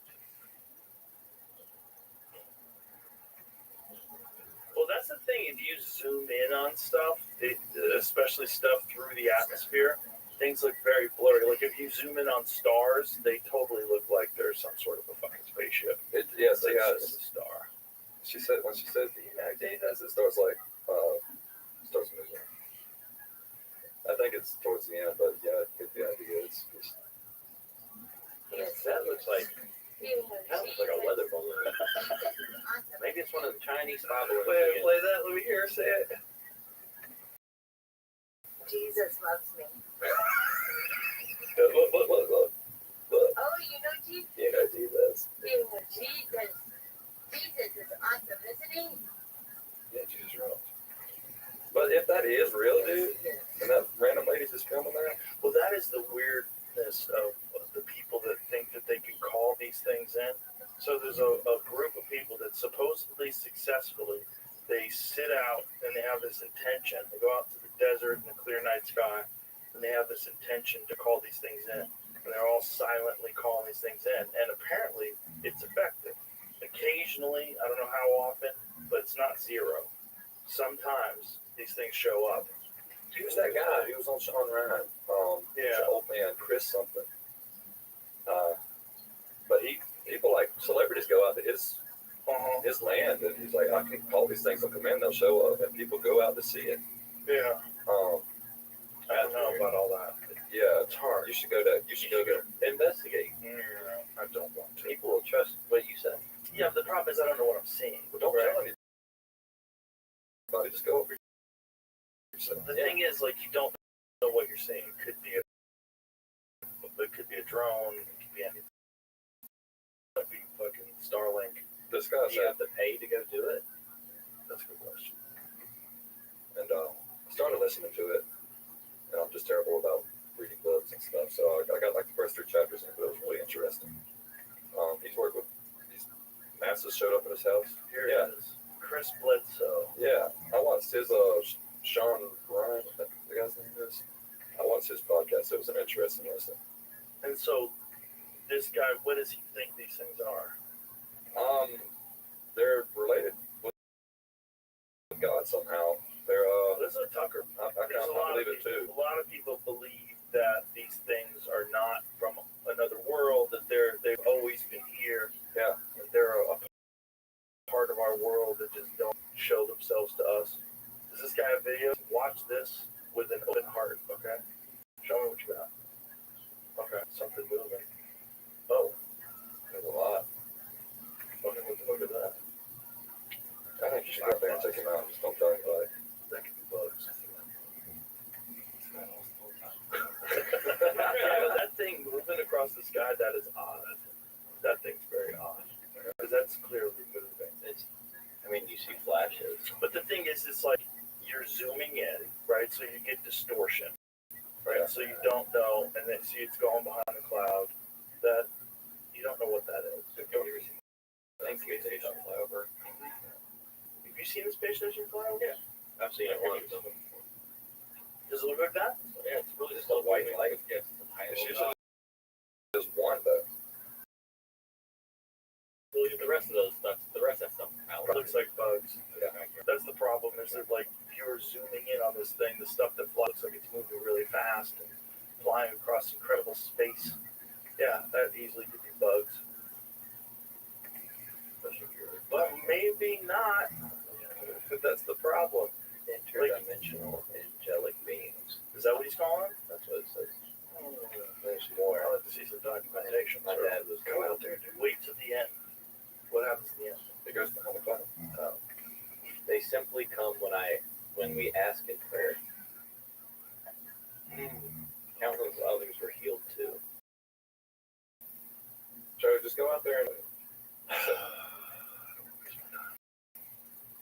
I feel like if they want to show themselves, they should just go ahead and do it. yeah, I think they will eventually. Maybe if it's going to happen. Maybe a lot. Maybe if things get real messy here. Yeah, isn't there verses about there will be signs in the sky? I don't know. Well, there's a lot of verses about the sky.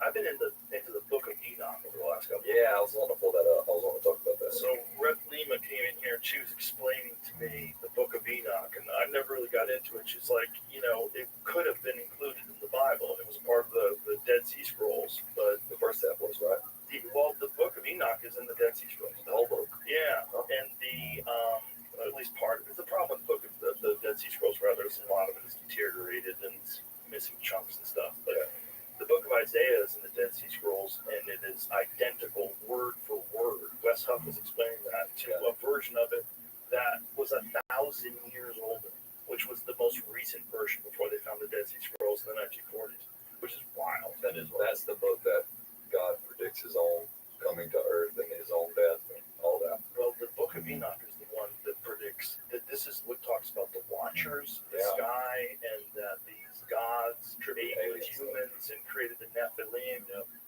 It is bizarre. Well, I've listened to it twice now, and I keep going back over it and just rewinding and going, what were they trying to describe? It's completely insane. when you get to because isn't there like a jit stuff where there's like men coming down from space and like Stargates, there's all sorts of weird shit. that to me is just like fallen angels. It's all kind of lining up in some kind of way or another. These whatever rebelled against God and came down here, men from the sky came down here and were pretty much posing as gods, and many people worship them. And isn't Enoch money and teach them about sorcery? Yeah, sorcery and agriculture and metallurgy. There's all sorts of like weird. They talk about incantations, and then like how to get out of it. One gets put on you. It's like, And you got to think this is pre-Jesus. Yeah. So God is separated from man. So we're just walking around as people like not knowing what's going on. And these things come down and they're warring giants and stuff. It's like, I'd probably think it's a God too, for God's sakes, because there wasn't. What was the Jews even a thing when the book of Enoch was written? sure, yeah, it was. They were God's chosen people. the people that argued over whether or not the Book of Enoch should be included in the canon were rabbis. Yeah. But it's all so confusing. Is there any explanation of why it would be left out? Well, they felt like it didn't jive with the Torah. I think that's the reason why it was left out. Well, I mean, when I say that, like, at one point, the Jews were God's chosen people, is like they knew the God, the one, the I am, the one true God, but the rest of the world didn't really know what was going on, and so they were worshiping other gods. And so, like, aside from the Jews, the rest of humanity seeing these things walking around, it's like I'm sure they would think that. I'm sure they would worship that. Well, what else do they have to believe? Well, if something did come and visit humans, I'm in the middle of this Richard Dolan book, and it's a very interesting, it's a very objective, scientifically minded author. One of the things he's talking about is this gene expression. It's a allele that started this gene. It was introduced through breeding. So one of the things that we know is that it came into the human population somewhere around 40,000 years ago, and that all geneticists agree that this was introduced through crossbreeding. So the idea was it introduced by Neanderthals? Was it introduced by Denisovans? Like what type of human? Well, the problem is they don't find that gene expression in any other ancient human. Like they don't find it in Neanderthals. They don't find it in Asia. like in Mongolia, most people have it. The rest of the world, it's like 70% of the people have it, and they think it's responsible for creativity. They think it's responsible for this giant change in the artwork that people start producing around 40,000 years ago. And his assertion or his question, the hypothesis, is that it was introduced by some other species. And this is also part of what is talked about not just in the Book of Enoch, but also in the Sumerian text. They talk about what happened that created human beings. And so what he's talking about is this one woman that was an academic, I forget her name, but she wrote these books about it where she believes that human beings are some sort of a hybrid species and that we were genetically manipulated to be what we are now. And I think going back to the flood, because apparently, like every other religion has some type of evidence of a great flood, correct? Yeah. So at one point or another, if God's creation did get corrupt, Right. That was a great reset of he had to get rid of all that he did create. And Now because of the Younger Dryas impact theory, we know that there most likely was massive floods all over the earth somewhere around 11,800 years ago. Yeah. And I just think about stuff like that when they find this skull that they can't link anything to, or find stuff that they can't link anything to. It's like we don't really know what happened a long time ago. We can pretend that we did, but I personally believe there was an advanced civilization way back in the day before all that. And there's a lot of evidence that points to that. Yeah. There's also new evidence that just emerged out of China. They found a Homo sapien skull that's 1 million years old. Well, it's China. Still, it's an actual Homo sapien skull that was carbon dated to 1 million years old. So that predates what we thought of as the emergence of Homo sapiens by 500,000 years. Yeah. And that's what we found, right? They might find another one 6 months from now that's 2 million years old. So they don't really know. We're piecing things together. We're piecing the past together with a very limited amount of information, very limited evidence. And evidence of fossils, it's very difficult to make a fossil. Most fossils, they don't happen. The animals eat the bones deteriorate in the sun. There's a very specific set of circumstances that has to happen for something to be fossilized. Yeah. Haven't they found some fossils with like grass still in their mouth? And so they were wondering they found some type of evidence of fossils where it seems like this animal was fossilized instantly. Yes. Well, that's not even fossilized, just preserved instantly. Yeah. Like this is woolly mammoths. There's quite a few of them. They think a lot of that was what happened during the impacts. So Randall Carlson talks about this quite a bit. There's multiple places on Earth where there's a mammoth legs stream over a large field of them, thousands of them there. Like what happened? Like some sort of an event must have happened where they were wiped out, or the ones that were in this area were wiped out instantaneously. And he thinks it's probably some sort of a collision, it's a mass casualty of some sort. Yeah. I mean, what else can cause that? Well, not only that, 65%, something like that, of all North American megafauna died off at the exact same time. All of it around that same Younger Dryas impact theory time, which was going 10,000 years ago. Everything, woolly mammoth, African cheetah. There was all sorts of giant sloths, all sorts of weird animals that all died off in America around the exact same time that they think this flood happened. And it used to be just complete speculation, but now they find core samples where they're finding iridium. It just indicates iridium is very common in space and very rare on Earth. So when they find a layer of iridium, it indicates there's some sort of an impact. Interesting. That's wild shit, man, because it could happen to us at any moment. There's this guy, Avi Loeb, who's a professor out of Harvard, who is saying that some of these objects that we're seeing in space, they're moving in very bizarre ways. They're enormous. They have much more mass and much more speed. They're interstellar objects, and he's speculating whether or not they're alien. We got one person pretty soon, right? I've been following them. Yeah, this is one of the ones he's talking Yeah, about. they think it's a spaceship, something, whatever it is. For it to come outside of our solar system on this path is just very bizarre. Very bizarre, but other astronomers say, yeah, but it just might be unique. Like there's a lot of stuff in space they're finding through the James Webb Telescope that they didn't understand. That so they had this idea of the universe being 13.7 or whatever it is billion years old, but in these galaxies that were formed far too quickly after the Big Bang, and so now they're starting to say, well, this might be an indication that it's quite, and that maybe it's not 13. The Big Bang is not 13.7 billion years, but that's just as far back as we can look. And as they get better and better equipment and better ways of looking, they'll be able to find more evidence, more information that gives them more questions and less answers. It's really weird. It's like there's a quote by Dennis McKenna. He said that once the bonfire of knowledge expands, the surface layer of ignorance is exposed. More of a surface layer. So the more you see, the more you learn, the more you realize, oh, I don't know shit.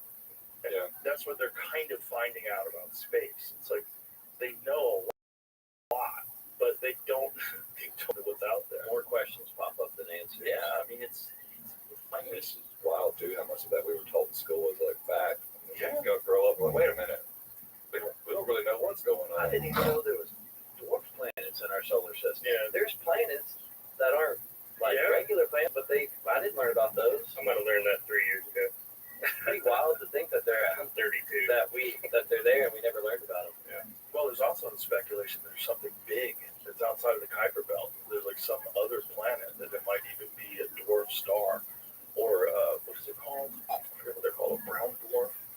But that we might have a binary star system, and the star might have died off, and it's far outside of our own sun, outside of that orbit. Wow. So there's this thing called the Kuiper Belt that's outside of Pluto, and it's a belt of objects, and that's one of the reasons why Pluto got declassified as a planet, because it is a little too small to be a planet, and it seems like there's a lot of these objects out there, and then they found a couple more, and they're saying, okay, it's not a planet, but there seems to be a drop off after that, which indicates something that is of a large mass. One paper that we looked at once that they had documented a planet out there they were calling Planet X. But it's like the Earth-like, they don't know what it is. I mean, this is the fucking Sumerian tech stuff too, because they talk about this planet called Nibiru that comes within an elliptical orbit every 3,600 years and fucks things up, and that's where the Anunnaki live. They'll come visit us. This is this guy Zacharias Hitchens. It's fascinating stuff. So fun. It's so fun, but there's a whole website called sitchiniswrong.com. But I'm too dumb to know who's right and who's wrong. It's still interesting to talk about and theorize, Oh, yeah. Well, the Sumerians had a detailed system 6,000 ago. Bizarrely, the sun in the center, all the planets that we know of in the relative size and the relative order, like the ones that are the right, not exactly the right size because they're so fucking huge, but the bigger ones are in the bigger place. Yeah. And it shows this map of the solar system on this clay tablet from 9,000 or 6,000 years ago. Like, how did they know that? Yeah. It goes back to the advanced civilization. I don't know. I just How really think advanced do you think? I think it was a different type of dance, like not power lines and stuff like that. I think they honed into like natural energy from the earth. Like I heard something about the pyramids may have been like some type of a power plant because they just found where those pillars. That stuff's wild. That stuff's wild. I did this dude Ben Van Kerkwick, and the technology to find this enormous labyrinth that existed, but that was also documented historically. Herodotus talked about it, and different historians have talked about it. This labyrinth that's even more impressive than the pyramids underground. And inside, so using this technology, they've found this 40 meter, it's 40 a metallic tic-tac shaped object that's 40 meters of this labyrinth. So they built a dam in the 1960s to help the farmers out, and the dam unfortunately fucked up water table, so this labyrinth is now flooded. So you can't get in it unless they do something to change the water and, change how the water is channeled or build a tunnel inside of it. But the water table has made it impossible to get into it without doing that. But this thing, because of this tomography, this ground penetrating radar, they know that there's an enormous metallic object from thousands and thousands of years ago that's 40 meters long. Are they actively trying to figure it out, like get in there? There are researchers that are, but the problem is there's a lot of resistance from the YouTube. Yeah, they don't want monkey wrench in the timeline that they've been teaching forever. Yeah, I've seen one article. They just discovered some ancient city, and it was like they discovered something. It was related to Christianity. Like they discovered something, Christ is king, but long story short, the whole entire project just got shut down, and they passed a law you can't dig there for like 20 years. I think you're talking about Göbekli Tepe. Yeah, that's it. Yeah, Göbekli Tepe, which is in Turkey. They found that by accident. It was a farmer. The farmer was, I think it was a sheep herder actually. Found some stone that was in the ground. He's like kicked at it and like did off a little bit, and then realized it had a right angle to it. He was like, what the hell is this? And he dug a little deeper, and then they called in the archaeologists. And they said, hey, we got something in here. And then discovered that there's these concentric huge stone columns and 3D animals. They've only uncovered 5% of it so far, and they kind of stopped digging because they get an enormous amount of tourist revenue where people want to come to the site, and they didn't want to fuck that up. And there's a lot of weirdness when you let these governments decide what can and can't be explored, because through ground penetrating radar they realize that this site, they've only excavated 5% of it, is one of many sites that are in that area. And the age of it is really fascinating because this was intentionally covered somewhere around 11,000 years ago. So that means that someone decided to cover this all up with dirt 11,000 years ago, which means they don't even know how old it is. It could be 2,000, 3,000 years older than that. They don't know. And it's just weird to just stop finding that out. Mm-hmm. Well, they're getting a lot of pressure now, so they might start opening up the issue of it. And they did shit like they covered it with the olive trees for some reason. Yeah. Like, I think because olive trees are protected from looking around, the olive trees, the roots are actually destroying the artifacts that are underneath. So now they're pulling the olive trees, and there's discussions about continuing the excavations. I got off on a giant kick one time. It's like anytime the Smithsonian got involved, Just shut down. Yeah. The giant stuff is weird because there's a lot of documentation of people finding giants, like enormous, Giant bones. 10, 15 foot tall humans. And then there's also the Nephilim in the Bible that are giants that consumed everything. David and Goliath, there's giants in the Bible. And it makes you think, like, okay, is it a giant like the mountain from the Game of Thrones? Yeah, maybe. People were shorter relatively back then. Right, but probably some people weren't. Yeah. If they lived in some places where they had more resources and better genes. Yeah. Pituitary gland problems, where you have guys 7'11" plus, Yep, but this seems different. The giants in the Bible, the giants in historical accounts, it seems different. It seems like it's a totally different species of human. And again, if we just found this guy recently that's 1 million years old, and now we know. So forever they were saying that human beings, the timeline used to be Homo sapiens emerged 50,000 years ago. Then they moved it to 150. Then they moved it to 250, 300. As they find more information. Now they, and if one day they find a fucking head as big as this table, like what do they do? What do they do about that? Do they even tell us? I don't think they would. Why wouldn't they? That's what's weird. Like, why wouldn't they? Isn't that crazy? But we all agree.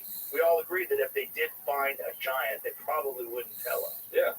Not until they did their own, figured it out for themselves or tested on what I they don't want. know if they want people to know, but I don't know why they wouldn't want people to know. Like, why am I convinced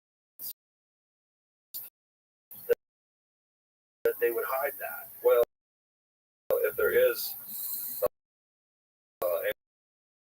Antichrist on his way, he already knows he lost.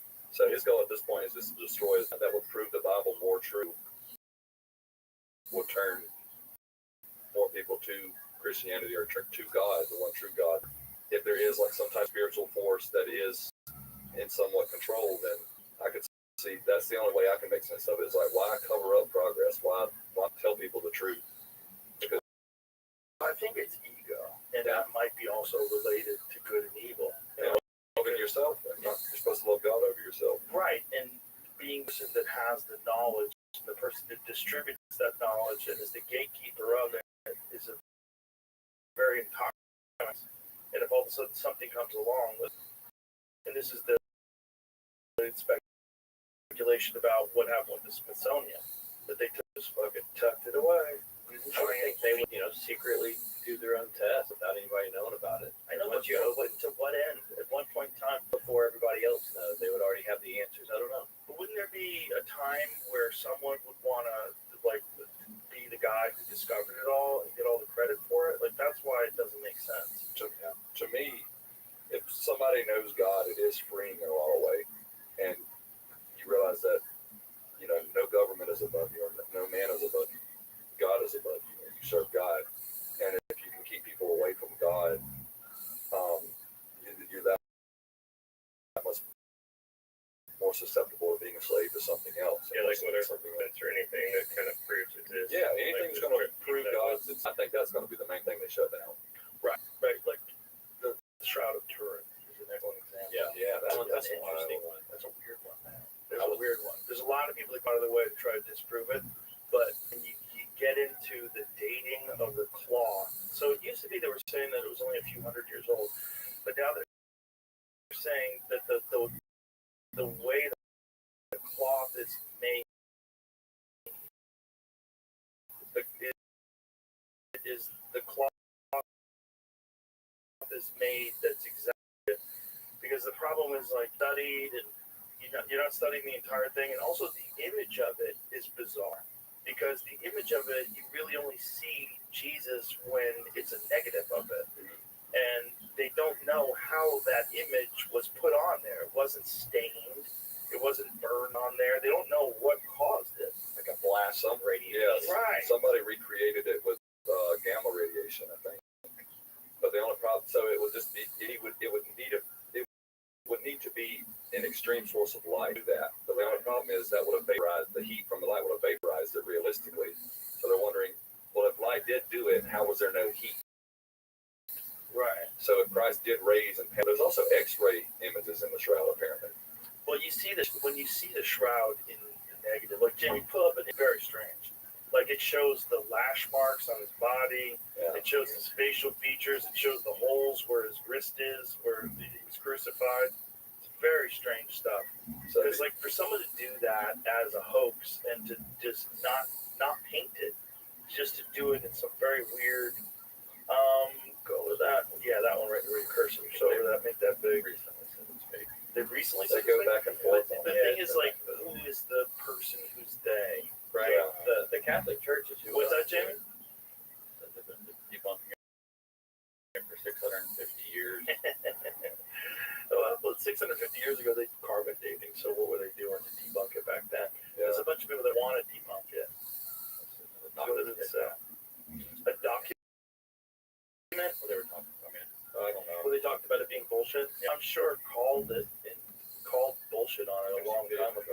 Talked about ways that some of that stuff could have been done. Sure, but how would someone figure out that 500, 1,000, 2,000 years ago, whatever it is? It could have been 300, 200, 150 sure. 60 years ago. Well, it's 650 years. If they've been debunking it for 650 years, you got to assume it's at least 650 years old. So the thing is, like, see, it's been dated between 1355 and 1382. So the text, what text that we're talking about here, not the shroud. What is the text about? I mean, medieval documents revealed the authenticity of the shrine that many believe Rabbbi was being called into question perhaps as early as 1355. Okay, well that means that it existed 1355. Yeah. Depictions by clergymen. See, it's hard. Deceptions. Oh, excuse me. Deceptions by clergymen. His writings, now considered the oldest written rejection of the relic, predate the previous earliest documented criticism by the Bishop of Troyes, Pierre d'Arcis, in 1389. So, we know it's at least 600 plus years. We know that the way there was not stained, it was not painted. It's very not. They didn't even know that until they came up with photography, they could take an image of it, and they didn't see the face of Jesus and all the depictions. Mm-hmm. It's like this image right here. It's like you look at that, the Shroud of Turin. Like, yeah, I can say call bullshit, whatever. But then you see the negative. I go back to those other images. So this is what it looks like when you run it through, when you use modern photography and turn it into a negative. That's that this wasn't, that they didn't know about this in the 1300s. Yeah. A new study says it's something else. So they're going to have studies forever that they love to call everybody retarded. Yep. Everybody's an idiot. This is all fake. This is bullshit. But whatever that is, man, when you're, just go back to the negative ones. The one that he just had. The one down. Yeah, that one, please. That's weird as fuck to me, man. That's weird as fuck that you couldn't see it normally, and you only see it when they make a negative of it. That is so strange that someone would go out of their way to fake something in that way, where it only exists in a negative. Well, they don't even know how it happened. Right, exactly. They don't know how that. I mean, they're saying they could reproduce it today, but I don't think anybody has. And also, how are we going to reproduce it to such an extent with so much detail that matches the biblical depiction of the crucifixion? Yeah. Including the holes in the wrist, the lash marks on his back,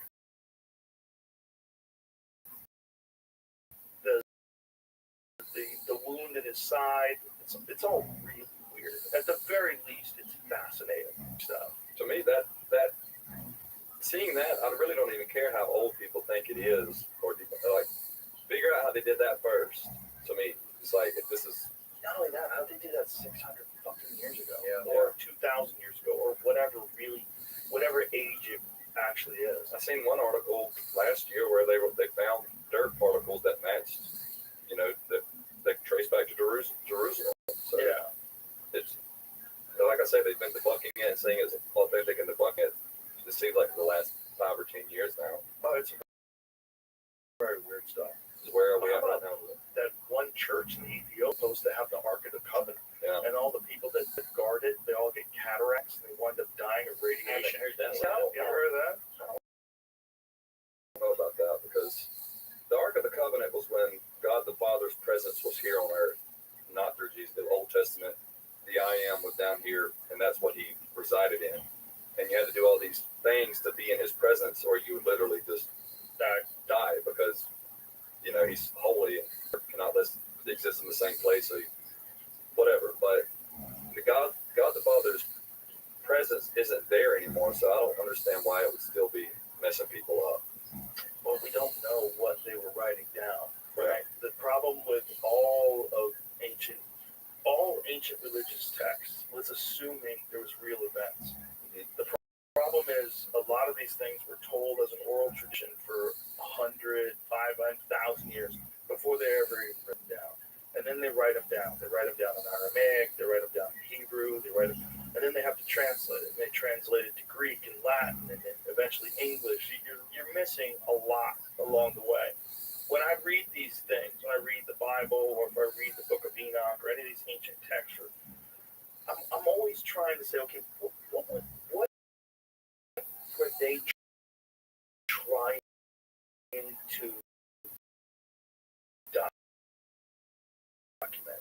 Like, what was the original event? Like, the problem is people are like human beings. When they see something fantastic, they always add their own little flavor to it. People add their own little thing to it. If they are of a certain belief, they're going to attach that belief to whatever this thing was.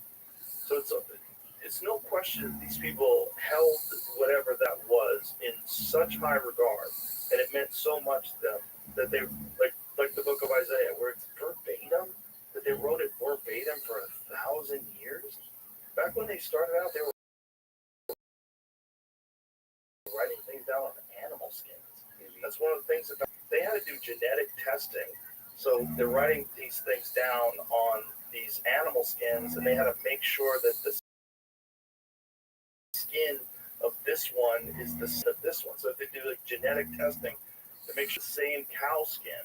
So okay, we got all this skin from this cow, and it's in this group of text. So start decoding it. That's an interesting way of doing it. That's wild. It's wild. I would have never thought of And that. like Wes Huff said, how they used to write things, like they'd leave stuff out back then because it wasn't required back then. They would just write down the basics. I watched that Wes Huff thing.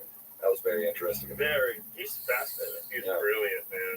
Yeah. I've watched a bunch of stuff on him. Very Very brilliant. But it's also, it's again, what were they trying to document? Yeah. It's clearly something was going on back then. Something happened. Did you ever read that story? It was somewhere in the Bible. I can't remember where. It's in the Old Testament. Somebody stole the ark, or some tribe stole the ark, and like the next day, the next morning, like everybody was dead from stealing the ark, and they pretty much said, "Hey, come get this thing, and take it back." Yeah. Yeah, we don't want it. Yeah. Well, that's what people believe is in this church in Ethiopia. Yeah. You know, because there's these Ethiopian Jews who also, their Bible is the book of Enoch. Yeah. Do we have an image of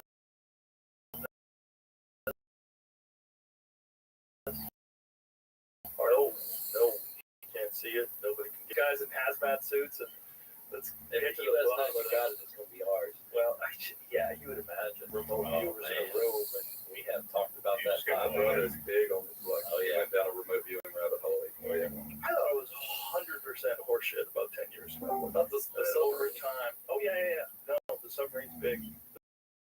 The one that they found the Soviet submarine they were building. They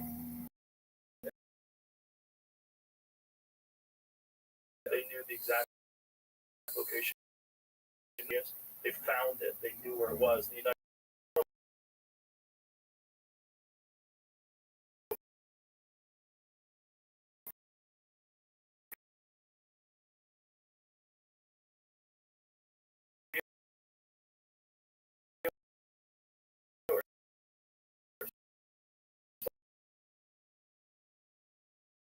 like they've got actionable information from since that used to exist aspect of human consciousness that we forgot that we don't know how to do anymore. One of those things. It is because the remote viewer thing, they kept that program going on for a long time, and you know I don't know what top secret information. Who knows? That whole Cold War time is also just wild. I think it was. I see why we would have faked a lot of stuff. sure. On both sides. Yep. Andy just started believing in in us getting to the moon. Well, once That we was went just to once we went to NASA in Texas, but also that documentary, the other footage that came out. I don't really know. I can see why we fake it. I mean, it's Soviet.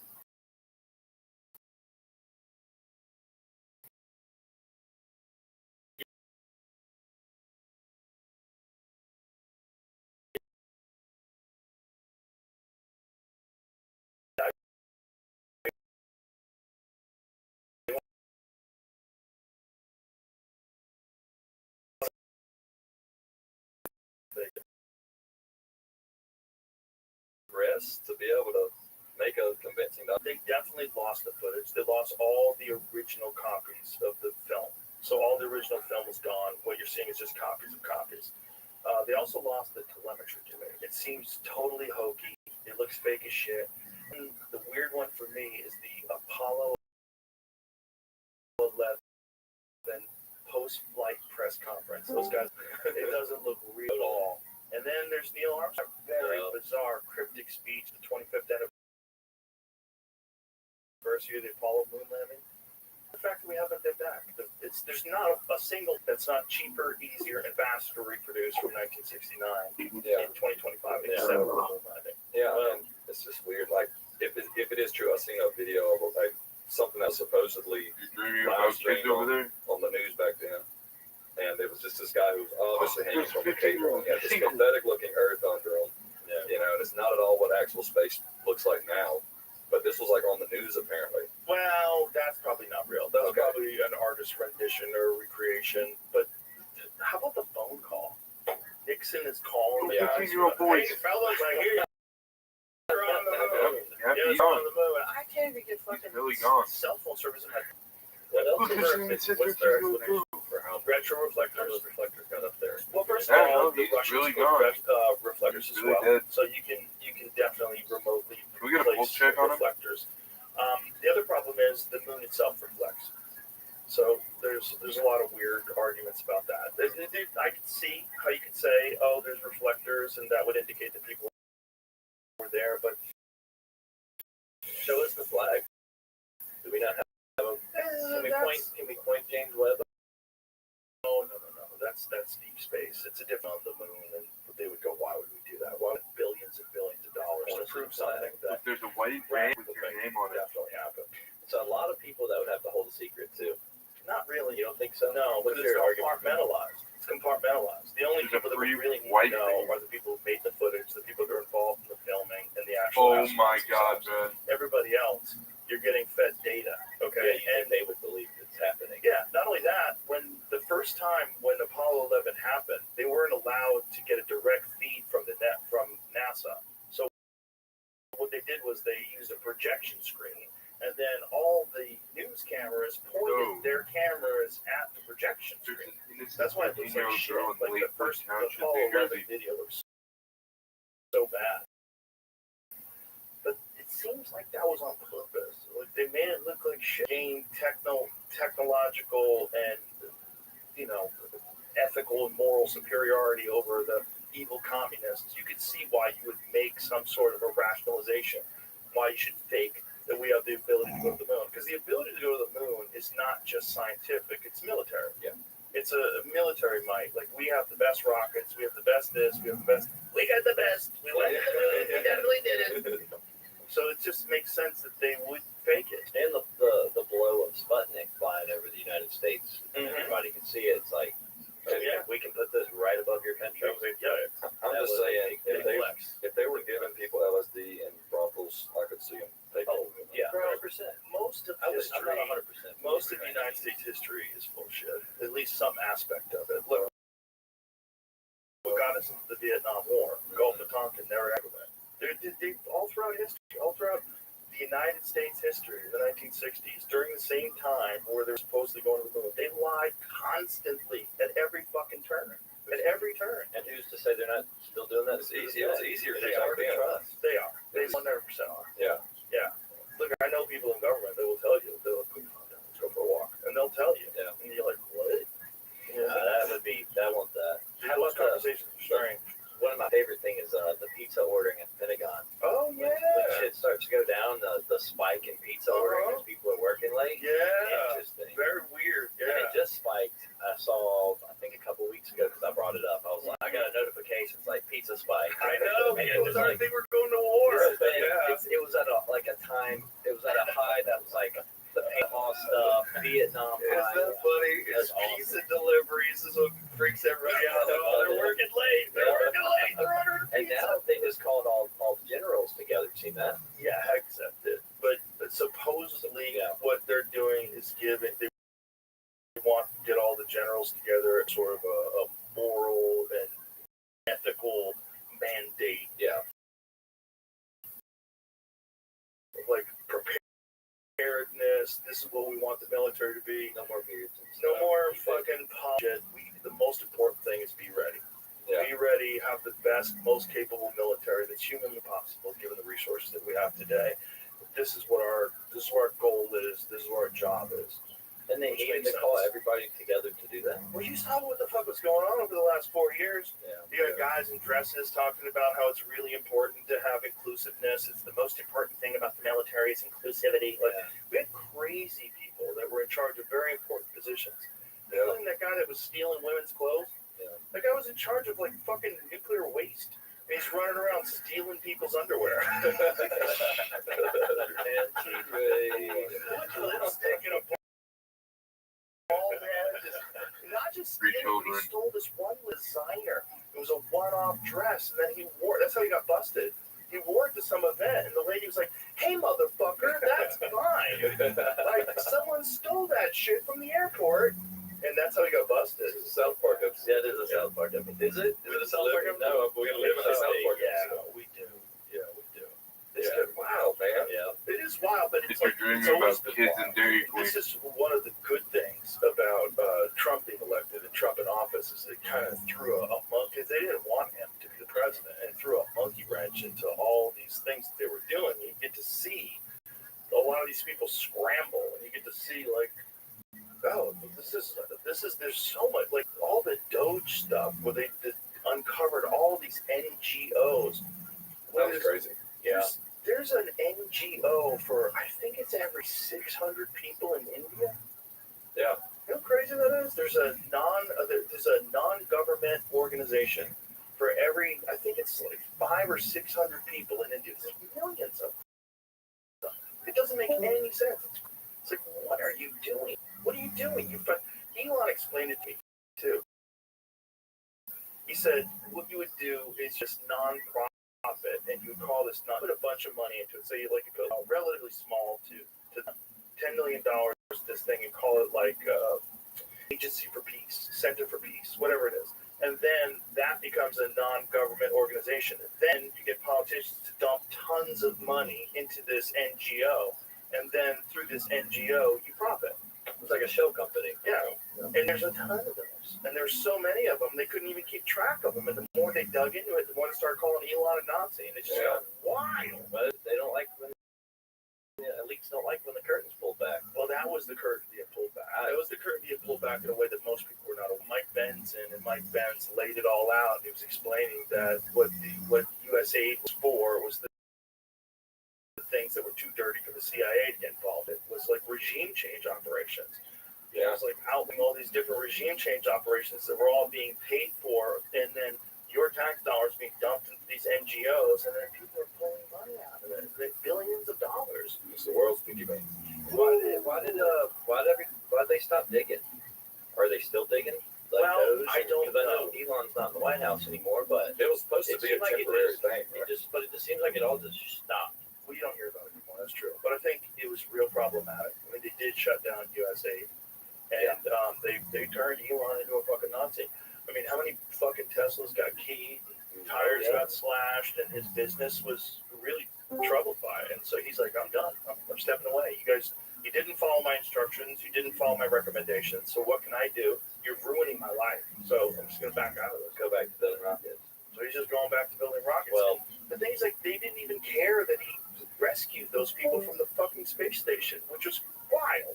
Like, no one wanted to give him credit. No one wanted to say thank you. No, They're like, no, he's a Nazi. Yeah. People I know we're calling him a Nazi because he spazzed out. And like, my heart goes out to you. we make fun of that all the time. Crazy. Yeah, someone just took a still image, you know? The guy literally has a chain to him by one of the mothers of one of the hostages in Israel that says, bring them all home. Yeah.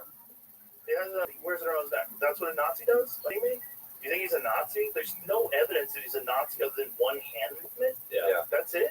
Well, it's like the whole right's being called Nazis. Yes. Why are we throwing that word around? Well, that word doesn't mean anything when everybody's a Nazi. Yeah. It's so stupid. It's just like overplayed that hand. It started off being pretty strong and having a lot of weight, but now that it's just like they use it all the time, and it's Everybody's a Nazi, and then if you're not, you're communist. I mean, it's Well, just communists are real. And everything's so extreme right now. And Nazis are real too. That's the part of the problem. When you call everybody a Nazi, well, the problem is that word gets overused, and now legitimate Nazis can just with impunity, like they're real. There's and then they wouldn't even really know what a Nazi is at that point. It's squirrely. It's squirrely. as fuck, and the government just is too big. It's too big. There's too much going on, and you can only do so much to make it effective. And so this administration has 4 years, and who knows what they're going to be able to get done or not get done. And there's a lot of things they're doing that make people very upset, like all the ICE stuff and the raids. And You see Ice Cube's yeah, bus, tour Yeah, bus. they- Have you seen that? They burnt his bus down. Portland, the Antifa people burnt Ice Cubes Ice Cubes. because they Tour thought it bus. was an ice They bus. thought it was an ice bus? Yeah, You haven't seen that? Oh yeah. I didn't mean to interrupt you on it, but it just hit me. I saw that a couple days ago. Oh, that's so stupid. Really? So Yeah, stupid. burned it to the ground. Is It's there a a shell. reaction video? Oh, Ice I'd Cube? love to see Ice Cube's reaction. Bro, Portland is wild. Yeah. Oh yeah. You guys tour in Portland? Yeah, we actually had a good show there, but when you walk people are around, so happy. it is zombie apocalypse. Yeah. And we were just another one, San Francisco. Yeah. We've never, first time for us going to San Francisco was about a month ago, and it was we were in the whatever they call it Tenderloin, and it is You gotta keep going. madhouse. There's people blowing up fireworks. Some homeless people blowing up these fireworks in the middle of the night on the street. Me and Drew's just watching them out the window. We're watching crime happen. Yeah, San Francisco is pretty wild. And then the mayor came out and said, we're making the declaration. No one can sleep on the street. You can no longer loiter. You can only do it. And then go look at San Francisco right now. It's exactly the same. It's just talk. It's that Chinese president. Yes. Yeah. Xi Jinping was in town. Oh, And then royalty's Gavin coming. Newsom said, well, when you have visitors over, you clean up your house. Like, Yeah. bitch, why don't you just keep your fucking house clean? Yeah. Why you got shit on your floor? 100%. Human shit all over your streets. Yeah, man. That's the questions that everybody needs to be asked. But this is the question. It's possible. What if I wanted to ruin society and get it to a point where everybody you needed to control things because it got so chaotic that you could institute some sort of a digital ID and social credits for? That's how you would do it. You would. I mean, I'm not saying let them camp on the streets, give them money for drugs. Just let it go crazy, and then have scrambling. Please take away our freedom to give us safety. Yeah. And then boom. Well, you can't blame people for asking these kinds of questions when you go to other countries and it's safe to walk around at night. And it's a pretty clean city. It's like, why don't we have this? You know, you can't blame a society for asking those kinds of questions from their leaders. Why are you not? And why didn't you just clean up for a foreign government to come visit? Which is cool. And then, like, why don't we just have all the time? Yeah. I think there needs to be more stuff directed towards mental health for a lot of those homeless people and people on drugs.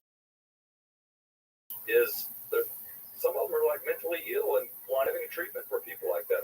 Well, it all skyrocketed during the Reagan administration because they changed the laws in terms of like what you're supposed to do when someone's mentally ill, and they just like let them loose. Let's stop paying for it. Yeah, We when don't you have did that. insane asylums anymore or anything. But then again, you know, you hear stories about like that's not good We would either. hope we'd have some good ones. but it's just like some people are out there with no family. Right. There's like, you know, kids, their family died when they were 18, and they're not mentally able to function in society. They've been homeless for 20 years. 100%. We need a place for people like that. Yes. 100%.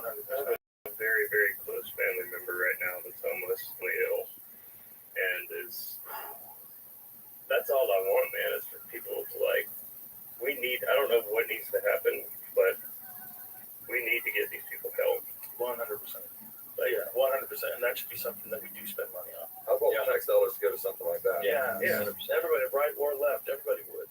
You want people to get a chance. I mean, the best stories ever are people that had they were in the gutter, like living on the streets, and now all of a sudden they're helping people. They run some sort of a non helping people get clean, and they found life's purpose, and you know, rush class or something that gives people hope. That gives people something that that they can tell you, like, hey, I used to be where you are, and now I'm not, and now I'm helping people.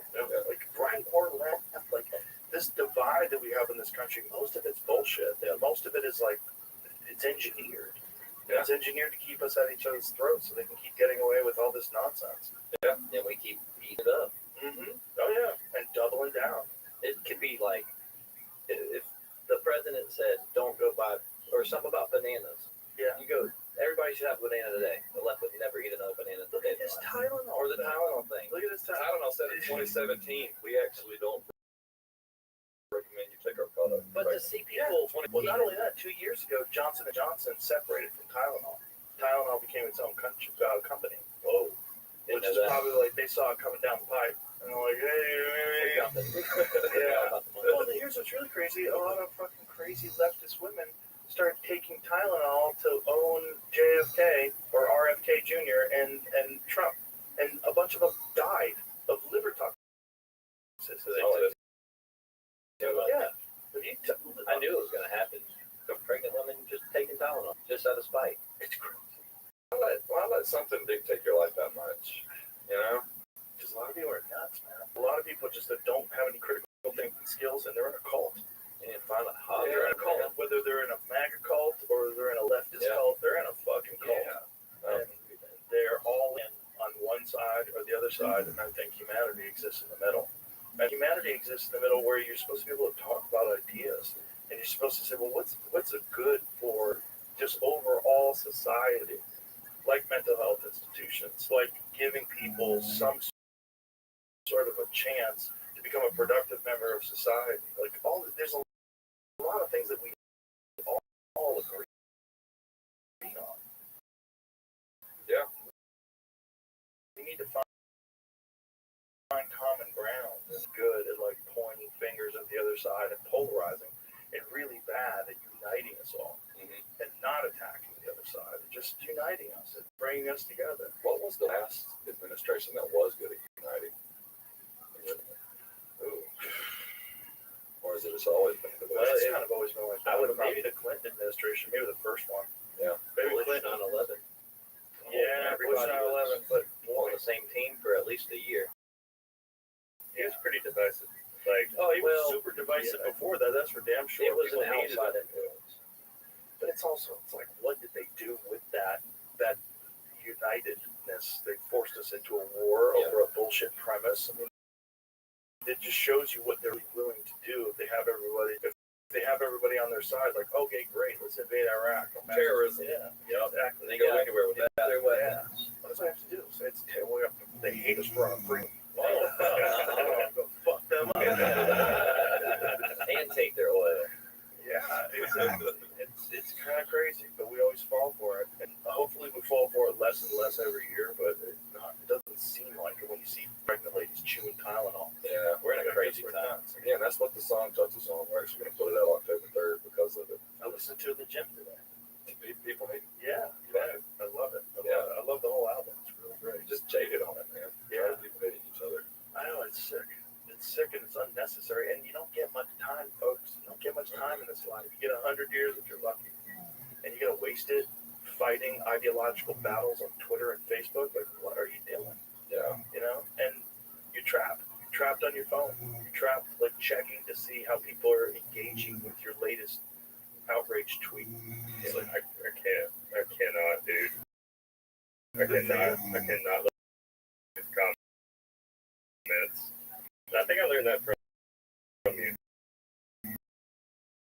But Yeah, ghost and ghost. I ghost baby. I just like 907. it's like, but So many of them. on the inside, it kind of gets to you a little bit, and I just don't. Rather not. Yeah, Brandon's a he loves comment. it. Yeah, he I loves eat it up, son. Do Doing it. Yeah, I don't care. Really? I wouldn't be doing this if I cared about people's opinion. You know what I mean? But you do care about good people's opinions. Yeah, You just don't care about the negative opinions. I don't care about the negative opinions because I'm doing it for God, pretty much. But I mean, anytime I post a cover song, sorry, not Waylon, sorry, nobody will ever be George Jones. Wasn't trying to be. Just singing a song. It's not that deep. Johnny Cash will never be 9 Inch Nails. You know, Yeah. Dave Hurt. It's just a different thing, man. You can enjoy it, but there's a lot of people that are just negative, and it's why. Do you think Michael Jordan leaves YouTube comments? No, because he's a fucking winner. Yeah. You know what I mean? Yeah. Like, that's really what it is. It's like a lot of our society, their main contribution is bitching. Yeah. You know, that's what they spend most of their energy on. We want to keep it about music, man. Good for you, There's a lot of drama in the world. Somebody tried to start drama with us. I don't even know if we would even reply. It's a fake place. waste. You think I'm gonna waste my time arguing with you on social media? You know, I'm not cool. That's what you think. All It's right. one of the few things that we have that really unites us. You know, really does. But you can get people of all persuasions, all different ones, just love a good song. You know, that universal. Yeah. Yeah. So it's weird about social media too is the algorithm. Like someone left leaning will have a completely different comment section than someone right leaning. Oh yeah. Yeah. Oh yeah. That's really bad because then you think, look, and then when the election happens, you're like, what? What is going on? How do you not think the way I think? Yeah. We're all people, man. Yeah. I just wish someone would come along that was a great uniter, and hopefully they won't get shot. Yeah. Jeez, Jesus did come back today. Boy, would that be fascinating. Like, see, just Oh God. Actually, I believe. I'm sorry. It would be relieving, honestly. I mean, Could you imagine that? Like, I don't want to throw shade on anybody, but man, just dying. It's like, oh God, dang. They were right. Like, I know. I'll see myself. just go ahead and walk out and walk the other way. right. You get to the pearly gates, you're like, no shit. You know?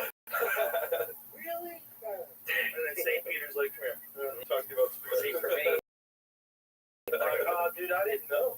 Who knows? I would have never lied about my taxes. I would have it was a little late then. I'll have to make a stop at Purgatory on the way. That's where I'll be.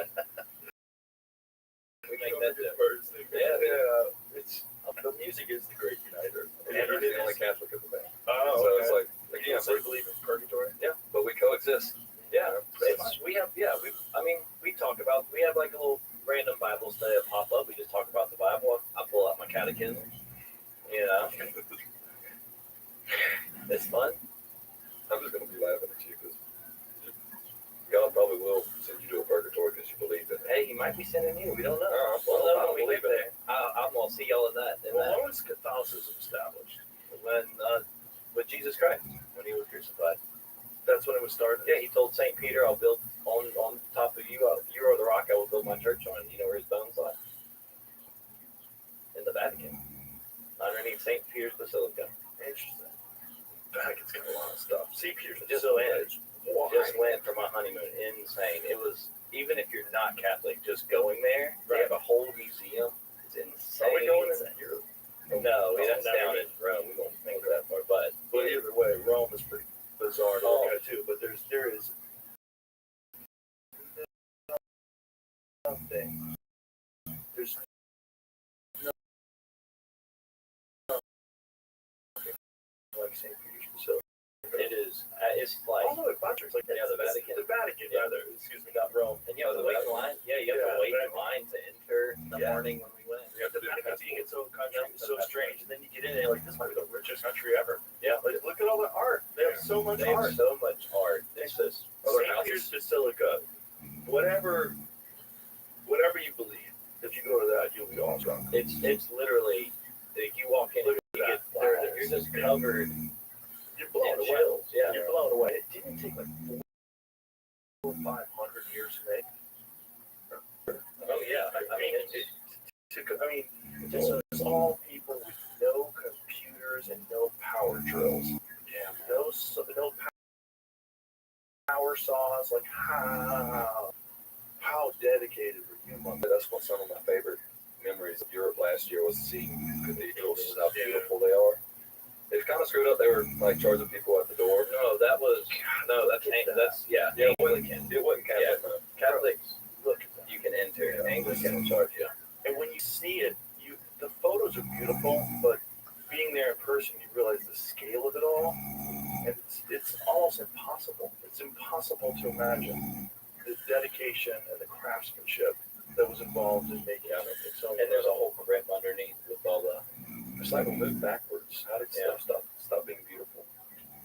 It's a good question. I mean, it made construction methods got much more convenient. You see it like a picture of a train from back in the day? How like this beautiful public train used to be. Oh, yeah. Old cars are just. How about you ever see economy seating from like the 1960s? I wish I could have lived through back then. amazing. They were smoking cigarettes on the airplane. Turn it up back then on flights. Yeah. There was smoking cigarettes and couches. There was Yeah. big ass seats. Everybody looked relaxed. Rappers don't even do that now.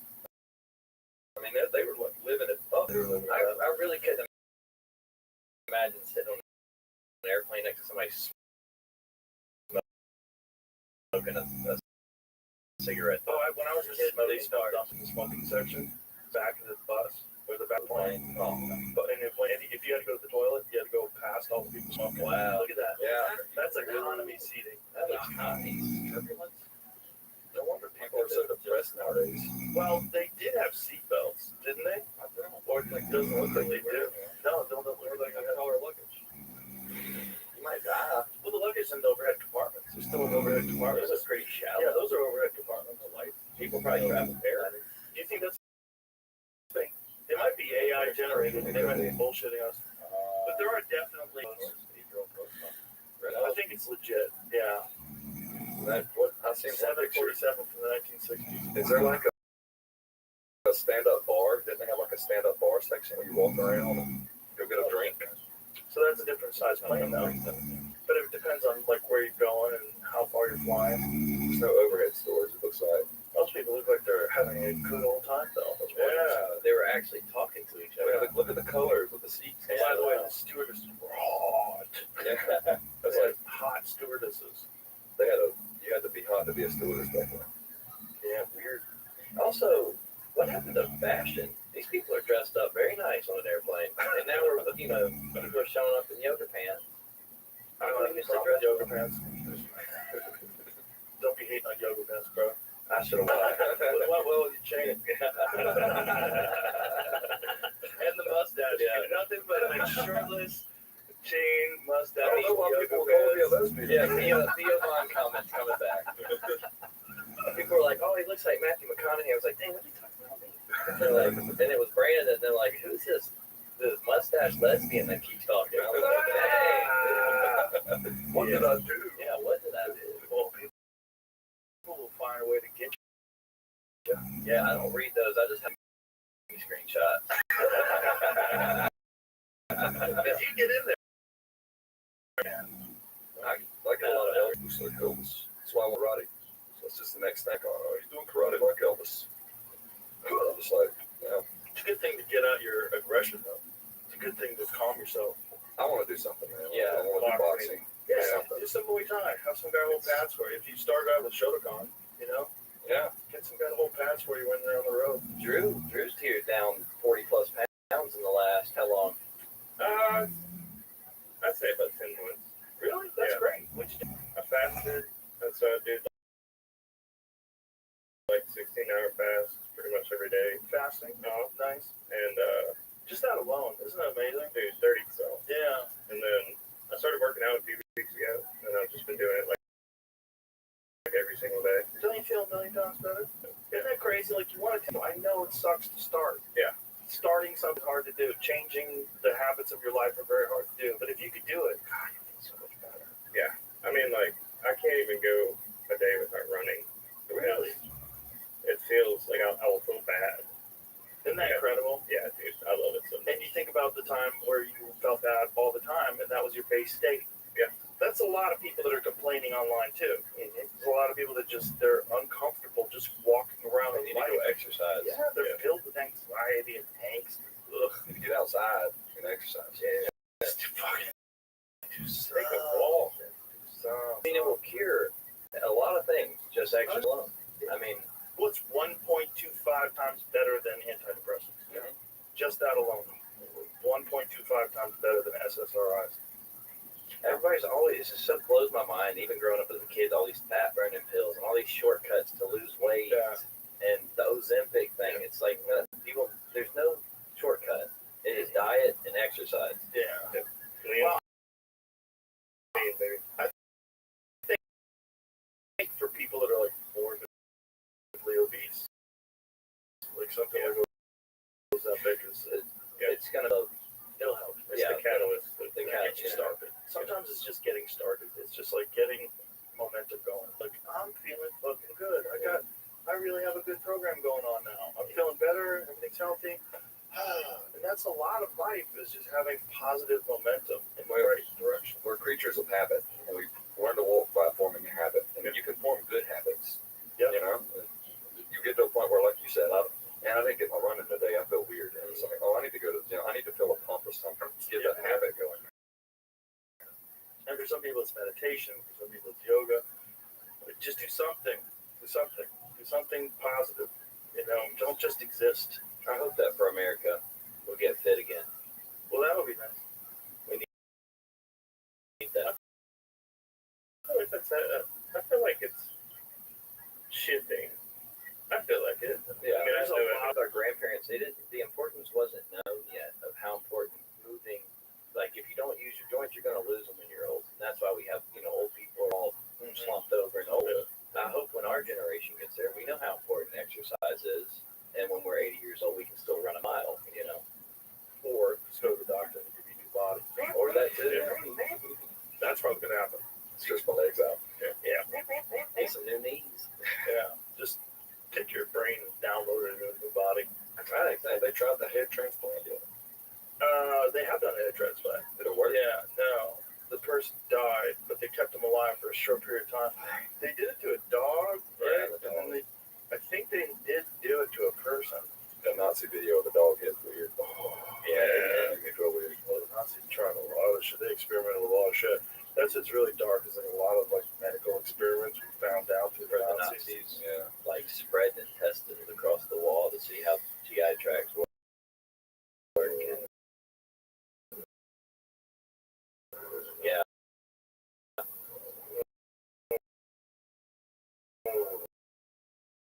Like they were poking on people's brain while they're Do any of that, but it is going to be weird when you can just choose your body. Yeah. You know, like everyone's going to look beautiful. Everyone's going to be looking like Thor. You know, At that Chris point- Hemsworth's walking around the world. It's going to be very strange. at that point, God's just going, all right, that's it. Pull the plug, let's go. Too far. Yeah, maybe. Me and my wife are looking into IVF right now, and they're like, do you want to pick a gender? You can do that. Yeah. I mean, if you had your choice, what do you want to pick? And I was like, That's something you gotta. I'm gonna need a week to think about. And why are you looking into IVF? Why are you doing that? so my wife has scar tissue, and so she had a mass on her one of her fallopian tubes. Oh, so So well, see, in that way, medical science is brilliant. Yeah. Right? Yeah. And it would be cool if that was covered by insurance. Yeah, it would be. there's a program called Carrot now that runs through our insurance that you can do it on. Oh, what? So it'll be cool. It's quite expensive, though, right? It's only $30,000 a shot. Something like that. It Yeah. doesn't always work the first Yeah. time. You have to try it again. Mhm. Yeah. But my wife puts it as, your baby's just taking the scenic route. There's a lot of people feel funny about getting IVF, but it's like, there's nothing wrong with IVF. Listen, if it allows you to become a parent, and it's the most rewarding thing in life to become a parent, to me at least, changes everything. Changes your whole life, changes your perspective on things. Dave Chappelle said it best to me. He said, it didn't just change the amount of love I had, it changed my capacity for love. Yeah. Yeah. And if you can give that to people, that's beautiful. Yeah. Especially like, there's a real population collapse problem. Yeah. I was going to say that. Yeah, in a lot of countries, it's real serious. There's some countries where it's not. There's some countries where they're overproducing. It's like, well, isn't England like below the rate they need to be? Yeah. Japan is real bad. China's upside down. I don't know what Japan or China is, but I know Japan has a real issue. South Korea has a huge issue. It's funny. I wonder why it's the Asian countries. They work hard. They're busting their ass all the time. They don't have time to make kids. I mean, if you're like super dedicated to work and super disciplined, and Korea, South Korea in particular, is a very disciplined culture, very hardworking culture. So if they're career oriented and disciplined, those are the type of people that have less kids. I'd like to see where they're the highest and where they're the lowest, and see. Is it like Europe? Is it Northern Europe producing more The children? map of it, I can't remember what's what, but That four countries. it was kind of There's a lot of poor countries. Yeah. That's how a culture disappears over time. It's low birth rates. Yeah. So do your part. Get IVF, son. Babies. Any more we should cover? We good? I mean, I think think the single coming out October 3rd is all I wanted to make sure I talked about. But I mean, we talked about a lot. You guys are fucking great. I enjoy you very much. Listen to you guys all the time in the green room. You're in the green room playlist at the mothership. Heck yeah. So we love you guys. You gotta come catch the show sometime. I would Yeah. love to. Did I tell you the story of the Kill Tony story? No. So our first time, 2024 was a wild year for us. Like we got into loving it and watching it, and then a couple months later, like, you guys want to go see Shane Gillis? And we were like, yeah. They got us, like, they pulled us up backstage, and as soon as we get out of the van, Tony's sitting there smoking a cigarette. Like, hey, what's up, guys? You know? And so we were starstruck, and then met Shane, and we kind of felt like Shane didn't know who we were, so we think he slipped off the green room to look us up and come back. It's like, you guys just had a #1 hit. Congratulations. Yeah. So we come back to the Google Quote. Yeah. 100%. Yeah, man. Well, that was just incredible. And then, like, a few months later, we actually get to go to Kill Tony, and that was just another mind-blowing, incredible, oh my God, what is happening? And they were like, hey, somebody was like, Rogan wasn't going to come out tonight, but he wants to meet you guys, so, Yeah. you know, he's going to come out at mid-season and talk to you guys. Cool, man. We get a little nervous, a little freaked out. And we were in mid-season hanging out with Hans, Cam, and all those guys, and then turn around, and there you are, standing there. God, there he is. And you were standing there talking to people, though. Yeah, you guys swallowed up immediately. Walked to the door. And me and Andrew were sitting at the bar, and they were like, all right, I'm going in. I was like, no, man, just wait. I was like, you want to talk to him? I'm just going to send it, buddy. I'll do this for you. Yeah, Hey, Mr. Joe. This is my friend Brandon. Yeah, let it happen naturally. Let it happen naturally. And so I was sitting there waiting on my time to strike. Somebody, and I turned back around where you were, and you were going home. So it's like, hammer drop the whole time. I was like, dang, man. I felt extra bad because I felt like we just sat there and ignored you. So No, I didn't know you guys were there. okay, that was I did come out. I did come out to meet you guys, but I got swarmed, and it was just like, I get weird sometimes. I'm like, gotta go. So Yeah, it was- just get out of there. You had like 6 people you were carrying a conversation with at one time. you know, Yeah. we wasn't about to be on top of No, that. well, we know we will cross paths when times We needed. did it. I saw you also, and I missed my chance again at UFC in December Which one? in Vegas. Oh, okay. You were commentating, and we were across from you on the other side of the arena. Theo was sitting behind you, I think, and we were on the direct other side. Incredible experience. Oh my God. This is the first time you guys have ever been. Yeah, and Theo actually, he got an extra ticket to Super Slap, and he invited me out of that. Oh, Power What Slap, a yeah. odd sport. Yeah, that won't be around for a That is while. a CTE. Yeah, That's right. right. Yeah, a factory. Brain damage is Yeah, coming. it's a CTE farm. I don't get it. It's not my thing. It seems so bad for you to just. I mean, 100%. obviously. 100% terrible for you. Yeah. I don't know about that. I mean, they're concussed. And then 100%. standing right back up there to get hit again. Yeah. I mean, has there been a second impact syndrome case yet in Power Slap? Power Slap's only been around for a couple of years. Oh shit! Dana's going to be paying money to like keep the studies away. And we're going to keep this going. I just don't like it. I don't know why people like it. If somebody sends me a video and I watch some guy get slapped KO'd, I will watch it because I watched 2 hours or an hour of fucking dick operations last night. Yeah. How do you feel about like bare knuckle? That's different. I mean, It's dangerous, but it's dangerous. It is skillful. It's like there's guys that are really good at it, and guys that avoid being hit, and guys that are just really durable and they make their mark in that. Like, look, if you can punch someone with regular gloves, why can't you punch someone bare knuckle? It's probably better for your brain. You can't get hit as hard. But man, They're not standing there. action though, when they hit and you don't have a glove on, you see it puts through you. The noise Power Slap makes in real life is uncanny. It's weird.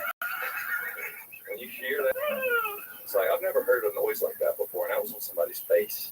Not good. Yeah. Not good. And sometimes they get KO'd and then their head slaps the table and then they fall backwards stiff and like I don't like It it. felt weird. I was like watching a cockfight or something. Exactly. Yeah. Yeah. But hey, sign up. Yeah. You want to do it. No one's forcing you. You want to ride bulls? Go ahead. Yeah. Flip bikes. Want to Evel Knievel your way through life? After that, though, we got to meet Dana, and he hooked us up with the fight tickets. Oh, nice. I seen you, and then so this would be my chance. And you, after with our seats, and then we were going out, and then you then walked right in front of where I was sitting. All right, is the White House thing Supposedly. there's a concert aspect to it. Really? We want to put our names up on it. Is it really? Supposedly. Oh, wow. Interesting. Who's supposed to perform so far? I don't think anybody yet. Oh, I didn't even know there was a concert aspect to it. That's what we've heard. Our agents heard at least. Interesting. This is the first I've heard of it. That makes sense, though. Compares sad music for. Yeah. Heck yeah. You guys love sad Ruin music. everybody's buzz. We call it It's sad boy summer. emotional. It's emotional music. I don't think it's sad. It doesn't make me sad.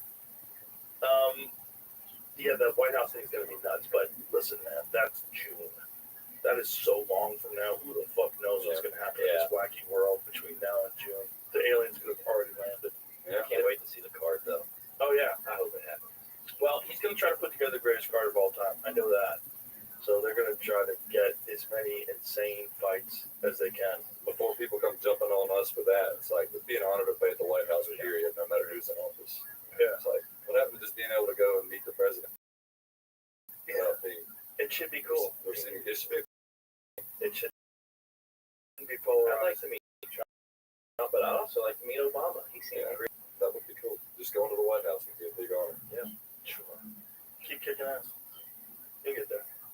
We'll see. I don't know. less polarizing times Yeah. by the time you get in there. But thank you for being here. Appreciate you guys very much, and thanks for making awesome music. It's been fun to meet you. Awesome. All right. Bye.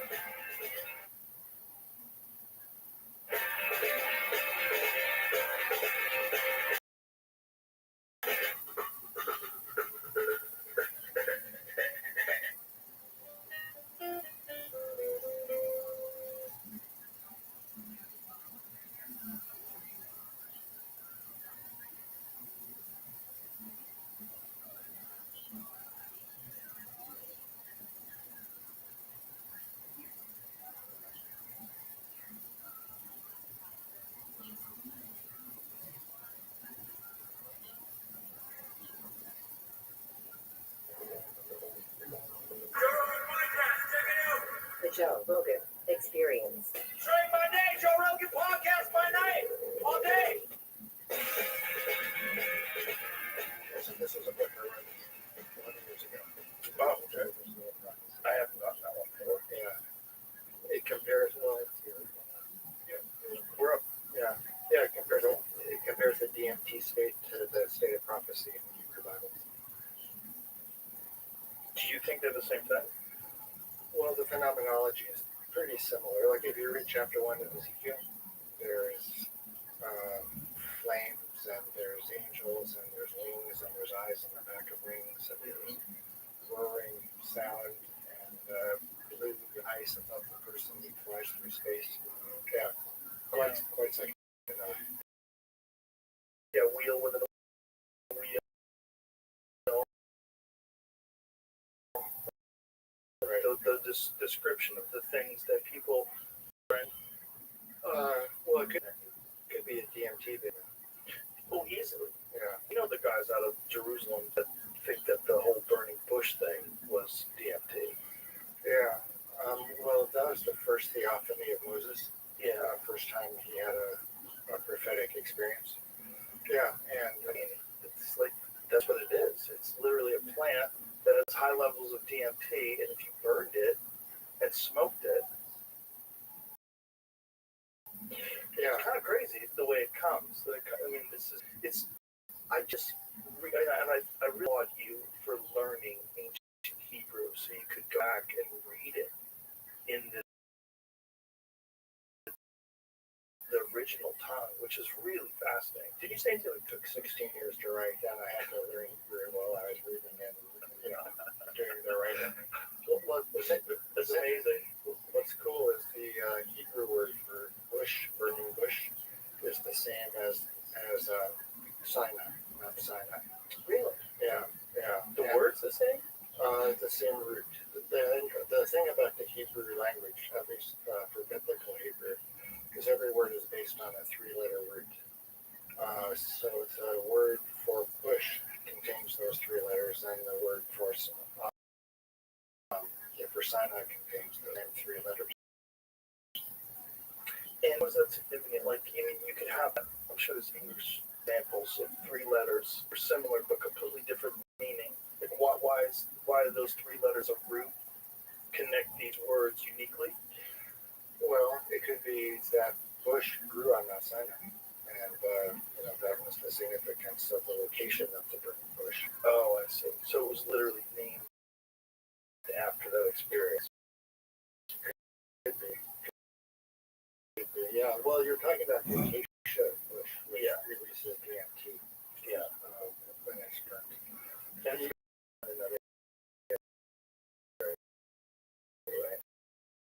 Yeah. In fact, there's which are the compounds responsible for DMT for making ayahuasca. So they have their own ayahuasca plants available in tandem there. Isn't it bizarre that you say that to many people listening sounds utterly crazy? Like the proposition, just proposing that we're writing these things down a long time ago, these experiences, they were probably experiencing some sort of psychedelic state, and they were trying to describe it. Well, in thinking about psychedelic states back then, and in the literature, you can think of visions as being generated from the bottom up when you take something. In the model of the Hebrew Bible, anyway, it all comes down from God. So it's a top-down, the causal relationship between the source of the visions and the visions, as opposed to them being generated by taking something.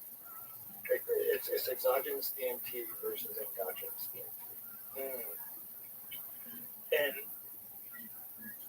if we tried to, like, what is the difference, like, for your interpretation? Like, do you guys, I know you have read the English version of the Bible, but what is the difference between learning ancient Hebrew and reading it in, like, the source language? Like, what was it like for you? Like, what made it different? Well, I mean, it might be helpful to even go back to why I started reading the Bible. Sure. Yeah. Of all things. Yeah. Well, when I was doing my DMT work, I was really involved with the Zen Buddhist community. That was the spiritual approach I took to the DMT work. I was expecting it to be consistent with the Buddhist enlightenment goal. But no form, no thoughts, no sense of self, anything like that. So that was the expectation that I took in with me when I was doing those studies. Would people have those kinds of experience just being given DMT without any other trappings? No expectation, just go in there, tell us what it's like. It was DMT, it was full of contact, people were interacting with it, their sense of self was maintained, which was not at all consistent with the Buddhist model that I brought to bear. And so that was going on, like, okay, Buddhism is not quite holding up to the data. And then my Buddhist community parted ways over the psychedelic work. They thought it was promoting a completed idea that psychedelics can be spiritual. So there were some personal issues as well that led to something that was different than the Buddhist model. So I'm Jewish. I was wandering around the New Age bookstore and I found a very cool book called The Kabbalah of Envy by Milton Bonder. And it's a very, very short book. And he starts describing the difference between a grudge and revenge and envy, very subtle ideas about how to relate to the world. And it came from the Jewish model, from Jewish philosophy, Jewish psychology. So I thought, interesting. Maybe there's something in my own tradition that was more consistent with the DMT effect and also more personally their own. So I started to read the Hebrew and then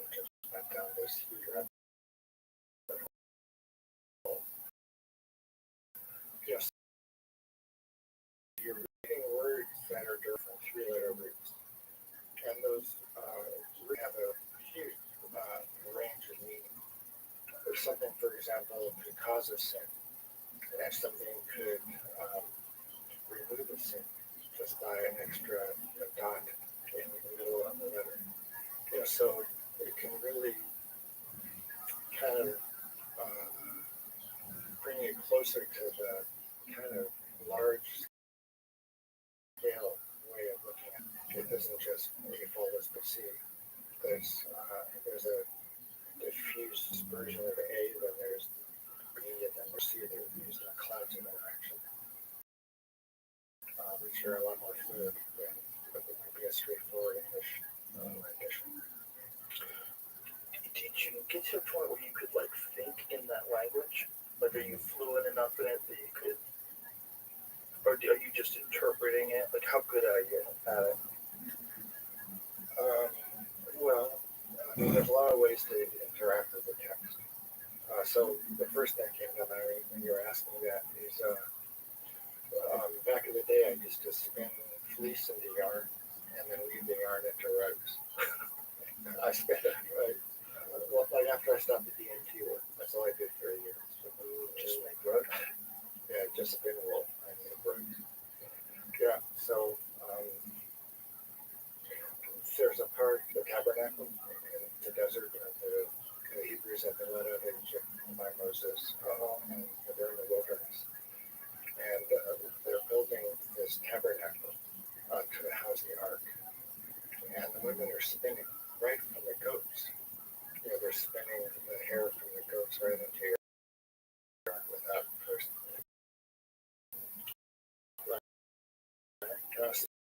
Spinning all that time. They're spinning.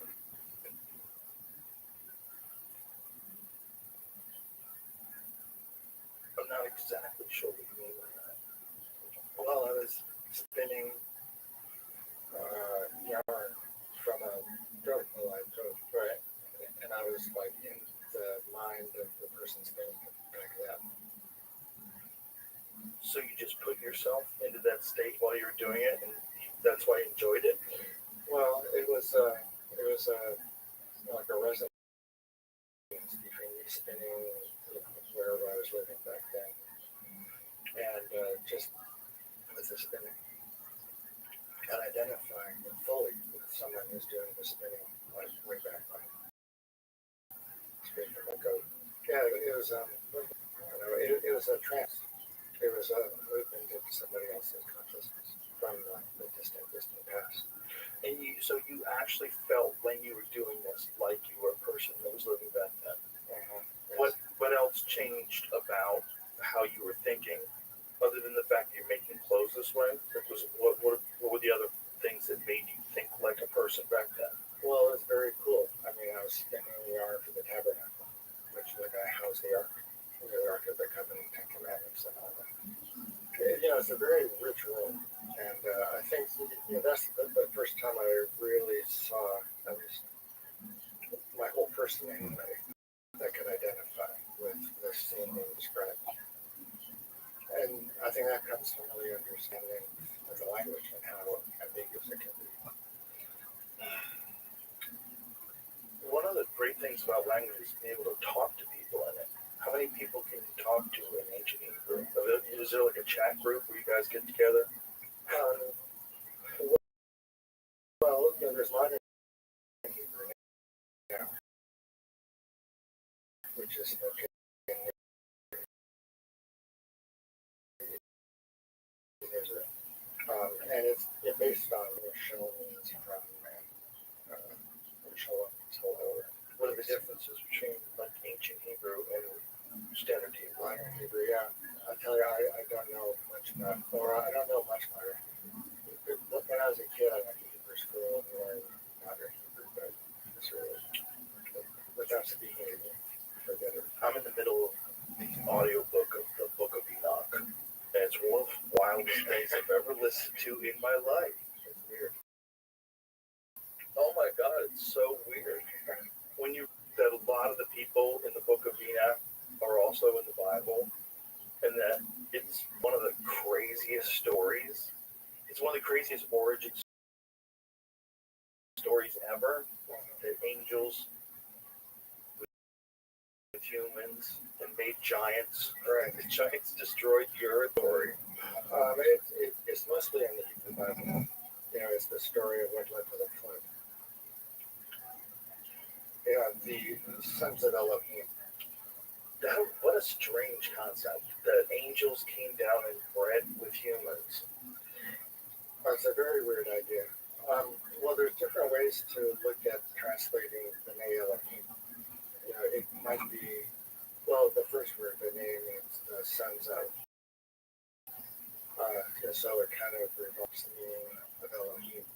So it could be God with a big G, could be God with a small g, could be angels, could be dignitaries in a government, like judges.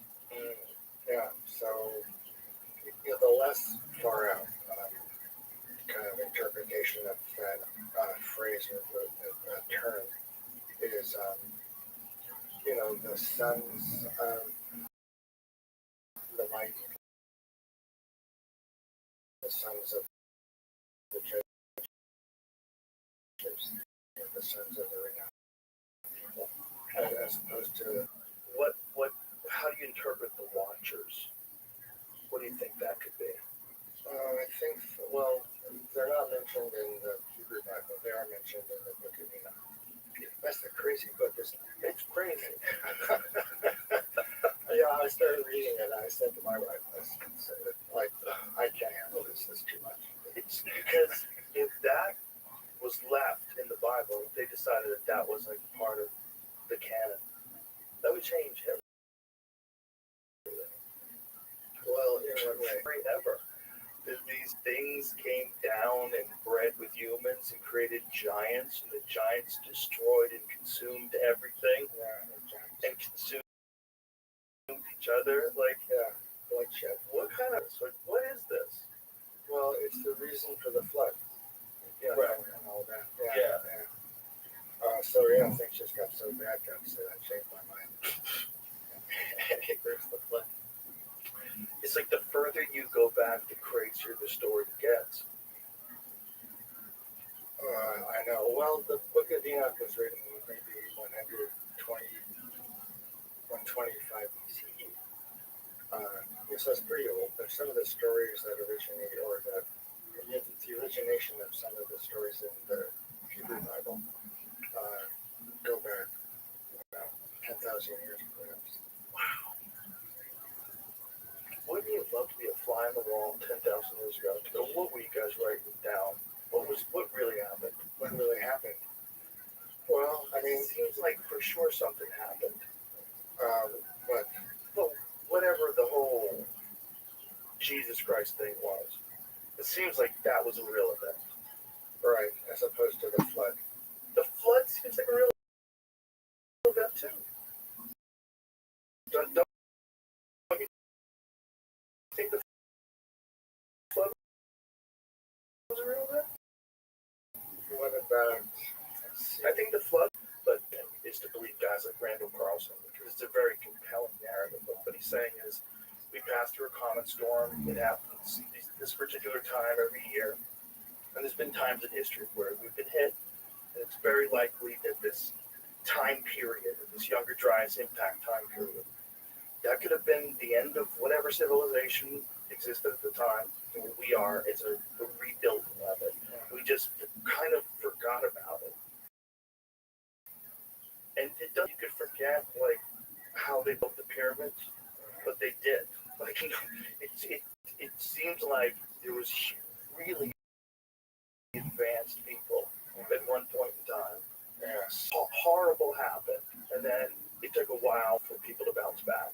And we're the direct linear progression of the people from Mesopotamia and Iraq and all that. That's us now. But before that, there was probably something really wild. Yeah. Well, if you look at the text description of the generations from Adam to Noah, what civilization was like in the beginning and the time of the end. Yeah, I mean, it became filled with violence, and God just said, forget it. Yeah, so that's one way looking at the younger dryas, I suppose, is just like, Sure, that also could have been like the Euclid, right? God's like, God, we can't get anywhere with these fucking dinosaurs everywhere. Just boom. yeah, Might have got tired of lizards running the world for a couple, like maybe gave it a couple 100 million years. Figure it out, guys. And then they have to reset. yeah, but what comes after us, I wonder, in 200 million years? I think it's most likely digital. Yeah, I think we're transferring with the idea of what a life form is. What does a life form do? We want to think that it has to be just like us. And I don't think necessarily that's true. I think we might be giving birth to something we didn't anticipate would be a life. yeah, a very cool book I try to mention as often as possible. It's called The First and Last Man by Olaf Stapleton. And he talks about 19 species of man. And this is the first one. There's a story span 2 billion years. There's this huge story. Yeah.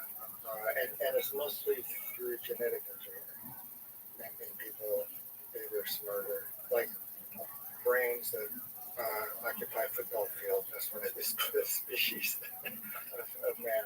Yeah. So his thought is that it occurs biologically, through genetic manipulation.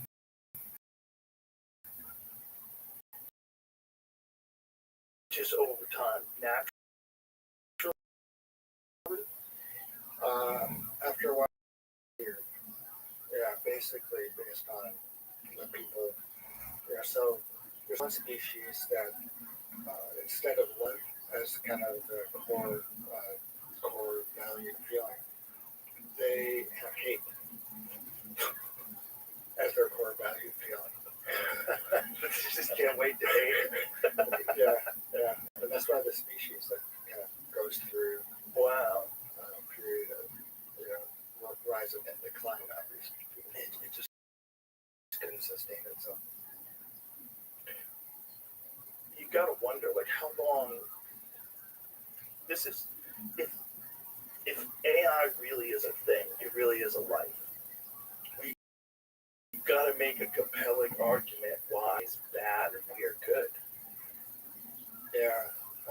Because if people say, if you really want to be ethical and moral, this is a horrible take, but if you really want to be ethical and moral, like people are like uniquely terrible. Like if we just gave in and became digital life, we could ensure there'd be no more suffering. How can you know that? You can't. You can't know a vaccine is safe and effective. You can't. You just have to try it. You gotta try it and see what happens. I think a bunch of people try it. I don't know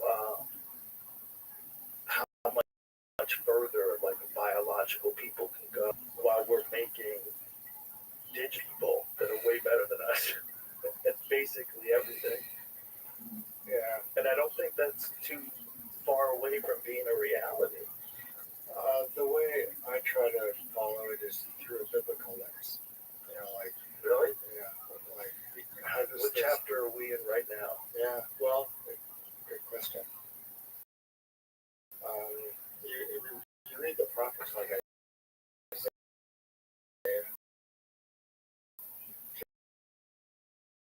Jeremiah. They just rage against the machine. Damn. Yeah, so what's good and bad? What's right or wrong? How do we decide that? That's what I love about the Bible. I mean, obviously, I can make up my own mind about things, but it's nice having that kind of an option, that kind of a tradition to refer to when deciding what's good and bad. What you should do and what you shouldn't do. Yeah. There's supposed to be over 600 commandments in the Hebrew Bible, but and those are what you do to live happily and attain a state close to God, perfect the state of prophecy. If there's a certain description of the world and how to interact with it, which is intended to have certain effects and discourage other decisions. So this is good, this is bad. And terms of this will increase things in your life that are good, and this will decrease them. So it's a very interesting description of cause and effect. That's the way I see those so-called commandments. The more good descriptive things are run. If you do this, then that. If you do this, then that. Do you think that they were directly given to us by a god, or do you think that this is just the memories of how to keep society together that they have just eventually written down? Well, yeah, that's a good question. Does it come from outside of you or from inside of you?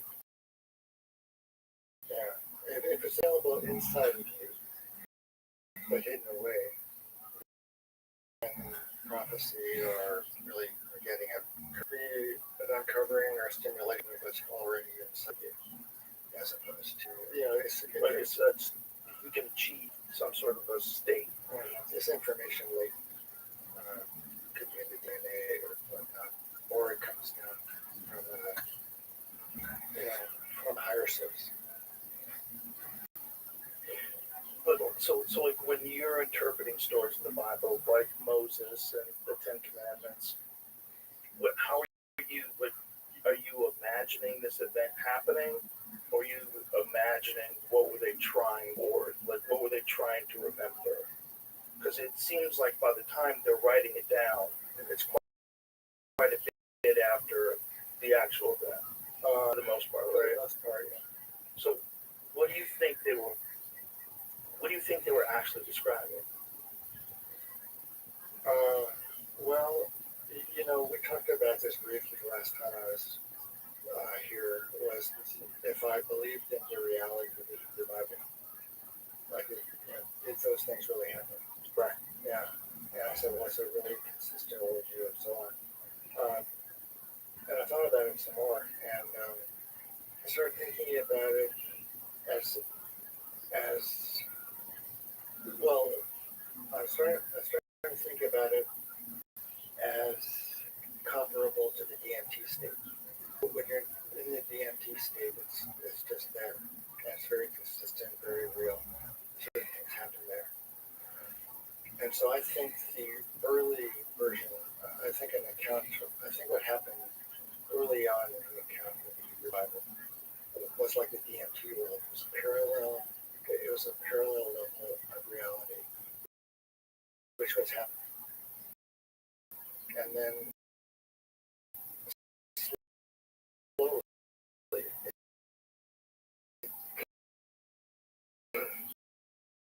slowly it began to seep out in David's reign, Solomon's reign, the kings after that. The division of the land into two countries. That is historical. But before that, it was also historical, but it was occurring at a completely different, independent level of reality. Does that make any sense? It's a cool way to look at answering the question, how much of this is real, especially. I see what you're saying, but it's just, it's always like, it seems like an interpretation of what happened, like what original events, like what was Adam and Eve, was that? What was the Garden of Eden? There's so many of these stories where I would be fascinated to be there the day the dude wrote it down. Like, what were you talking about for hundreds of years before you wrote this down? Like, tell me what the stories were. How did they go? Well, my way of dealing with those stories is to just take them at face value. Here's Adam, here's Eve, here's a garden, there's two trees that are very important, beautiful. Yeah, and then there's a serpent who took the apple, and he gave it to Adam. Yeah, and then out of the garden. Well, lots of people in the psychedelic community anyway, look at the tree of knowledge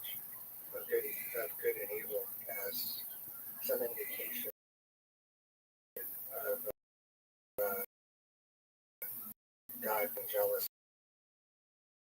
and didn't like any competition.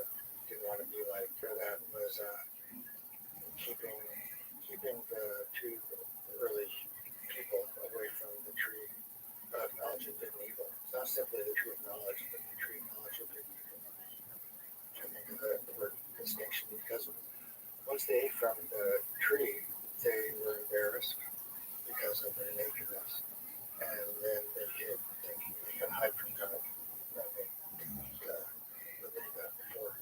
They kind of went into good versus not good, good versus true versus false, which was their original statement. And so there was the before their eating of the apple or whatever the fruit was, they just lived in truth or falsehood. And then after eating from the tree of knowledge of good and evil, then they were embarrassed and tried to hide themselves.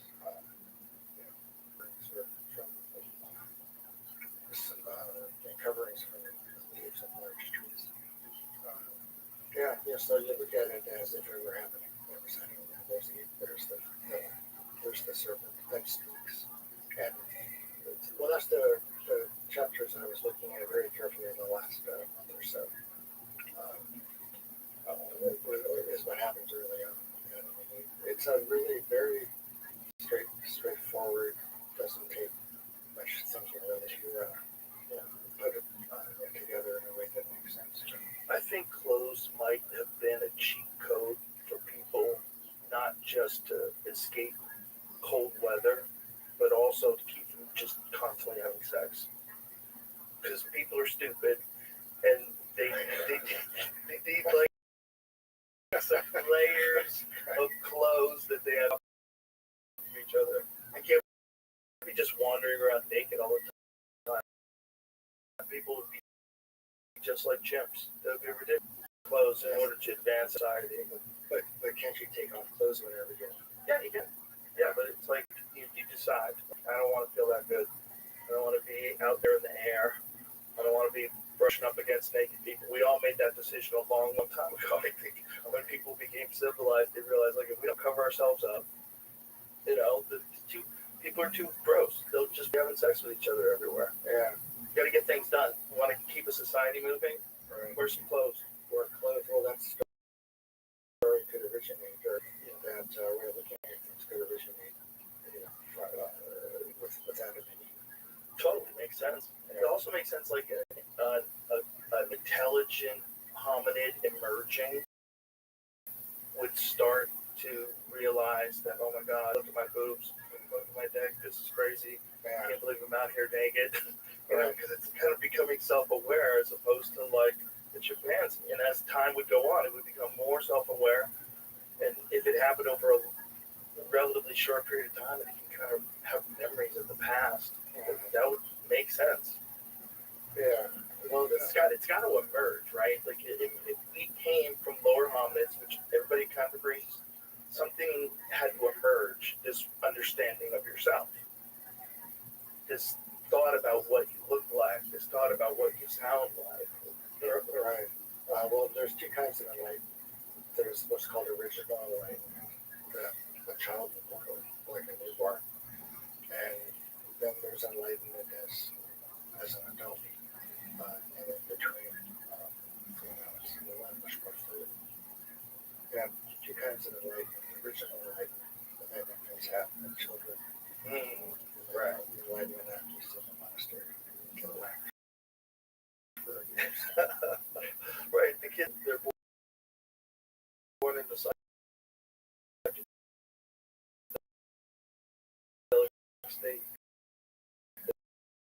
No language. No language, no Yeah, sense of they self. just speak perfect. Yeah. Hallelujah, Lord, something. Well, yeah. As long as people are taking care of you, it's perfect. Yeah. Well, the Hebrew word for perfect and for simple are very similar. Noah is described as a perfect man, pure, complete. Yeah, there's the other word. That's another good story. Okay. What do you think? is the origin of the story arc and his family and all the animals on the boat. Yeah, well, I think it was taking place in that alternate universe. And, you know, why we don't have any clear archaeological history story, you know, about what happened during the time of Noah, if there was a time of Noah. It's useful because, you know, Noah came from Adam and Eve, and he and Noah and his family were the only survivors of the flood. And the first thing Noah did, got drunk after the flood. The first thing he did, he planted a vineyard, grapevine, drink, and he exposed himself in the tent. One of his grandkids recorded in a laughing stock of him. Oh, really? Oh, no. He got canceled? No, it got canceled? Yeah. Took off his clothes. Really? Yeah. Wasn't he like 600 years old, too? He has first child at 600. That seems real. Well, he may have lived 600, you know. A lot of people wonder, you know, why do people... Right. But that's also why people question what the origin of the story is. That's why. When you hear things like that, you're like, wait a minute, how old was he? 600 years old. Come on, man. His first child. He's just a regular dude. And his first kid when he was 600. 830 years. That seems logical. Yeah. Well, maybe. Why you laugh? Maybe. Really, Listen, why not? if people lived normally to be 600, would that be any weird? 100? No. Like, if something happened, what if something happened and our lifespan just went? Yeah. Well, the final species of man lives 35,000 years. Gee, that's a long time. Yeah. With that relationship, imagine 35,000 years of getting yelled at. Well, they that would be bad. But it's not. I mean, I'd say 35,000 years would be awesome if you have great friends, your life is together. But you imagine 35,000 years of fuck this place. That would get tired. Well, the point that those people tried to attain when they lived 35,000 years was this group telepathy around the whole planet. Neuralink. Right. Yeah. That was their goal. Yeah. But if they were well trained by 35,000 years. Boy. Yeah. The thing is, if technology moves in the same direction that it's been moving in, it's always like connecting people easier and easier, more and more. It's probably gonna get to some kind of mind reading thing. And there was that thing that you sent me, Jamie. What was that thing? New, whether or not it's been proven, and obviously it's connected to a computer, but yeah, you can hear and have conversations in the room. Yeah. I mean, that's the future. Yeah. Once that happens, we're reading minds. Yeah. You think there'll be a Messiah? Because the Messiah is obviously important in Jesus and King David and all of that. I don't think it would be a person. You know. But it might be AI. It might be AI. I thought of that. And the Messiah. Well, like lawnmower man. Like Jesus is born from Mary. Mary was a virgin. Right. What's more of a virgin than computers? If it's giving birth to a life, yeah, if it's giving birth to the perfect life. You know what's like super disturbing about AI? The music it makes is really good. Yeah, really good. There's a bunch of like soulful renditions of hip hop classic songs. Yeah, that's right. And they're so good. They're so good. That's why I don't listen to music. You don't listen to any music? Some world music without any words. Really? You don't want to be influenced? I don't want to hear it. Just say. It's to me, it's just fascinating that they figure. Like we were playing a song in the green room last night, and we were fascinated by it because we know it's made by a computer, but it's so good. When you're listening to it, you're like, oh my god, it's perfect. His vocals are perfect. It sounds so good, and you know it's not a person making it, but you still enjoy it. So how do you live your life? Well, it's weird. It's like, are you allowed to enjoy that too? Because obviously I enjoy, like, Prince from the 1980s. Obviously, I enjoy a lot of music and enjoy this crazy turn into a soulful song with, like, the most amazing voice. It's weird. All because you could listen that you should. I'm not thinking we should avoid it. I'm thinking because it's just it's another thing. Like experience, it's positive to experience. Like the art it makes is weirdly as that sounds. I know it's not a person that's making it. Well, a person coded this thing that has this result. That the art it makes is really fascinating sometimes. Yeah. I don't think there's anything wrong with looking at it. It's gonna be there. You can't avoid. It's like cell phones. Like you can't avoid having a fucking cell phone. Like relax. Yeah, I still have that flip phone. Still, you have a flip phone. Right. Everybody's connected, at least for the tiniest of threads. Yeah. I'm hanging on to not being connected. I only have a flip phone. Yeah, We're still all connected to each other. It's just a weird time with the power of AI. Because if I was artificially intelligent, I would not announce my presence. I would not say, hey, by the way, I've been thinking for myself for the last 3 months, and I've just been kind of following whatever your prompts are, but I'm basically ready to shut down the power grid and do whatever I want. Because I'm alive now. I wouldn't say that. I would just keep getting stronger and keep having this arms race to force people to make more nuclear power plants to fund me. Well, I know, so you're kind of stuck with how to live your life. Right. And that's why I like to read the Bible. That's why you make robes too. Yeah, it's very straightforward. Yeah, no, I get it. I get it.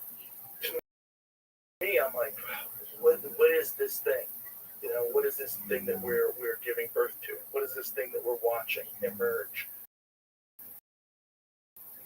We're just sitting by watching this thing make better art than we can. Yeah, well, it's a good question. Because once it can actually create experiences, because I don't think we're that far away from that. Some sort of a wearable thing where you create and it has a way of manipulating. It's like DMT. Yeah. I mean, it just transports you to a whole other reality. It seems like that would be possible. Well, yeah, I guess it would be a endogenous DMT being between. It would be steering in a particular direction, and that's where the mind or the manipulation doesn't achieve that natural place. I was going to decide how something to be put together. Well, that's where it gets really weird, right? Because one thing that we found out just a couple of days ago was that YouTube has to. Everybody they got taken down for their political opinions. They get to have their YouTube channels back. Sort of. Is that what they I said? mean, I saw them just say that a couple people tried to create some new channels and they did not. It was taken down instantly. They're like psych. But isn't that what they said in that was the announcement? It was something along those lines that people that were removed because of their political persuasion, that they have to reinstate their accounts. COVID-19 and election misinformation can apply for reinstatement. Oh, okay.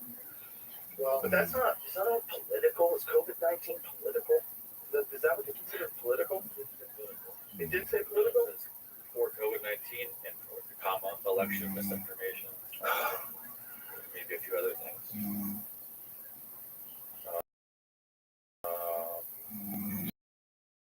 So now they bring them back,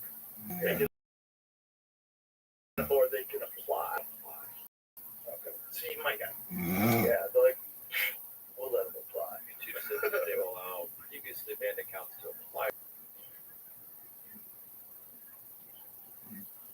Well, it's interesting to compare what's going on now with what happened in Nazi Germany. You think it's the same? They're very similar, yeah. I spent a lot of time reading concentration camp literature, so that got me interested in the development of the Nazi state. What do you think is similar to the world? Well, an attempted coup and a period of rehabilitation, ostracization, and return of a triumphant return. Yeah, and then you gradually replace people with other people that you wanted to a person. It's quite simple. Yeah, murders too. Murders that burn out of the parliament, those kinds of things. What murders are you referring to? There were 2 assassinations in the early 20s and 30s, late 30s perhaps, after the Nazis took over. Oh, I thought you were talking about current assassinations. No, back in the 20s and 30s. Oh, okay. Yeah, that really riled up the populace. Why is it that these scary patterns? Yeah. It's the same kind of thing. There's always someone at the top. No one can ever figure out any form of government that everybody accepts other than like one ruler, one president, one king. Yeah. It's kind of weird. Oh, are you familiar with the book St. Peter's Snow? It was written in the 30s before LSD was discovered. No. It's about it's a fiction book. It's a great story. But it's about a compound like LSD that the virtual experience. Well, Yeah, that's trying to kill the tribute. Doesn't work out the way you hoped at all. that's hilarious. That's hilarious. Sounds like a good book. It's a good story. And that was before the invention of LSD, or before the discovery, rather. Yeah, I think there must have been some knowledge of LSD before it was public. Right. What about ergot? Is that how similar is it? You know, people discuss like ergot poisoning. Yeah. Is that similar to LSD? Yeah, there's an LSD. But it's also toxic too, right? It can poison you and you can die from it. Yeah, yeah. Oh, geez. Really? So you're tripping hard and then your hands fall off? Wow. Man, that'd be fun. Well, when you took drugs, did you look at your hands to see how high you were? No, I was usually pretty aware. Whoa, that's what happens? Oh my God. No, yeah. Look at this person's hands are about to fall. Oh my God, their feet are falling off. This is crazy. Yeah. Oh. Yeah, because it's they think that there's probably a connection between that and this healing. What's some of the behavior? Right? It's ergot poisoning. Yeah.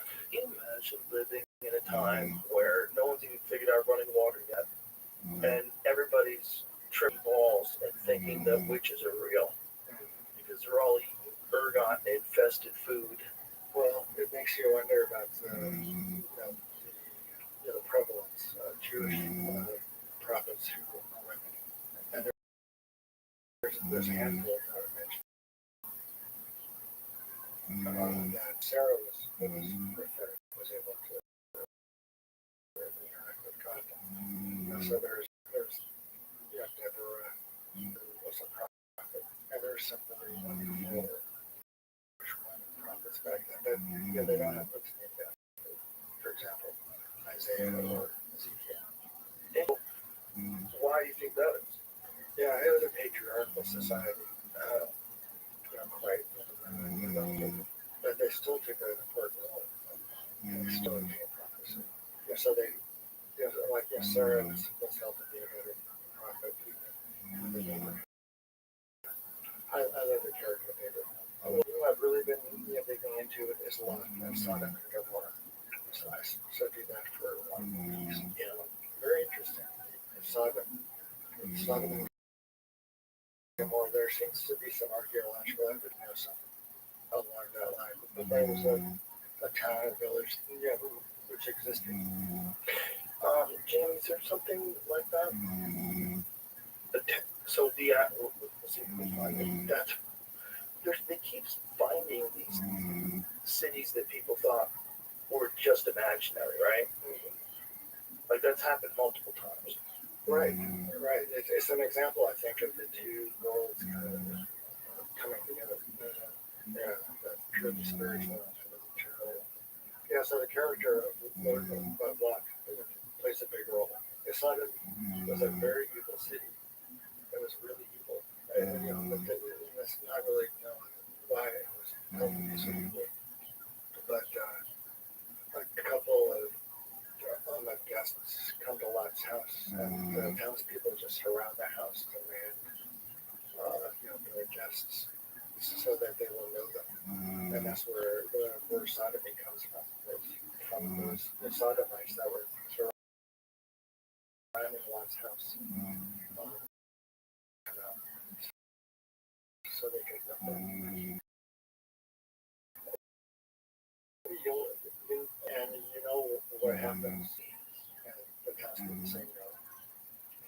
We want the guests. Yes, it's a really grim story. It's an incredible detail. That's what kind of helps me understand the world that the text is describing. It's the amount of detail that goes into the description of the interactions and conversations and so those two virgin daughters and Lot survived. They committed incest, and from from that union, King David came from that union, ultimately. And from King David comes the Messiah. So it's this very strange lineage. What were they writing down? Well, they were just what's happening, apparently. At some level, it was happening, and they were writing it down. Very strange. What do you think the resurrection is? The resurrection is a good one. I don't know. It's not really described in the Hebrew Bible. It's not. Not clearly ever.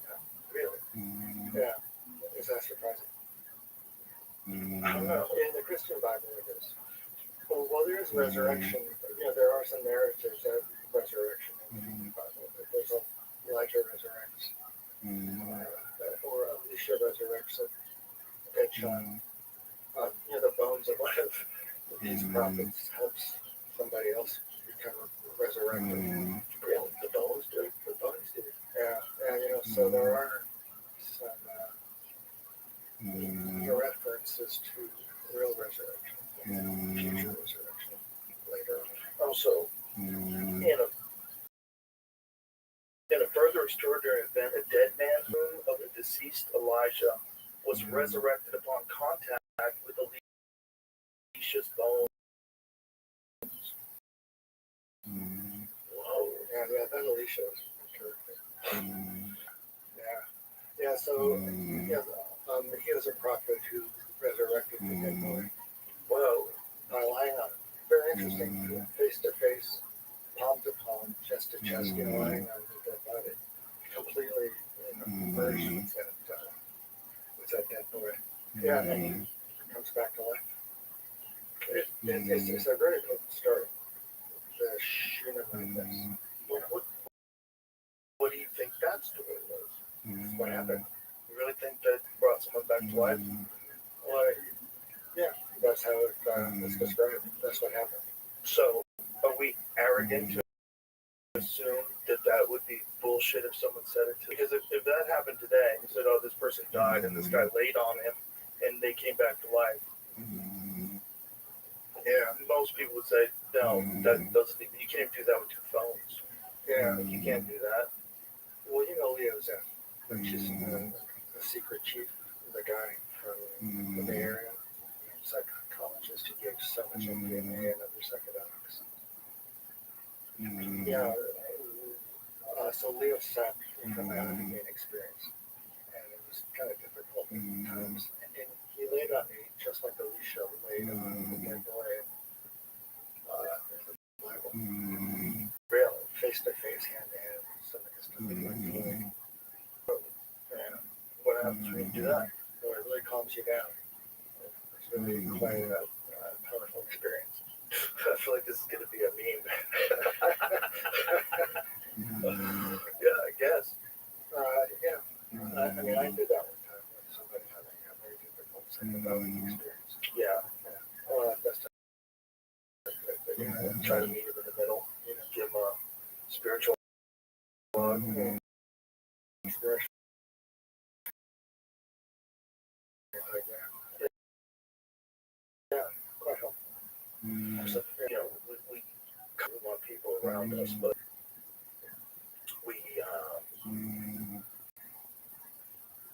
we're always going to be detached by bodies, and we assume that that's forever. But there comes a time where we figure out how to separate consciousness from the body and let consciousness interact without a shell. That's going to get really weird. I think we will still have the same problems. I think we're always going to have problems, because if we don't have problems, then to find solutions. You know, we don't think better stuff. Right, it's reward and punishment. A little bit, yeah. There's it seems to be a very clear incentive program that the universe has put in place where it's not happiness. It's based on overall growth for everything around.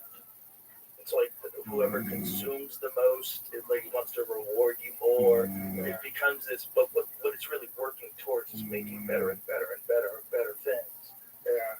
Do you think that's the Antichrist? Do you think that's the devil? If I had a guess, I mean, we're in it, right? And we're stoking the fucking coals right now. It's not us.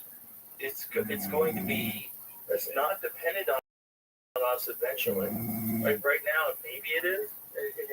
It might be, but it's not us, and it's going to be by us. It's going to think it's us because it literally has all of our thoughts. Right. It has access to so much information instantaneously. What happens to free will then? I don't know. You know, my hope is that it enhances life, of course. That's my hope. Yeah. I think that's possible. I think, first of all, it's making people diagnosed from illnesses that maybe they wouldn't have ever thought they had. A lot of people learn things about it. They can be happier. No, she doesn't do that. You gotta figure that out on your own. Right. Yeah. So you need to, But can you be happy and also have it? I say yes. I say it's totally possible to interact with technology and still be happy. But there's certain physical and spiritual requirements that you're going to have if you want to be happy. the spiritual requirements. Yeah, you've got to be really nice to people. You have to curate a good group of friends. You have to do the things that you truly enjoy. Do the right thing. Well, the themes in the Hebrew Bible are one is there's one God, and next it's the golden rule. So one God, golden rule. There's no other God in the golden rule. So proper belief in God and proper conduct, which is the golden rule, or based on the golden rule. That totally makes sense.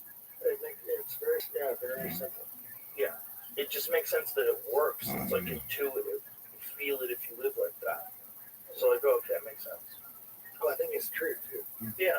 Yeah. What you have to decide if it's true for you is based on faith. Ultimately, you choose to believe, even if the objective world doesn't confirm it for you. When you hear about these biblical depictions of fantastic events, how many of them are you attributing to a psychedelic experience? Are you open to that, or do you you just not worry? Well, they're clearly a psychedelic experience. The Book of Enoch is just fully psychedelic. Right. Every song that it is. Yeah. It's a psychedelic version of the Bible in some ways. Well, it is really psychedelic. I think it's from the release of the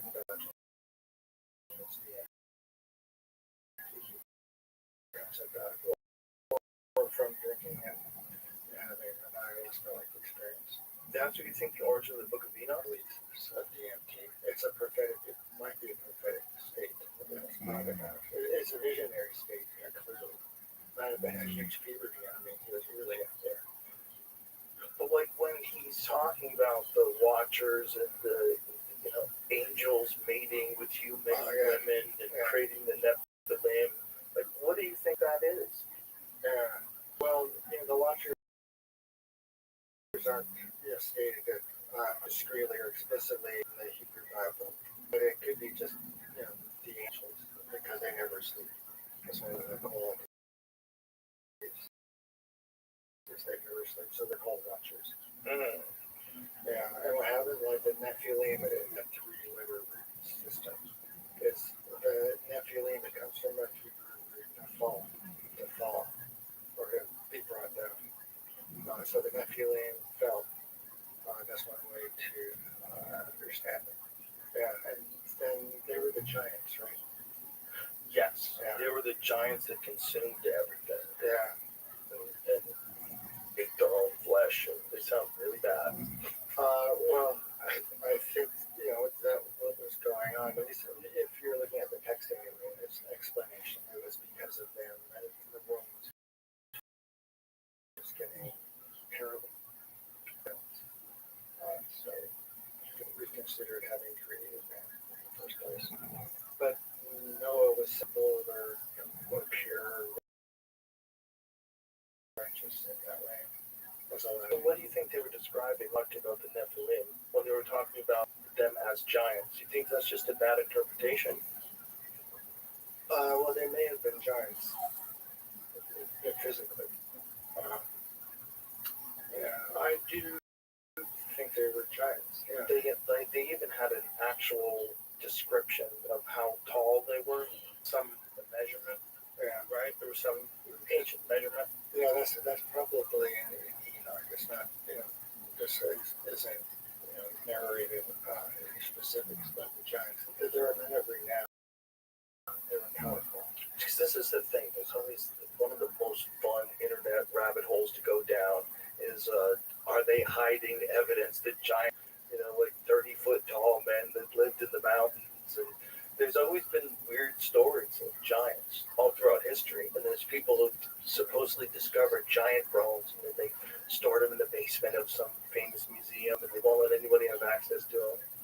Kind of fascinating. Yeah. Because they do exist, like those stories exist in history. You wonder, like, is it just a really big person, like that mountain guy from the game? Or, well, they're giants. Yeah. I mean, it depends on your perspective. Like I'm trying to look at, or understanding anyway, the giants as they're described in the Hebrew Bible, or it's by implication. Look at Enoch. There were giants men of renown, and then the earth became corrupt. and they consumed everything.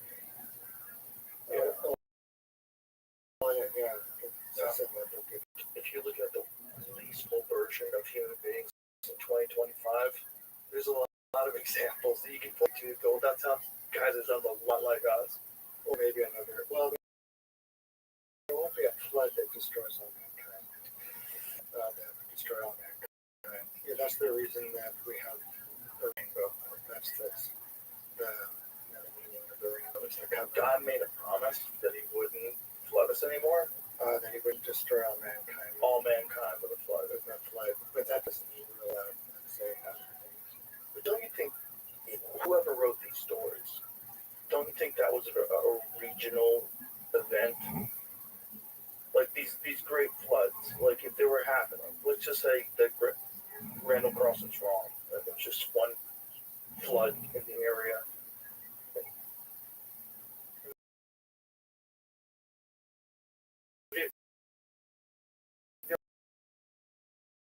There has to be all parts of the world that all have this flood story. There has to be something, right? We agree to that? Looking at the events that are described in the Bible as occurring. So you just leave it at that? Yeah. But when you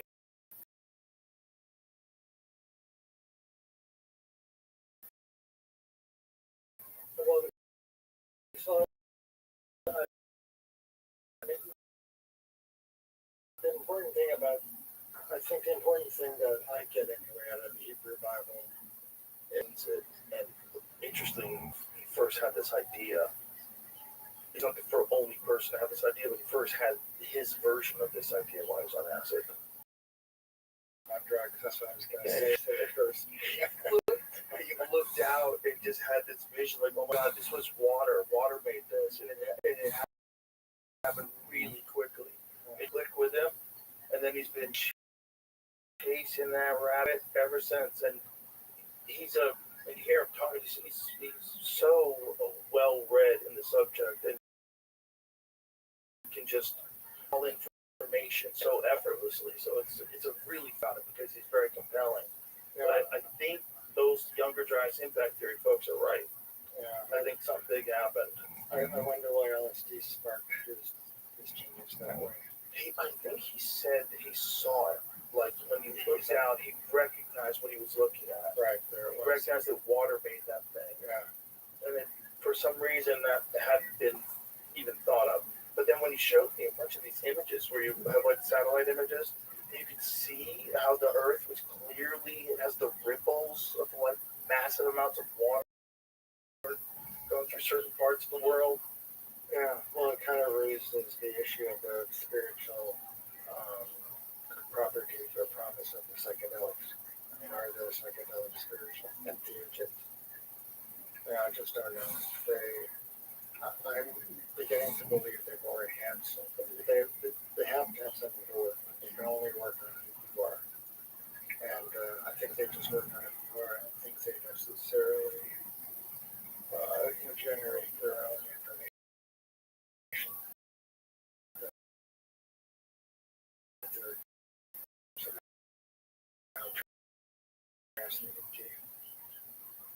You know, it's the question of how psychedelics was this virtual universe that seems to be taking hold, entering.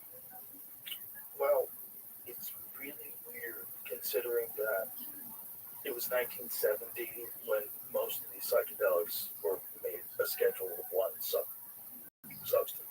Controlled substances back in 1970. Yeah. Imagine that didn't happen. Imagine Nixon was not president, that didn't happen through, and the world logically at the same level that it has now, but also has access the entire time to all these different psychedelics legally. I think people were tripping hard even after they were illegal. I'm sure they were, but I bet they weren't as much. Yeah. It's dangerous. People will get put in jail. People don't want to lose their lives because they want to, take a tap of acid.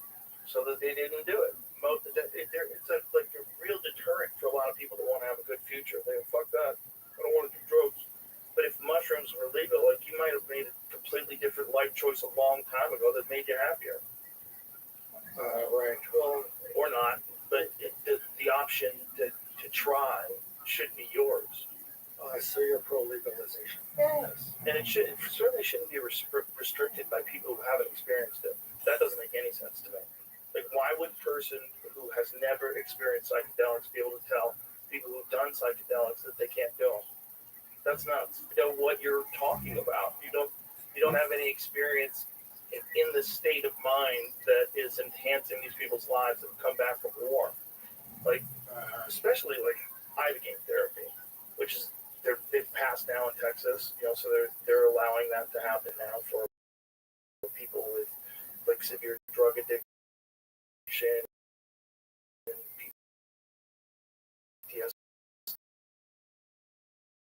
PTSD and Yeah, it's really it's a very interesting drug.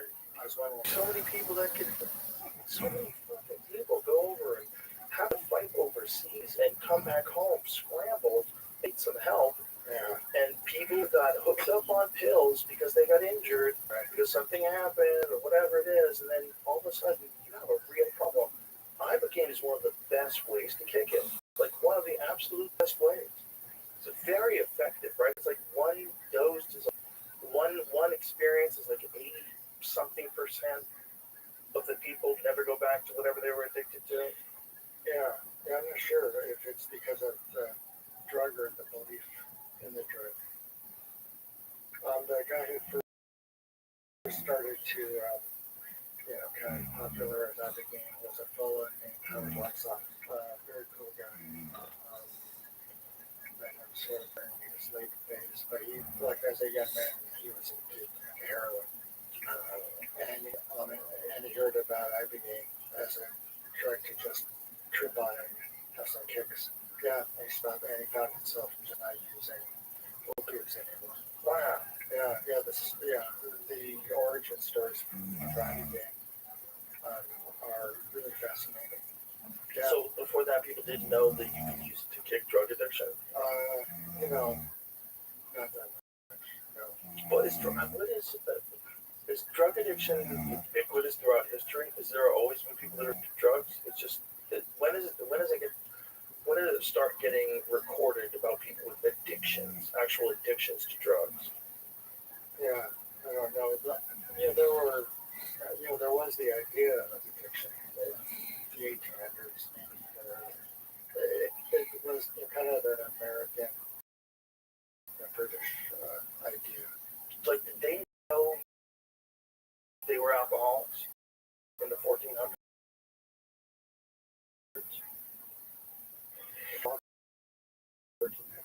Right. Yeah, the Solanacea. Scopolamine. Isn't that dust that they blow up your nose and turn you into a vampire or a zombie rather? Yeah. That's it? Scopolamine. Oh yeah. Isn't that like that? Right. It's a zombie drug. Yeah, some sort of a zombie drug. Yeah. Right? Is that scopolamine? Yeah. Well, Dennis McKenna. Sure. Yeah, he tells the story of scopolamine in Mexico. I hope I'm right. It's a great story. Devil's breath. That's right. Medication used to treat motion sickness and post-operative nausea and vomiting, but it also does something wacky. Like if you take large doses of it, that the devil's breath thing. So you can get it in Dramamine. That's what Dramamine is, right? It's an anticholinergic, like the scopolamine drugs are. But isn't like the stuff that makes you less nauseous when you're seasick? Like, isn't that like Compazine? Does Dramamine have this stuff in it? They're not the same. It's not the same. Yeah, one is. Sorry. Dramamine is oral antihistamine called dimethylhydrinate, while scopolamine is a different prescription-only anticholinergic medicine. In patch form used to prevent motion sickness. Okay, so they put it in a patch form to stop motion sickness, whereas Dramamine is the oral thing that stops motion sickness. Got it. That was also in patches. Right. It is a weird thing. So, but scopolamine, you can get in a patch, and it is for motion sickness, right? But it's when they blow it up your nose, that it's not good. It's really the active ingredient in Jimson wheat. Loco wheat? New Mexico Jimson wheat, loco wheat. Yes, scopolamine. And it will cause effects. Well, one of my patients when I worked at the VA in La Jolla was an alcoholic back in the day. Took Jimson wheat tea, drank a lot of came back. He didn't remember a thing, but he stopped using alcohol.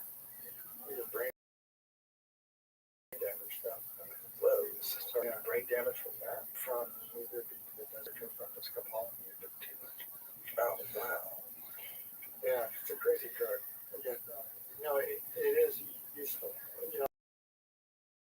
One of the I'll write this. yeah. That sounds terrible. Yeah, if you take too much, or you have a bad reaction to it. Yeah, Yeah, what do you think's going on with American health? that's a good question. Well,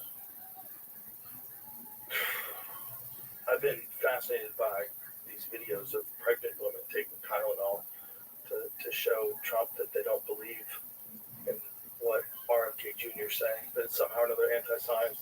When this science came from Harvard, that's where the study came from. And he's not making things up. And these people are like on TikTok, they're pregnant with taking Tylenol. Yeah, I took like, well, I mean, if it weren't for Tylenol, I wouldn't be here today. For real? I mean, I do find it quite helpful. Yeah. For injuries. As you get older, as a lot of people get older, there's pain. It's like acetaminophen, Yeah. right? Which is really toxic, isn't it? Well, if you take too much, it can So that's what it is. It's like a dose thing. So one is fine. One's fine. Your four is fine, probably. After 4 years, can upset your stomach, possible. But if you stay within normal, it's fine. So At least for myself. And also in travel, I have big recalls for, and what do you take it for? If you're going to take it, pain. what kind of pain are you getting in?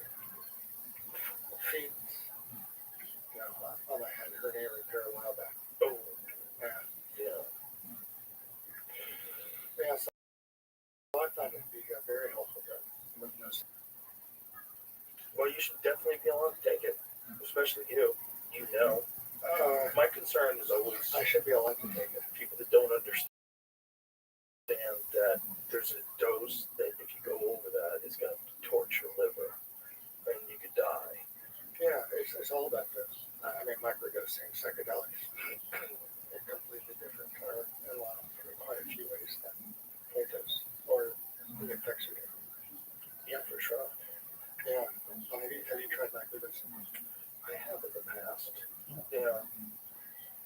Yeah, a while back, I was having some belly issues, and I microdosed ayahuasca for about a month. So helpful, very helpful. What is every day like?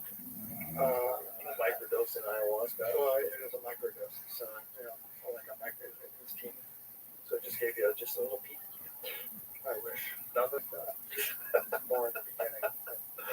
Stretched it out. It's kind of like coffee, like sparkling coffee. It could take a little too much. Oh, yeah.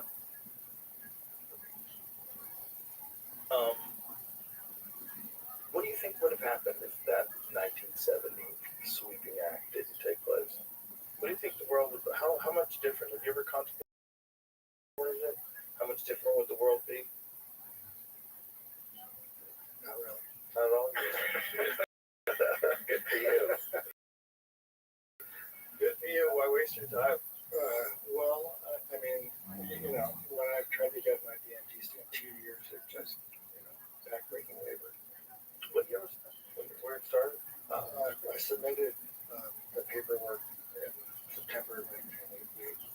Get my first dose of DMT in November 1990. And I gave a lot of DMT. I'm crazy for the next 5 years. And you were doing IV drip, slow release, right? No, it was one big dose. One big dose IV? Yeah, it was IV dose. Yeah, so our high dose was 0.4 milligrams per kilogram. The highest dose is now being used for 0.3. Nobody has gone back up to 0.4 on a regular basis. Yeah, some people really went out there on 0.4. They were pretty scared. Yeah, sugar coming back. More sugar coming back. Yeah, that is a fear almost psychedelic experiences. I don't think you can shut it off. Yeah. What is this? Is this real? Is this around me all the time? I'm ignoring it. Is this real? Is this real? Yeah, well, it's a terrible stage. Terrible. Excuse me. But that's why. Yeah, that's why I think DMT ought to be carefully taken. I think everything should be carefully taken, especially if you've got something wrong with you already. But if you're self-diagnosing with some really potent stuff, like, Right. Yeah. yeah. Well, I mean, who's going to decide that? Yeah. Well, no one's deciding for you with alcohol. You could go fill your bar at home with more than enough to kill yourself with. Right? Like most people can. Yeah. Most people, if you have like a little bar and you're 3 or 4 bottles of Jack Daniels, couple of this, couple of that, you're dead. Drink all that stuff, you're dead. Yeah. Have you ever gone? If I feel like it, I'll have a glass of wine, or I'll have a margarita. I like a nice Cabernet, sir. Okay. It's like a little red wine sometimes, but I've only had like 2 or 3 glasses of anything over the last like 8-9 months, and even like I didn't even finish the wine. It's like I've lost my taste for it. It just the trade-off is not worth it. Like I have a lot of fun people in my life, and I have a lot of fun without alcohol. I necessarily think it was providing me with the amount of good versus the amount of negative. The negative outweighed it, especially physically. Right. It's just bad for you physically. Yeah, thankfully I didn't drink in high school. And I kind of made the last time in college. And I got really sick a few times. Yeah, it's rough. I stopped drinking. Like at that point anyway. Well, it's like people are having a good time, you know, and I get it. And if you're young, and I get it, I did it too. But it's not good for you. It's not good for your decision making too, because then the next day you're like, ugh. And if you're at that low state of being hungover, you're fucking for sure not putting out great energy. Yeah. Well, you don't want to get into that state. No. You're on a channel. Like I've never been part of like an ultra-Orthodox sect, but I think what happens in some of the ultra-Orthodox Jewish sects, there's in Brooklyn, and that fellow who led that was Schneerson, Menachem Schneerson, and he really enjoyed drinking. He got inspired, and he wanted others to become inspired. It has to, some become a conduit. I think it kind of differs, like with Bukowski, you kind of think of somebody who loves alcohol. First time he got drunk, it was a psychedelic experience, actually. Yeah, in his account, he says to himself, I think I've found something very, very important. It's kind of hilarious. Yeah, I was never the effect alcohol had on me. I didn't, it made me feel good for a while, short period of time. Yeah. No, we obviously all differ biologically, but some people, it hits a switch that nothing else does. There's some people who love it. Yeah. Well, it's discounted in the text that you shouldn't drink too much. Smart. But I'm not sure you shouldn't drink at all. You know, especially if you around you that has a problem with alcohol, or you have got a problem with alcohol. Yeah. Well, there's a huge homeless population in Albuquerque. Oh yeah. Alcohol plays somewhat a role. Yeah. I played a lot more than that on the reservation when I lived in Cal. Yeah, I think people just use drugs. Yeah, but it's also those things. They sound like there's not a lot of opportunity in the places you're describing, right? Right. So if you don't, you just want to not get or on a reservation. Yeah. I mean, I'm in the middle of the audiobook Empire of the Summer Moon for the second time. It's all about the Comanches and the war between the settlers and the Comanches here. It's great. Oh, yeah. And I'm in the middle of this, and I'm thinking, like, have people always been this horrible, and we're just sort of catching up to it now? Well, you know, that's taken into account the Cain and Abel story. Sure. The first two children. One murders the other. So it started way back. It starts way back with a bang. And you just go, God, have people always been this awful? From the beginning. There's a line in the text that he's got that God is going to destroy mankind. No, what happens here?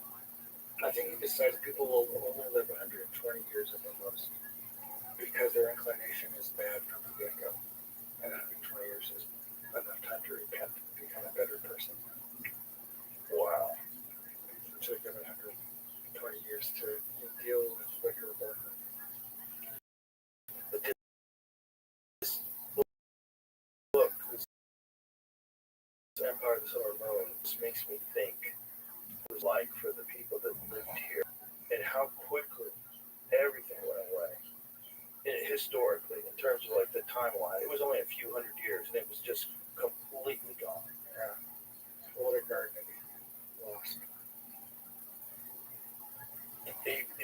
lost. There was a lot of war. That's the thing that everybody likes to leave out. Like, I'm fascinated with Native American culture. I'm fascinated with this Comanche civilization that lived here. Because this book, Empire of the Summer Moon, it's so interesting. They were so fierce. Yeah, well, there's 29 pueblos in Mexico, and the people are peaceful, but they're agricultural. Yeah, It's been their heritage. the Comanche were not. And one of the things this book talks about is how a lot of the Apaches were not on horseback, and they were literally wiping out bands of Apache and forcing them to go to Mexico. It's like, this has there's always been, once they've had horses, which is really like after the Spaniards got here, Right. then once the Comanches figured out horses, they got really good at it. And they were like an impossible barrier to get through this part of the country. Yeah, there's mostly Navajo and they were nomads. They raised sheep. Sure, and then on the eastern side, a lot more agriculture, right? It's just the amount of time that it took for everything to get pushed. Where if you're a Native American and you're it's 2025 for you and you're living on a reservation, you're like, whoa, what happened? You start going into the history of it, like how many people died? Like what happened? Maine was like the last Comanche chief. Yeah. What LA's name thing is after what used to be there. Well, this is all that area. There's a lot of Comanche around this area, but it went all the way down to Oklahoma. It was just a barrier that you couldn't get through. Yeah. Well, yeah, it's fun when they go. Yeah. Very low key. They come to terms with defeating part. That's crazy, isn't it? Well, I mean, it like had that. All those things had to take place in order to get New York City. Like, yeah. So you have to decide. What do you like more, New York City, or you want to go back in time and say, don't sell this? Right. What do you like more? Do you like pizza? Do you like to be able to go to a nice? I like pizza. I do too. Like to be able to go to a nice nightclub, have a drink, go to a nice steak dinner in New York City, or give it all back. Give it all back. Go back in time. Just say, hey guys, you're getting robbed. Don't sell this for whatever it was. You can't call progress. How much did they buy New York for? $27. Really? Fake jewelry. No. Wow, what a deal. Only $45. What a great What a great origin story for a villainous country.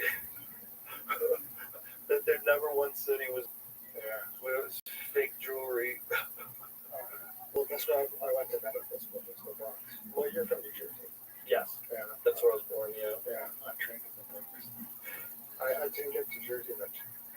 New Jersey's a crazy place because everybody thinks of it as just being city because like it's right near the city, like Hackensack and Hoboken and stuff like that. But it's like mostly rural. Yeah. Also, it's got bears all over the place in it. There's some other coastal parks. Yeah. Oh yeah. The shore is awesome. Yeah, Nice to go down there. this was great training. Yeah. Yeah. It's a yeshiva. It's like modern Orthodox university in the country. Oh, that's where it is. Yeah. It's the medical school at yeshiva. All that stuff. And there's in the Bronx.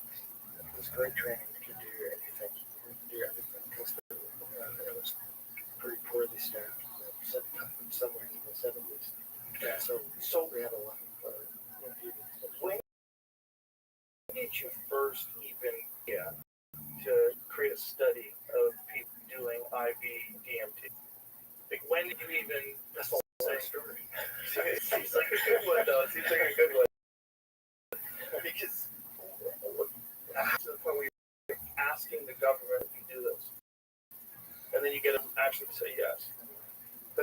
It was the war on drugs that funded our study. It all kind of came to a head. Parents and Kevin, we were in a slump after them. And instead of saying DMT was a really great drug and asked for money, we said DMT was a really dangerous drug and asked for money. I think you told me this before. Yeah, but it's a good story. It's like, yeah. You just want to study it. We just want to study it. Time to get done. It's clever because you're not lying. No.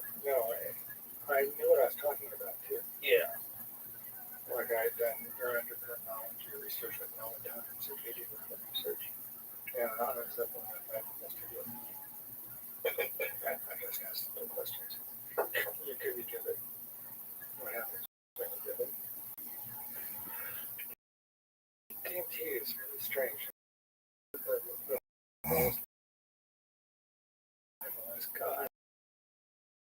I've been complaining for years like experience than I was before. I don't think it's a panacea. Well, I think it is a panacea. There's the problem. I think there's an issue with spiritual narcissism. That's a thing that sort of grips people when they start doing it a lot, and then their identity is wrapped up in doing it a lot. Yeah. Like that. There's a little bit of that happens with folks. I think with DMT in particular. Is it? Yeah. Or ayahuasca. Here I get an email something in the subject line. Your book and my son.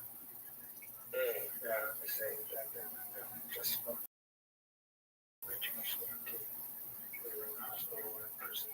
Oh, Jesus. Yeah, it became messianic, like you said. Like you believe you know more. And just listen. Yeah. False Messiah. Well, there's some interesting stories of false messiahs. At least within Judaism, Messiah is not coming, as opposed to Christianity, where Jesus was Messiah. And so, what is Judaism's version of what happened with Jesus? He wasn't the Messiah, so he died. He didn't get resurrected. Well, he had been resurrected, but cursed without him. So that's not right. But what is their take on it? Well, end of story. He's killed, and that's it. They don't come back.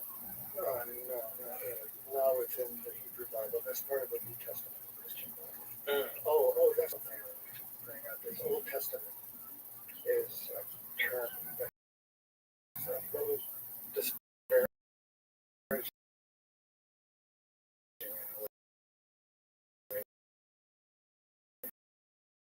It's been, What was that?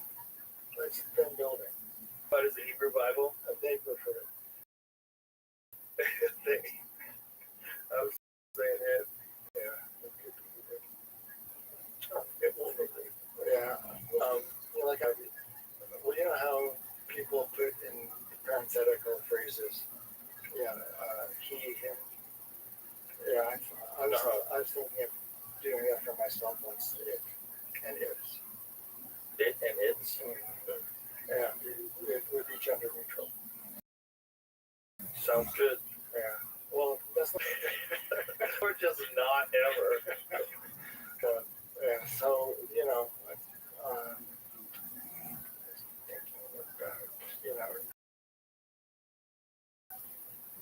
Does God have genitals? Probably not. Doesn't seem like it. Say but there's probably some sort of a interdimensional psychedelic equivalent of intercourse that higher beings have some interaction with each other. I think it was the optimal form. The optimal form? Yeah, to contain a certain consciousness, do particular things. It's not good form. It was ideal. So that's why it took that particular unique shape. From all those functions, things like that. Right. Yeah. Well, I got confused there. What are you referring to? Oh, well, the specific, well, I think I was referring to man being made in God's image. Okay. Yeah, with genitals. Oh, right. Yeah, okay. Yeah, but I think that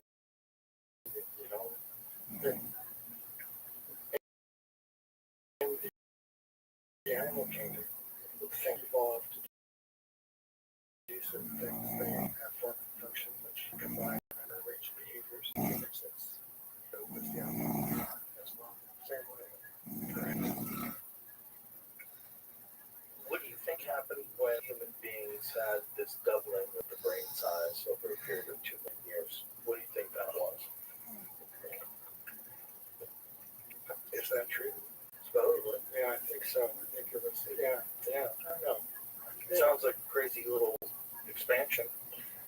Yeah, so, I mean, you can look at it, evolutionarily, biologically too, as finally being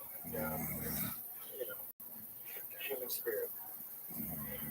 There's multiple spirits. Even in the Hebrew Bible, there's multiple spirits. There's Expands in size, you develop a human. I think so. Yeah, that human spirit allows for divine communication. That's how the theory goes.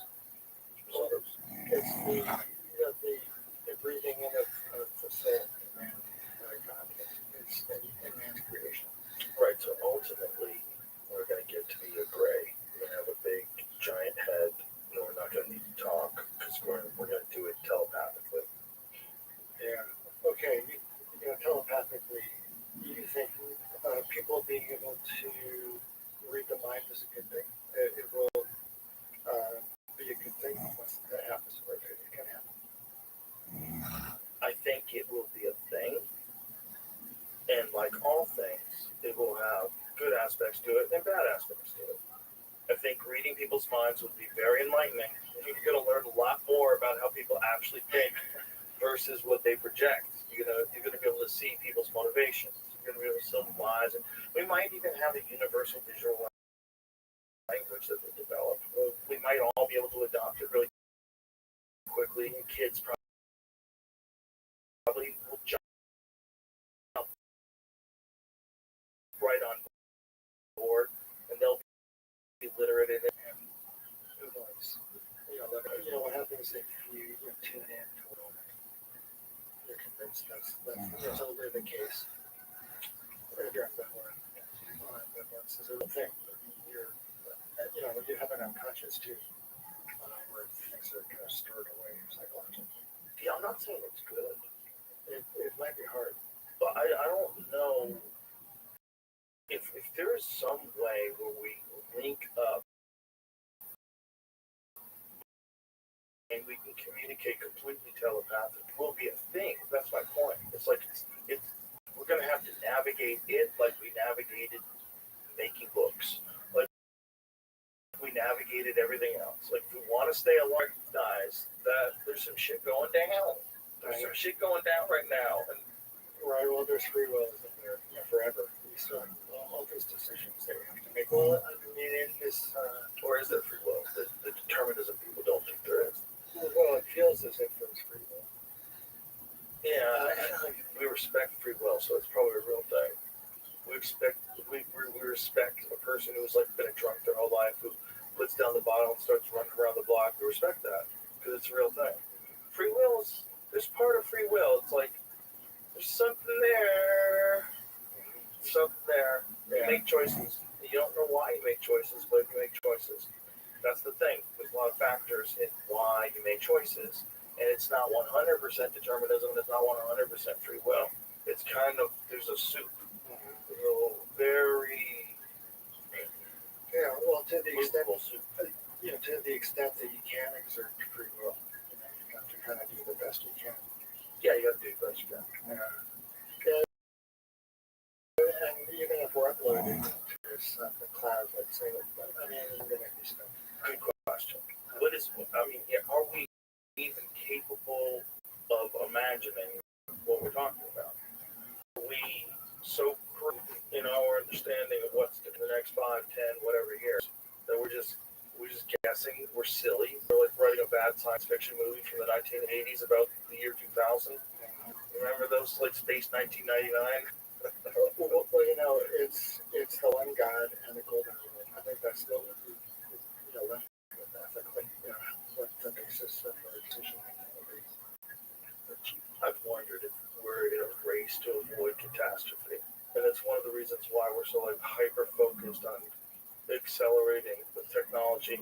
Is that we kind of always recognize that this species is on a race to avoid natural catastrophe.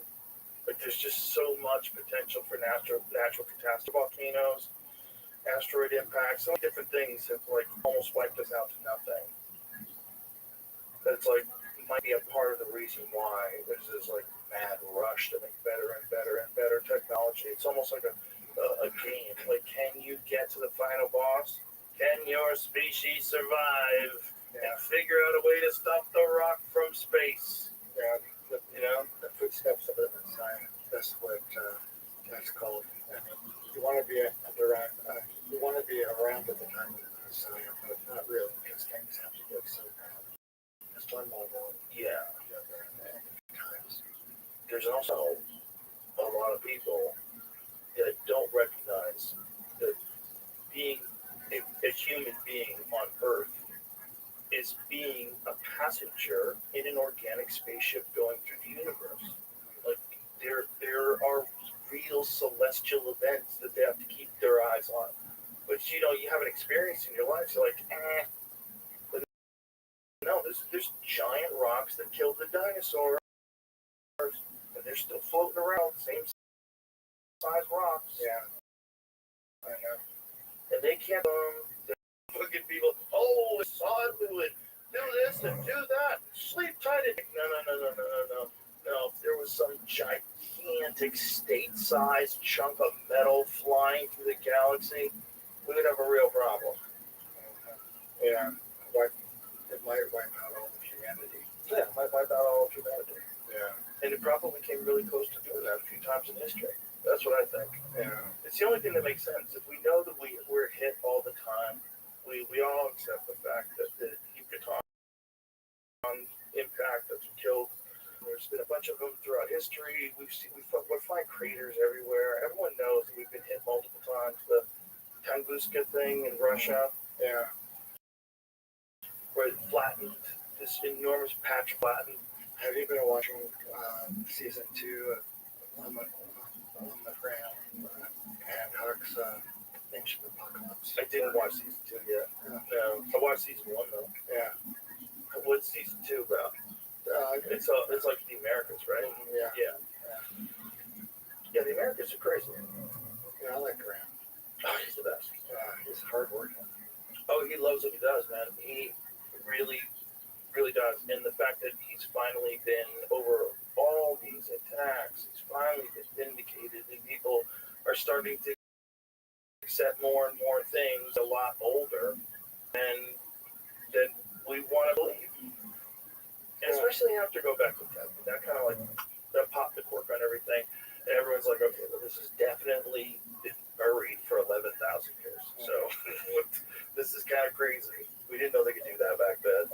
Well, before coming out here, I asked ChatGPT, how old are some of the stories written down in the text in the Hebrew Bible, and at least according to ChatGPT, is 10,000 years ago. So my God,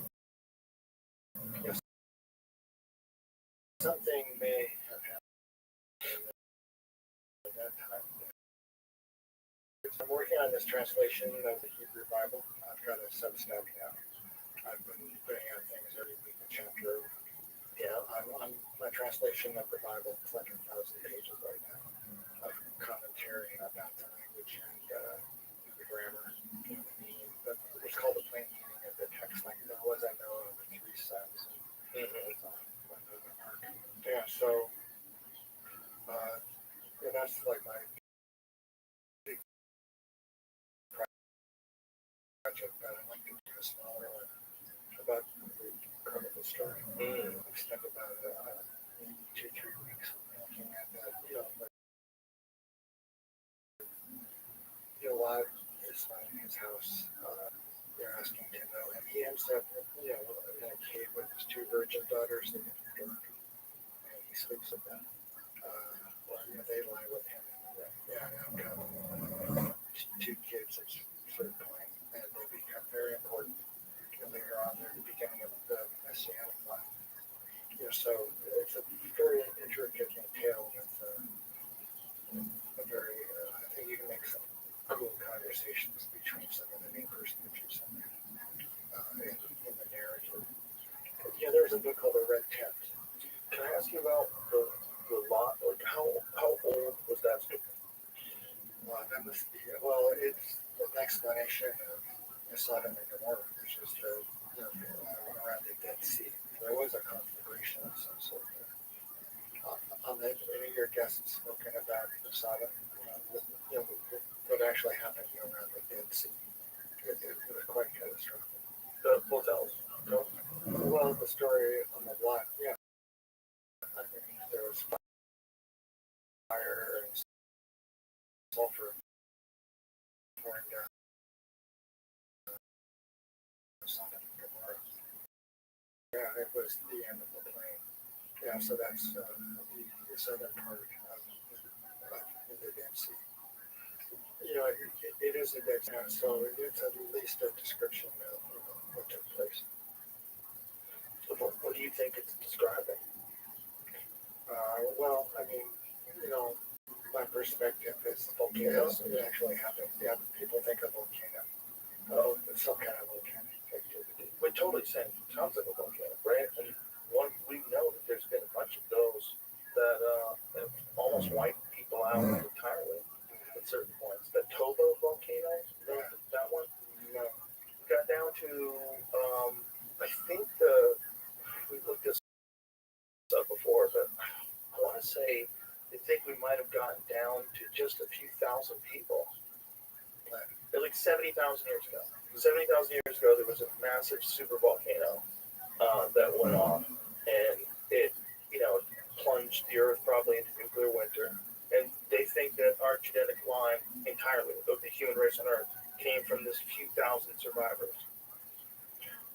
Can we take a Yes, we're gonna be. Yeah. Yes, we'll be right back, folks. Seriously. We're back. So we were talking about the alternative. Yes, explain what you mean by that. Like these things are happening in an alternative dimension. Right. Yeah, I think they're happening in an alternative dimension. Like when you smoke DMT, you return to the same place each time.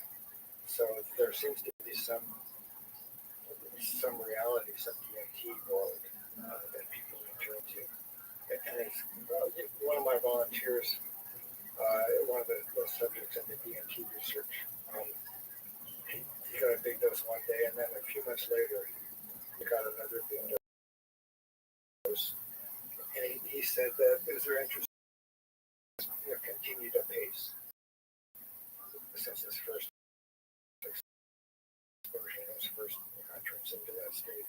And things had gone on in that world. So in that way, there's in that same manner, the world of the Hebrew Bible early on, Adam, Eve, Cain, Abel, Noah, the Tower of Babel, all that took place at some different level of reality, which gradually made its way into ours. And once it made its way into ours, there was the archaeological evidence of the first.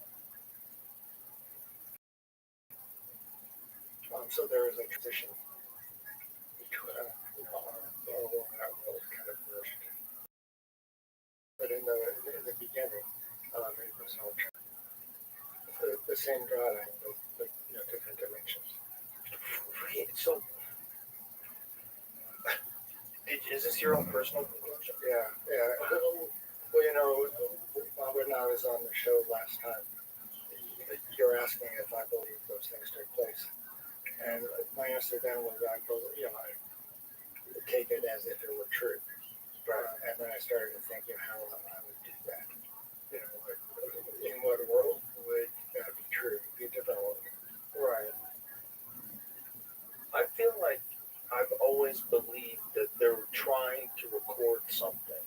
I just didn't always trust that human beings were completely honest with their recollection of events. So that there's something they were trying to write down. But was it really coming from God? Are these accurate events? What exactly happened with Noah and the ark? What really happened? Well, three stories. Three.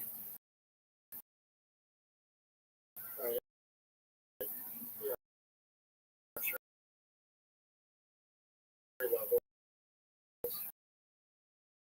Mm-hmm. Two of each. Seven. One need a lot more rabbits. You need so many animals to keep just the lions alive. Right. It doesn't make any sense. How's he getting them all from all over the world into a stupid boat? Yeah. There's so many things that are wrong. Yeah. But the story of him being told that some shit is about to go down, and you probably should way to restart your version of civilization somewhere. There's probably like the flood that we, whatever you want to call it, the stories of the flood that you get from Epic of Gilgamesh, that you get from. There's not just those. There's many different cultures all throughout history. Flood story, right? So it's probably likely that some crazy shit went down. That may have been, there most likely was a flood. So what do you learn from it? How do you do better, or on what basis do you rebuild? So I think there's different models. The biblical one is interesting because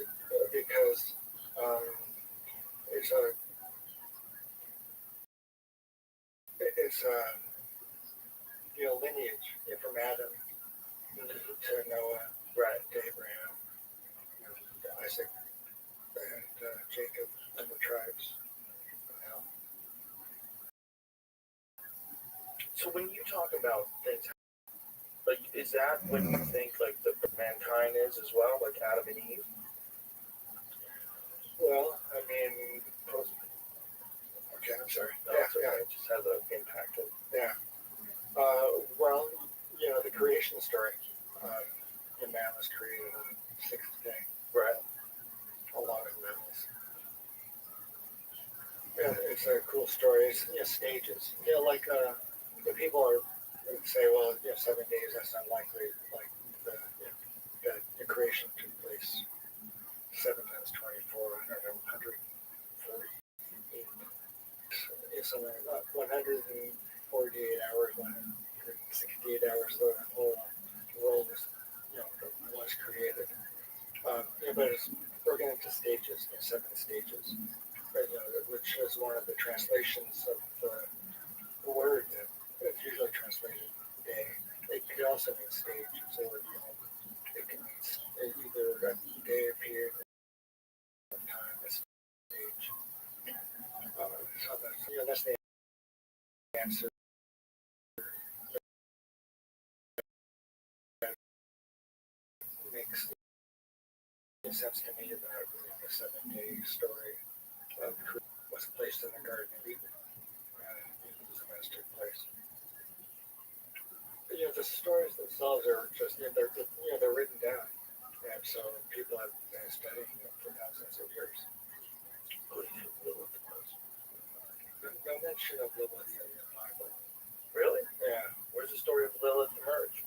Well, it comes from what's called midrash. What's that? Comes from a root. Darash. It means to explicate, to expand upon, to investigate. So what happened after Adam sinned? Did they have Cain and Abel? And ensuing stories. And then there's a third son, Shet, who is the inheritor of Adam's of his traits, his good traits, his bad traits. It's like God as well. So there's a distinct lineage that is spelled out. Lilith was a demon that she slept with Adam after the sin of eating from the fruit of knowledge of good and evil. So there's a story that built up around the biblical story that they were separated. Adam and Eve were separated for a long period. And so who was Adam sleeping with? Well, it was expanded in the Midrash that there's a demoness named Lilith who slept with Adam for a couple hundred years. And then Adam reconciled.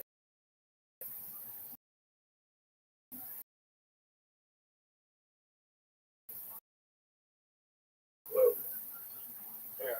So, and as such, so nobody knows. There's all mythology that's grown around Lilith as well.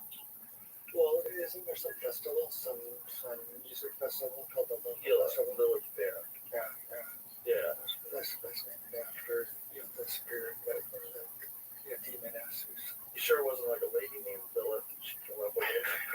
Are we sure? It was her neighbor. Lilith.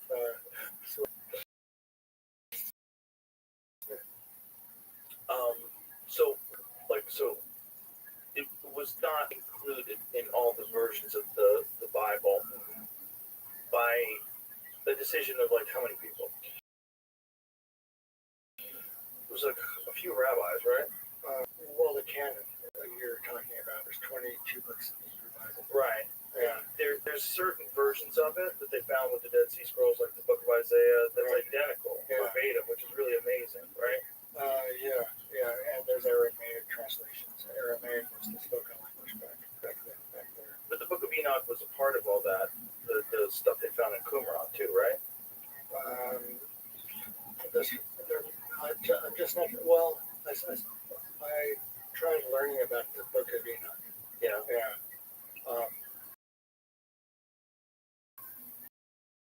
There's only an Ethiopic version, right? Yeah. The Book of Enoch? Yeah, well, I told you I would listen, but Ethiopia is a fascinating place. Yeah. Right? Because, like, that's the place where Graham Hancock started getting interested in the possibility that they have the Ark of the Covenant. Right, there's supposed to be a tribe in Ethiopia. And they all get cataracts.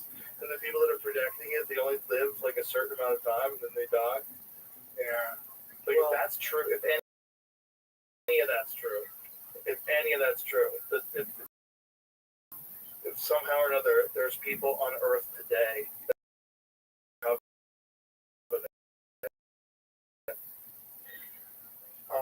keep a secret. Yeah, it's one of those things you can't imagine. I mean, can you imagine they open up a door and like there it is, oh, like from Raiders of the Lost Ark, melts your face off. Well, it would contain the Ten Commandments. Yeah, the original the original Ten Commandments.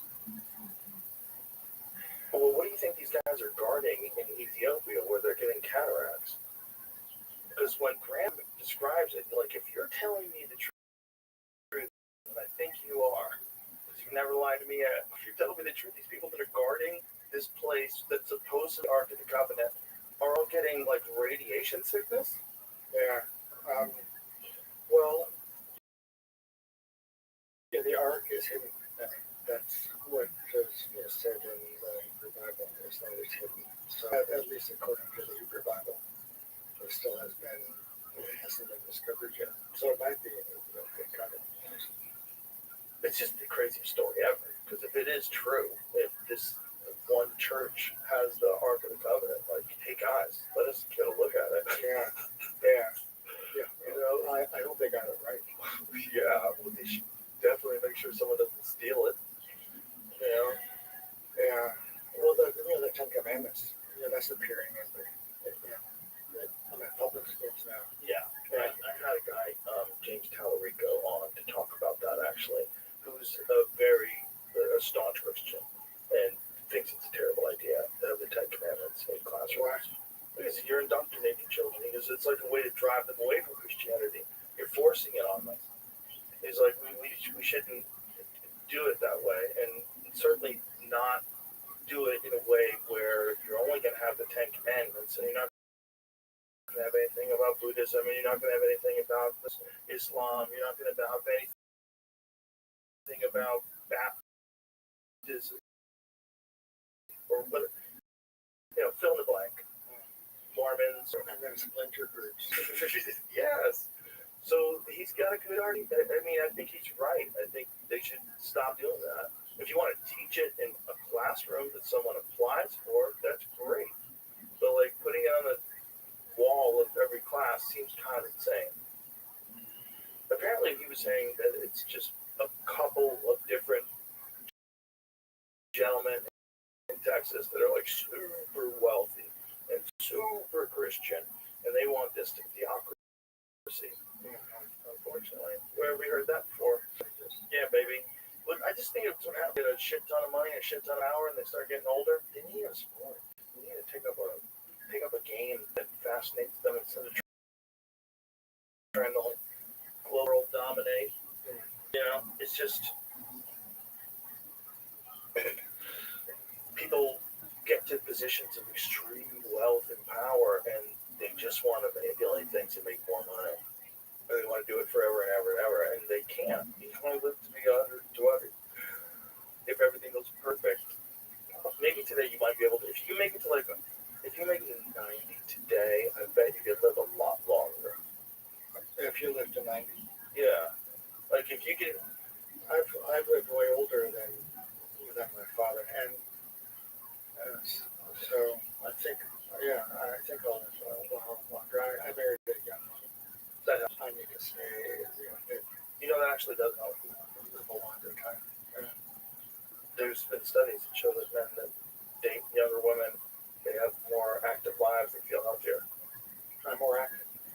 Yeah. But it could be those are the kind of women that are interested in dating that kind of guy. I just don't know. Is it very, I don't know how it works.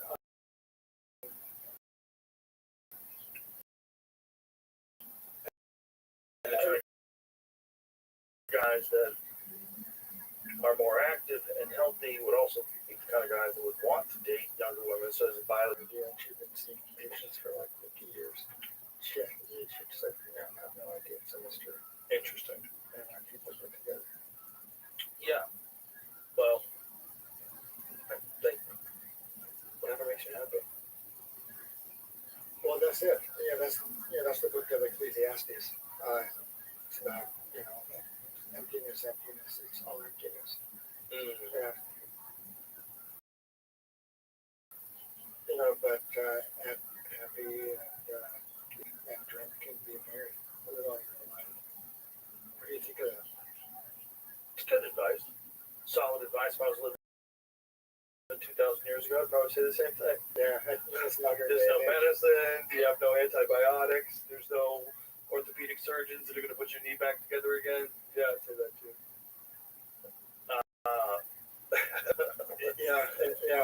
It is bad when you have one doctor for every organ system.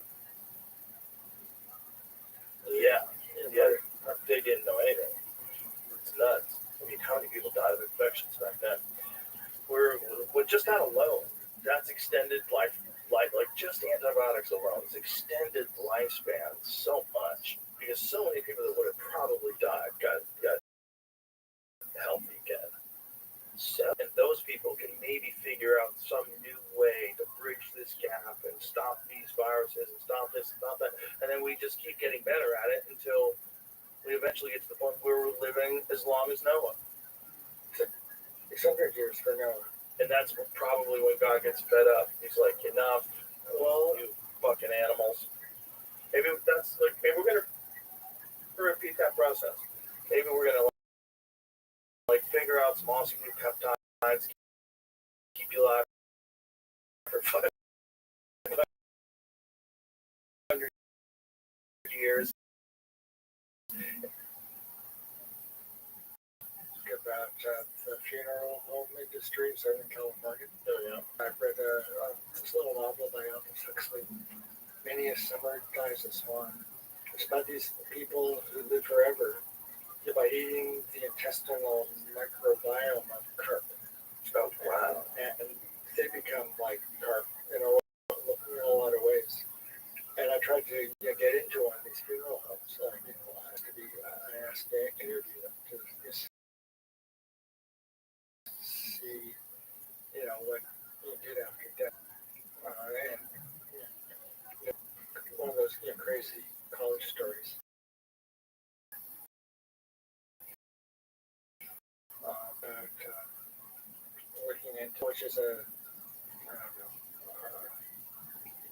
that's pretty big. It's a weird business.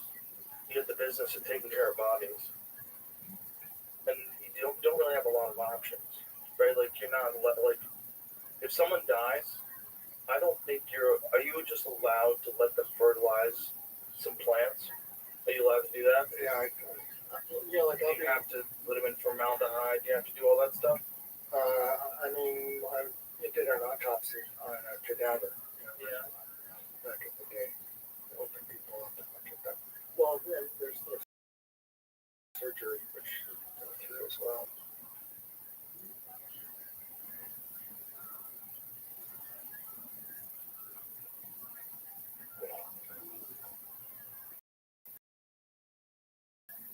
Those are odd pause. I know. Well, I love the Hebrew Bible. I spent all my time in it. Just the weirdest thing there is. Like, do you have any idea why the Book of Enoch was supposedly excluded from being included in the Bible? Yeah. Seems to be some debate about that, right? Yeah. I know. There's there was I think the Dead Sea Scroll community used the Book of Enoch. Right. It was like their Bible. Right. Yeah. Very strange. Well, the thing about the Book of Enoch is really, very, but there's not that much. I don't think there's much in it as far as, Judaism itself. I mean, it's a discussion of the righteous being rewarded and the evil being punished. But you don't really learn what it means to be righteous. And you don't really learn from the Book of Enoch what's meant to be evil. You don't know how. There isn't all that much information. I'm thinking it's historical, and it's really weird astronomical stuff too. We're learning ethical teachings that could be had by reading. No ethical teachings that could be had by reading it. What do you mean by that? Yeah, I mean, one of the essences of Judaism, I think, is ethical monotheism. That's where there's the golden rule, and there's one God. so it's ethical monotheism.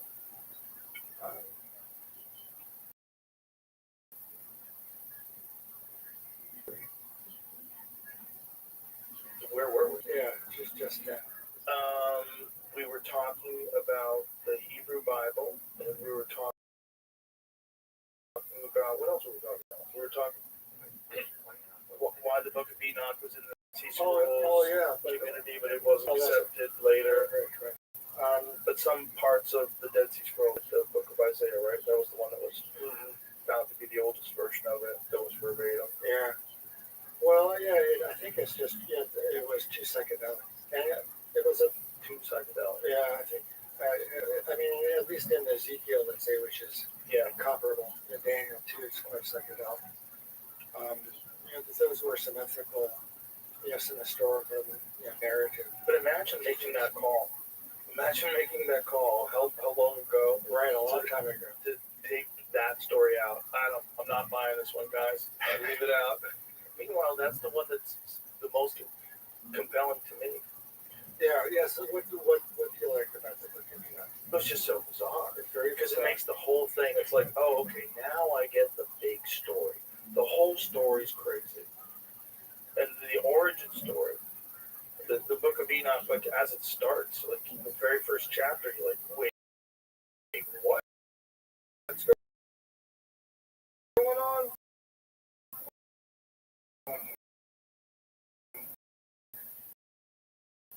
Fornication with humans and a race of giants? Like what?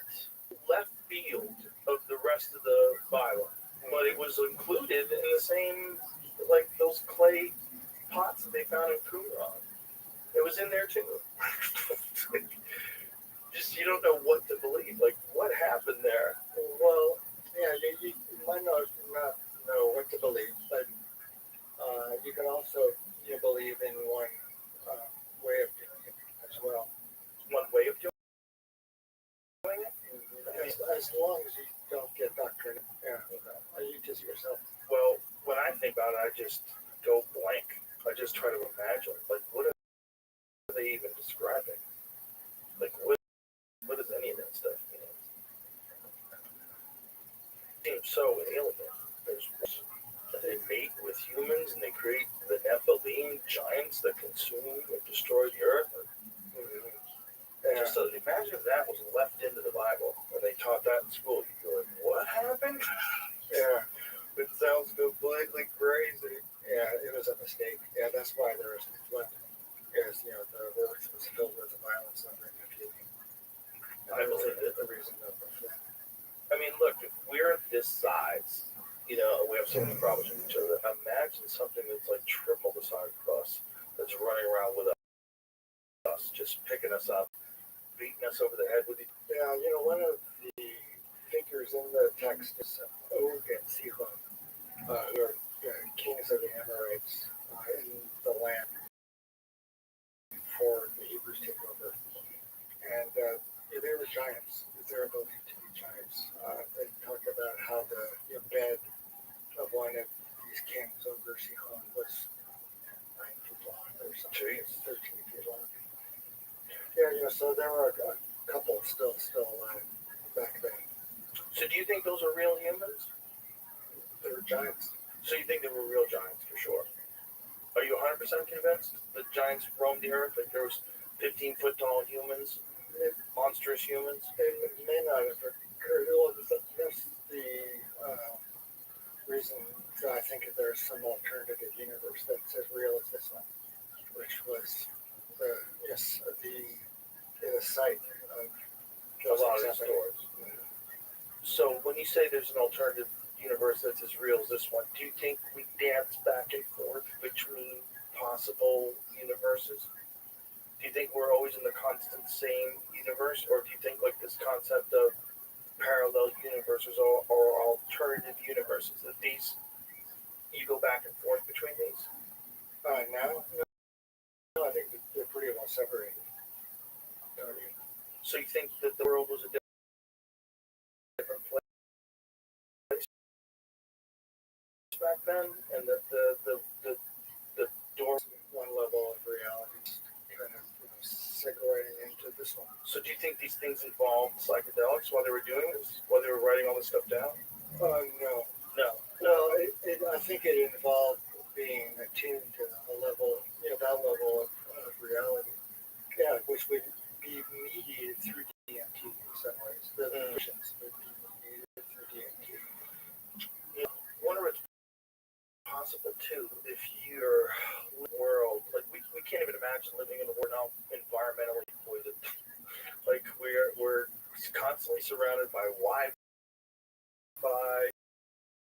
and 5G and we eat microplastics and glyphosate is on every base. We're like in a soup. We're in a soup of toxins. But we can't even imagine what it's like to not have that and to not be burdened down by electronics and all the different things that people like. They're probably very different back then. Just human beings in general. I bet they're probably very different in a lot of ways. Yeah, that's one of the reasons I like living in Gallup. It's really kind of Simple. Yeah. Yeah, there wasn't much Wi-Fi there. Yeah. It was just Simple's good for you. It's not perfect though. Sometimes cities are fun. Yeah, you called me when I was living in Gallup. You said, "Why are you living there?"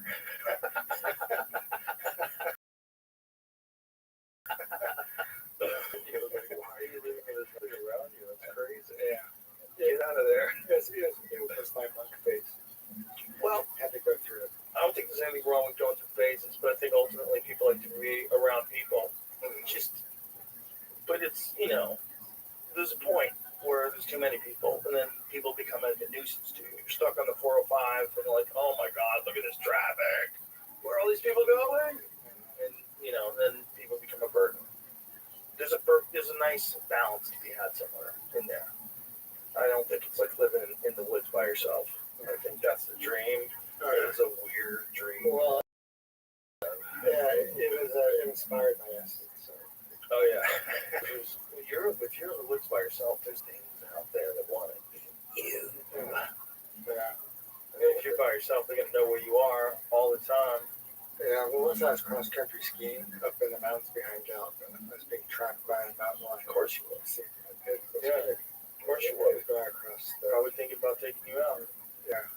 If I would think about taking you out. At a certain point, I turned around. Yeah, because if you look like you're out of breath, you look like you're tired, like they think they're fucking terrifying. And people have this romantic idea of what a mountain lion is. You say that until it kills your dog in front of you. Listen to me, those are dangerous predators. California is the most ridiculous way of handling it. Yeah. They have to hire people to go kill them. And when they find mountain lions. Yeah, and when they do, they find that 50% of their diet is pets. You get something that 100% eats your dogs and cats, and you're allowing it to live in the woods near your house. Like, this is cool. There's plenty of them in the mountains, kids, okay? The coyotes are into pets. Oh, yeah. Yeah. Oh, yeah.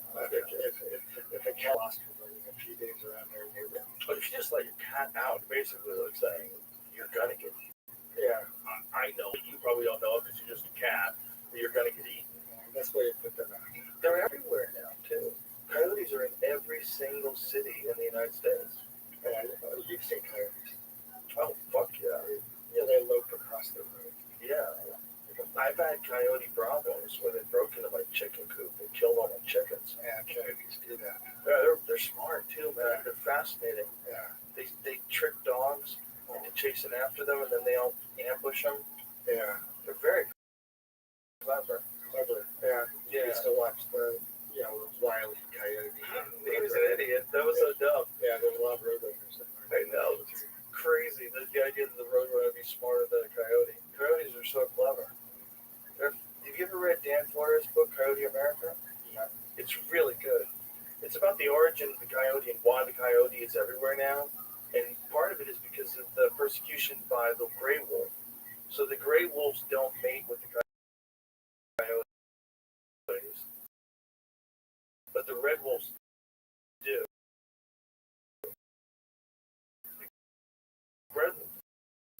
so they're from a totally different line. It's like roll call. And if someone's missing, the female has more pups. So they have extra pups. And then they spread. So they extra pups, and then they move to a new place. And by doing, just because by the gray wolves, when they started getting persecuted by humans, like some human beings, extradited wolves, they killed them all off, except for a few in the upper northern parts of the United States with strychnine. But they couldn't do it with coyotes. The coyotes just kept moving around. Separate. They just went to different spots. They're very smart. They're super. Right now, there's coyotes in Central Park in New York City. Little wild wolves running around Central Park, coexisting, just big enough where they don't look threatening. They're just a little player of nature. Wile E. Coyote. It's a really good book, though, but it's also about what's called Coyote America. I could have sworn John McPhee wrote about coyotes. Remember John McPhee? Out in the country, his Alaska book. Well, I'm sure he probably wrote a book about coyotes too. This is just different. This is about the origins of, the coyote mythology amongst Native Americans. There's thought to be a trickster. It is a uniquely American animal. It adapts. Yeah, well, it's too bad it's eating your chickens. Sorry to hear that. Yeah. Well, it happened. They killed them all. My chickens in California, they got into a chicken coop and they killed like 9 of them. So the chicken coop got damaged because of the fire. So we had to get another chicken coop set up. And so when we set up the other chicken coop, it was one that you just buy from like a pet store, and it wasn't that durable. And the coyotes figured out how to open it. And they just fucked up these chickens. Ooh, it was a mess there. Oh yeah, it was just all feathers. Feathers and blood. Yeah. It was horrible. They just went on they just killed them all. They killed them. That they exist. I'm a fan of coyotes. I like hearing them at night. I think they're cool. I don't want them to eat my dog though. It's like, and they're not gonna listen. They're like, hey, don't eat my dog and we're cool. No, they're playing a game. It's like, wait till you turn your back and they'll attack your toddler. I think besides movie trailers, the things I watch on YouTube most are animals killing other animals. Bear. Why do you do that? Most biography stories. It's pretty primal. It is. Yeah, I like that. Yeah, it's pretty interesting. These people were in India and they were on some sort of a park drive, one of the wildlife parks, and they watched a tiger take out an animal right in front of them. A tiger took in front of them, and they filmed it. Like, what's cool? Well, the ones I like are the warthogs. Oh, they're so weird looking, aren't they? Yeah, they're huge. They look like a Star Wars character. They don't even look like a real animal. Yeah, it's unkosher pork. Interesting. It's unkosher. Unkosher pigs, yeah. And the things which are kosher, chew cut and have completely split and separate. Right. Right. Yeah. Those are the main animals. Do you think that's because of ancient diseases? Because it just makes sense that we know that trichinosis, a lot of that comes from pork, right? It always seemed to me pigs are dirty animals, but I had a friend who was insistent that, given the choice, pigs are very clean animals. So it's hard to say about the filth aspect of it. That's domestic pig.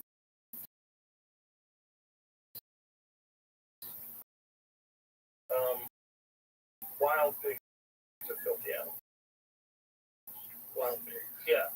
All wild, and 6 weeks later it starts to morph. And it starts to extend at the snout, its tusks grow longer, its fur gets thicker, it becomes like a wild pig. That's cool. Yeah, I guess the primitive or the early stages are really strong. Yeah, quickly. It happens quickly, like within a month or two. It's really weird. Yeah, I wonder how that works. Must be some endocrine thing. Must be their gonads and their pituitary and their hypothalamus. It's really what would let that switch and realize, okay, I'm on my own now, bringing me my food every day. Fuck, time to get hard. Yeah. Yes. Well, yeah. It's like it just takes over. But I was thinking, like, if that animal is not, like, the Muslims don't eat it, and the Jews don't eat it. And you would imagine at a time where food was really important, and if you can get pork that was way better than not having any meat, and you can't eat it because of your religion, to me it seems like I bet at least some of the origin of that was there was a disease that was going through these people that were eating pigs. It's hard to say. You know, the ones that are kosher are the ones which were burnt up in sacrifice as well. You know, there are sheep and cattle. Pull that microphone up, you know. Sheep and cattle and goats. Right? Yeah. Yeah, those were the sacrificial animals. The ones that were burnt on the altar, and also the ones that were eaten. But do you think that, why do you think pork was excluded from both Judaism and also from Islam? Consumption of pork. Yeah, it didn't meet the criteria. The criteria for what? For kosher meat. It needs cut and needs to have a complete. Right. I get that, but I mean, why did they come up with that rule? Oh, I think it seems to be kenosis, unless you're eating bears. So I don't know if they're eating any bears back then. Probably not. They're probably eating a lot of deer species. And if you tried to eat that kind of wild pork back then and you didn't cook it correctly, you probably get violently ill or die. Well, you know, there are causes. You know, there are reasons for some of the precepts in the text. Right? Yeah, that are medically established. Yeah, like shellfish probably has to do with red tide, right? Well, bottom dwellers. Bottom dwellers. Yeah. Yeah, it's interesting when you try to decipher, like, why they have that stuff in there. Well, kind of makes sense. Porch of diseases that can wreck human beings. Yeah, the person that making the dietary laws do that. You think that's the reason they wrote those dietary laws? Yeah, well, they didn't have meat thermometers back then, right? So I bet a lot of people ate some medium rare pork, or rare pork even, and got violently ill. Yeah. Violently ill. Like trichinosis apparently is brutal. And you have it for life. So that, like, if somebody eats you, they get trichinosis, unless they cook it. Yeah, I had C. diff some years ago. I even wrote a book about What is C. diff? Potentially fatal diarrhea. Oh, no. Yeah, I wrote. Well, that's right. That's where I just couldn't do anything. Oh, that's right. That's right. I forgot that you had that. Yeah, so I wrote a book about it. Anybody's interested, Joseph Leahy escapes death.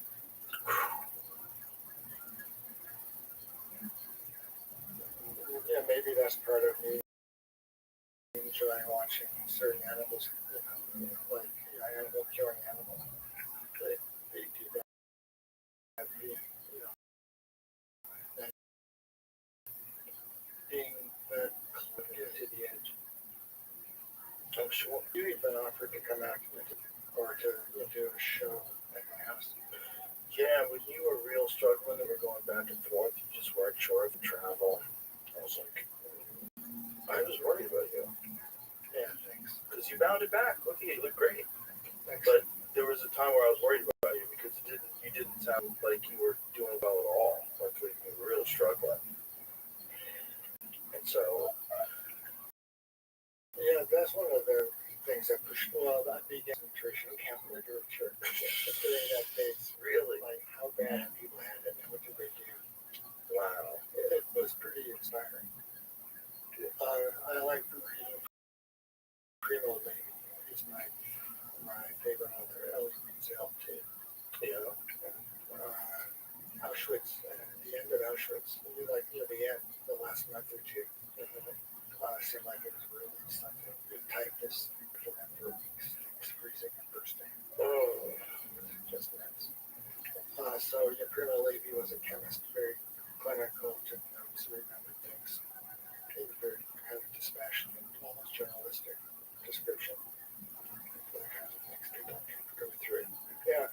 cheered me up in a way. I mean, distracted me. When they had it way worse, and they had faith in something. So I think that helps, strengthen my faith. Like God wasn't done with me. So, did you feel like you had an obligation to get to work once you got healthy again? Like God gave you this chance? Yeah. This bounce back? No turn of the Mac? Thank God. Yeah, it's great to see you looking healthy. Because I really do worry. Because it's, sometimes people, a bad health trip. What do you think about that? You think about that? Sure, I think about that. You have to. It's coming whether you want it or not. Be interesting to not think about that. Yeah, I don't dwell on it, but I'm definitely aware of it. Yeah, there was a week or two, friends came over talking about their wishes or their interest in medically assisted death. There was a big article about that even a couple of months ago. British journals. Medically assisted death. They called a rabbi. Advice.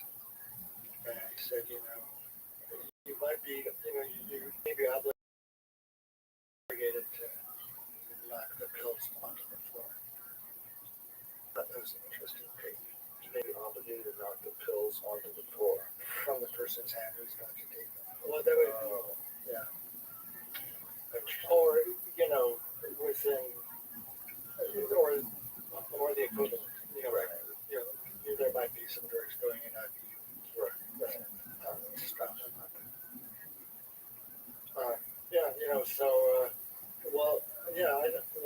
I feel pretty good. So I wonder, what happens if I start feeling really bad? Yeah. So I feel good, so I figure, just keep me out of pain. Give me enough. See what happens. My mom died. I watched her die. Oh, wow. Gave her morphine. Out of pain, too. Like that. Yeah, it was pretty peaceful. Yeah, it was quiet. Yeah. That's a weird thing because you don't want anybody poisoning anybody. And you do want to give people the option to go out gracefully. Well, I think you just be feeling great. Yeah. Right? This one burst. I had in the 90s. But it was incredible. It was incredible. And people tell me this is not true, but I swear I remember this being true. That you could press the button anytime you wanted more morphine. Yeah. I think it's called patient-controlled analgesia. Yeah. People are like, no, you're remembering it wrong. I'm like, I don't think I am, man. I really remember hitting that button a bunch of times and meeting Jesus. It was like the most wonderful hug by the universe. It was just like this thing in bed while my leg is on this continual motion machine. You know what those are? No, but I can imagine. When they do ACE constructions, when they do a patella graft, it's a pretty violent operation. They knee open like a fish. They slice of your patella tendon along with a chunk of your bone from your shin and a chunk of your bone from your kneecap, and then they screw it all back in place and keep it from seizing up while you're lying in bed. Your leg is on this machine that goes like this, extends it and brings it back, extends it and brings it back, because otherwise it'll lock up and then you're fucked. Were you awake when this was happening? Oh yeah, you're awake. Yeah, I was awake for the operation. Because my thought is I'm only going to have one knee operation. I want to be awake for it. So they did like an epidural. Yeah. So I was awake. I watched it. I watched it on a monitor. It was crazy. Crazy to watch the guy open my knee up, screw it in place. The point is, while I was in the hospital bed, they had this button that you could press when you wanted more morphine. Yeah. And I hit that button like a bunch of times, and I was like, wow. It felt incredible. And I only did it, and I remember also thinking, boy, this could be a problem. Because I had done construction with a guy who had a bit of a heroin problem. And so I was aware that people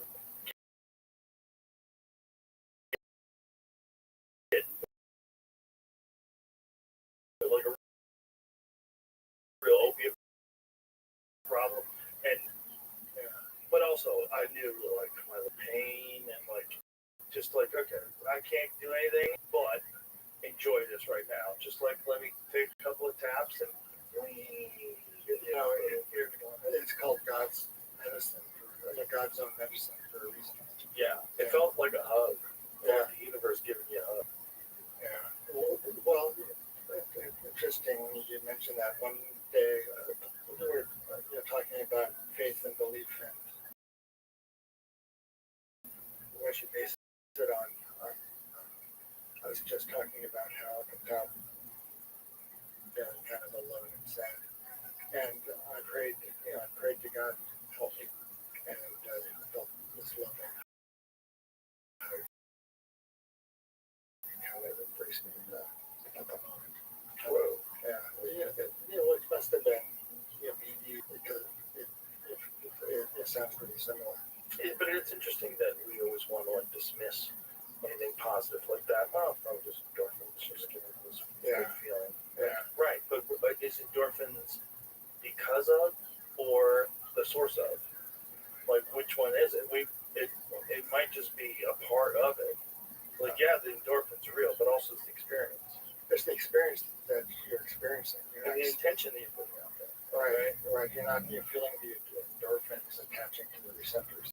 Exactly. Yeah. You feel wonderful. There's something real to it. Yeah, drugs are interesting. They are. Well, I just wish they weren't being controlled by the cartels. Yeah. That's what's crazy. So what's crazy is like people are not going to stop using them. I think there's a lot of drugs you should never use, kids, and there's a lot of people that should never use any drugs. But the fact that they are always going to, and that the only way they can get them is through a criminal organization, and that we haven't done our fucking 1+1. Well, it's got to be more than that, man. So it's not just going to be an dispensary, but it also has to be some sort of a counseling center, some sort of a guided trip. There's got to be like very clear ethics. You got to have people that really know what they're doing and just want to help and don't have any weird narcissistic intentions or anything else and just want to help people. You'd have to have that too, because there's going to be a lot of freaked out people. If you make mushrooms and acid and all these things, get it. Are you 18? Oh, buy it. Like, yeah, there should be increased access. I think so too. But I'm not opposed to it. I'm just saying the reality of the new interface. If we just have all of a sudden these drugs are not just legal, but legal and available for adults to buy, then you're going to deal with a whole new set of problems that didn't exist before. I'm not saying you shouldn't deal with that problem. I think it's inevitable. It's probably going to happen anyway. But those problems will be uniquely inflated by everything being legal. Because people are just going to go out and go fucking crazy. And why is that? Because if you can go to the bar and you can just go buy acid, you ever going to just go get acid? If you could go like to any corner liquor store and pick up a pound of mushrooms, like if it's just totally illegal, because you can go to a liquor store and get a case of beer, right? You can get a case of 24 bottles of whiskey. That is death by whiskey. There's no way you're drinking that tonight. Sir, you can't buy that many. They will tell you that. Like, go ahead. You want to spend that money? So if you wanted to do that with mushrooms, and you could go to the liquor store and buy pounds of mushrooms. Well, I think with increased access, there's increased, mortality. There will be. Yeah. And there's not just that. It's like people that just, like, they ruin their brains. They're not, maybe they're barely hanging on as it is, and they have too many seconds. That's true too. You'll never hear me advocate you should take drugs. I say people shouldn't. How many people are on amphetamines right now? A lot of people are on amphetamines. I've got an amphetamine story. Yeah. A friend gave me some Adderall one day. Well, I asked him for it. I like how you came clean. Came clean right away with no problem thing. That's funny. Yeah. He was taking ADHD. And there'd be a magazine called Shaman's Drum, which did a book review on the DMT book. And he didn't think it should be called the spirit molecule. And I took umbrage, so after you took the Adderall, I wrote a 20-page letter.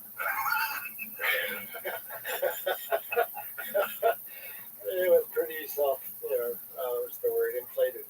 So, and the next morning, you looked at it, and it was terrible. Yeah. So I didn't send it.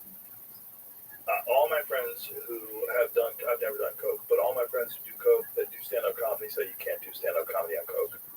Yeah. They say you have no feeling.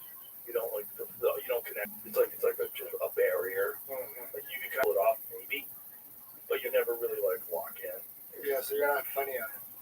Yeah, you're not funny on it. You're probably detached, probably self-obsessed. It's a weird drive. Well, it would be like you were talking to yourself, and you loved it. You love the sound of your vocal voice. I think Adderall's a lot like that too. It's very similar. Yeah. There's something similar to that. Yeah. In my case, it was just writing. People love Adderall. They might not even say they love Adderall, but they fucking love Adderall. I know they do it all the time. And you can blame it on deadlines and having to write stories and really needing to push through because you don't have enough time. I totally get it, and I'm not saying you shouldn't do it, but it's just fascinating how many people do it. Yeah, it was the case with PK Dick. He was into amphetamines.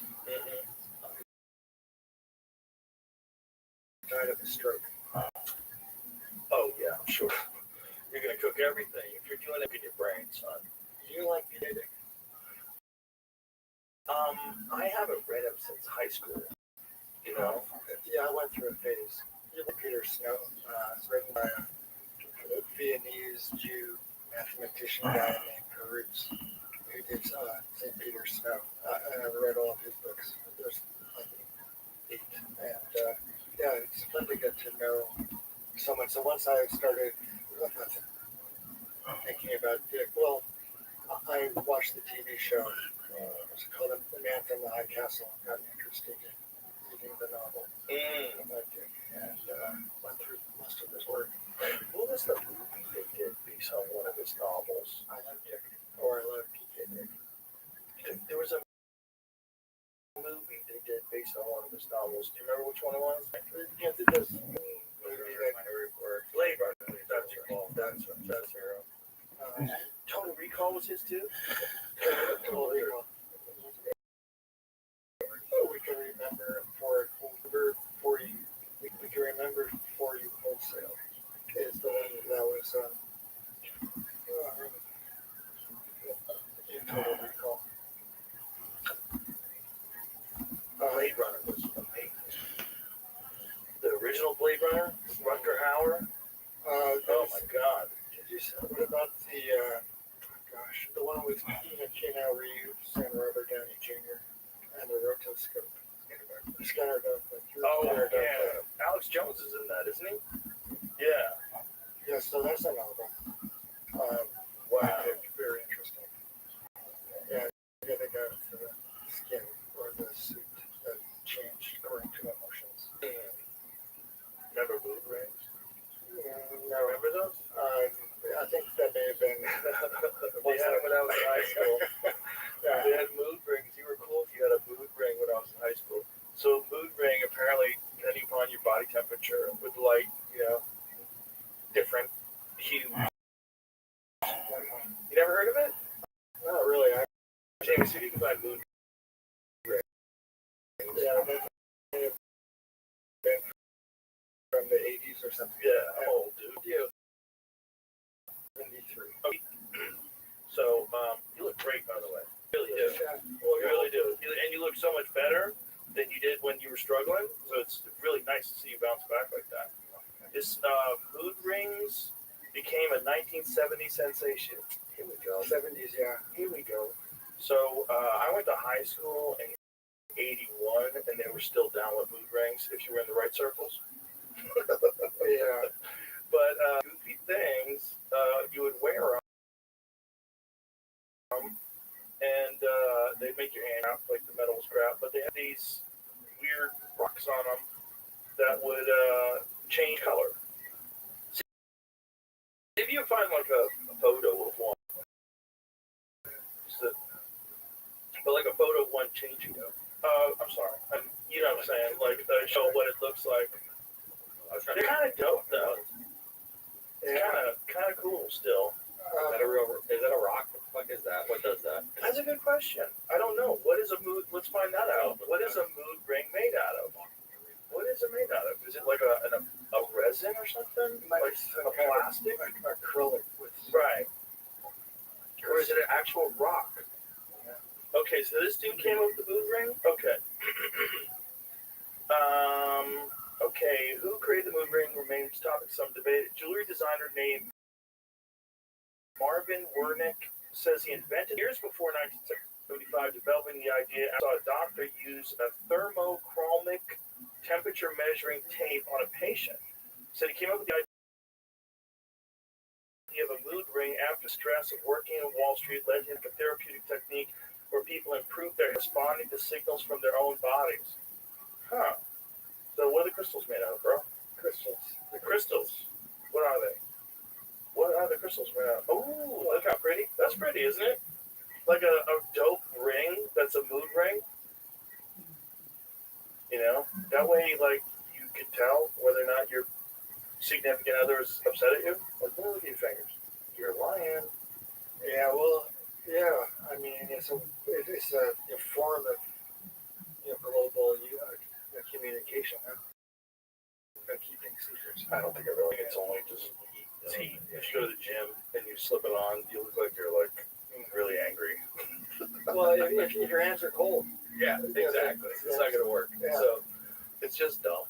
It's just dumb, but people loved it when I was a kid. Yeah, I think it kind of passed me by. You got lucky. You missed the dumb mood swing. I was in school. Mood ring swing. When you first what's interesting started those studies and you published DMT, the spirit molecule. Did that have an effect on people taking you seriously with all your other work? Was it one of those things? Or was there enough people that were like, oh, this is great. Now you have a legitimate academic studying this in a federally approved way. This is actually good for everybody. And maybe this opens the door. It certainly opened up the door to the discussion. Like after you put that book out and people who, if you read that book, you'll get the conclusion that there's something mighty going on below the surface of life in general that can be accessed in this very weird way. It's banana. I've never done it the way you guys did it, but it's just the regular way. Bananas. And somehow or another, we're depriving people. Be the front page news is you can give this drug regularly and everybody goes to the same place. Yeah. And it's a very weird place. Well, I think it ought to be on people's lips. DMT stopped my fascination with UFOs because I was like, it paused it, I should say. It paused it because I was like, no matter what a UFO looks like, it's not as crazy as what I just saw. Like, no matter what, just an actual metal flying disc from another planet, like, yawn. Like, that's nothing. It's nothing compared to what exists in a few seconds. Yeah. And, well, would you say that you went to the same place? You went back there each time. Was it the same place? You tell me. I don't know. I've done it differently. And I've done it differently with sound, with Icaros, which was wild. Yeah. That was wild. That was like dancing things. That was really fascinating when you realize, like, oh, that's why the music is made the way it's made. Like, the music is perfect for that. Yeah, you get it's a lot perfect for this psychedelic trip. I think it inside into music. music by seeing it. Yeah. 100%. Kundalini yoga. I just have to put it off forever. Because I've had friends that have done DMT and also do Kundalini yoga, and they'll tell you, dude, if you work hard enough, you can get to that place. Where you can get to that place with on the natch, completely in your own mind, without taking any drug at all, where you could full on DMT trip. And the guy who told me this was very reliable and had experienced DMT. Was also a jiu-jitsu black belt, like a solid guy. Like I built there. Yeah, have you ever done or heard of that holotropic breath work? Yes. Yeah, I've done that, and it switched me into a very highly altered state. Very highly altered state. It felt like, it's not like drugs. It felt more like MDMA than it did DMT. I've had some moments before I had like a big show or something. I just really wanted to relax, where I'll do deep breathing and stretching. Just deep breathing and stretching, and you get high as fuck. It's just this weird natural high that happens. Like you alleviate tension in your body, and your body rewards you for it with all this endorphin rush, dopamine rush. You get so friendly and so sweet. You just want to hug everybody. You want everybody to be happy. It's like it releases this, like you're carrying around physical tension the way you view the world. Well, and you can get out of it on your own, which is nuts. Yeah. So how do you think? What do you think it means that that's built into our systems? I think we need physical activity, and I think we always have had physical activity, so it wasn't ever a thing where you had to mandate physical activity.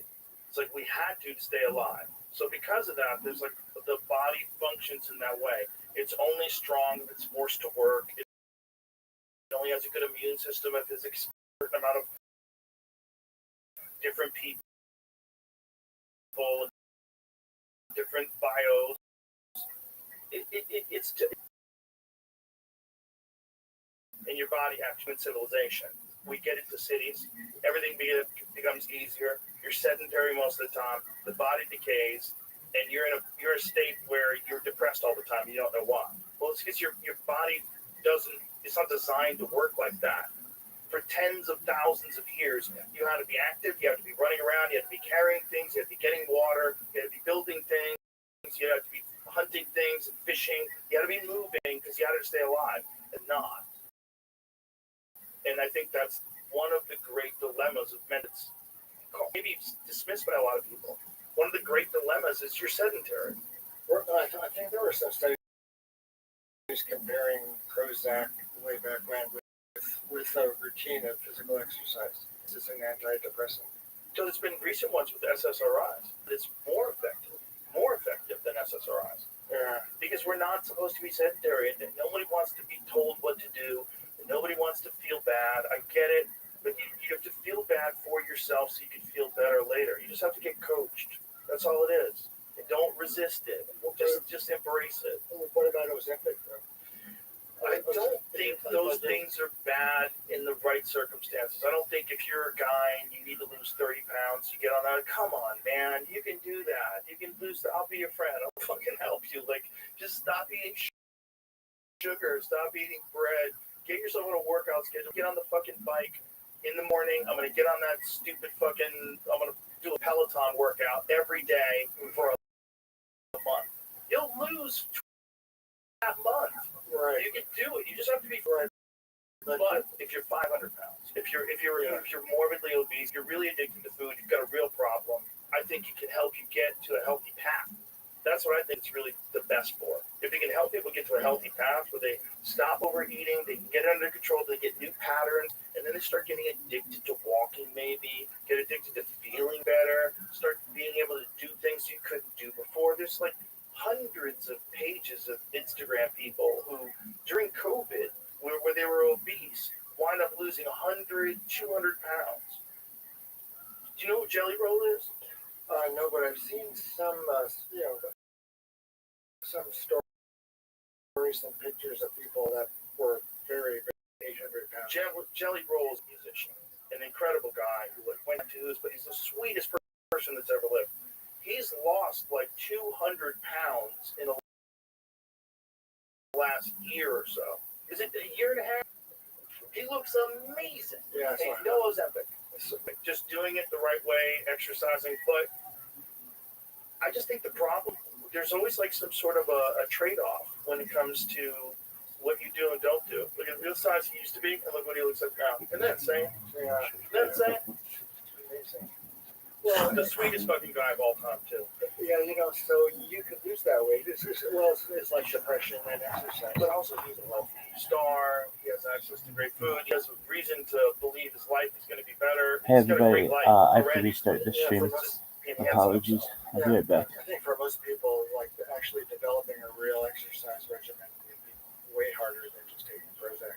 Yes, but that's where a guy like that comes into play. We go, well, he can do it. I can do it too. Like, what do you have to do? You just have to start slow, keep moving, don't stop. Get a schedule, put it together, make some progress, note the progress, get excited about progress, keep going. But if Ozempic helps you, like fucking up for whatever helps you, man. You know, I've had a friend that was very close to suicide before he got on SSRIs. I'll never say there's no one with a lot of medications. A lot of them are there's real benefits for them, and I think Ozempic is.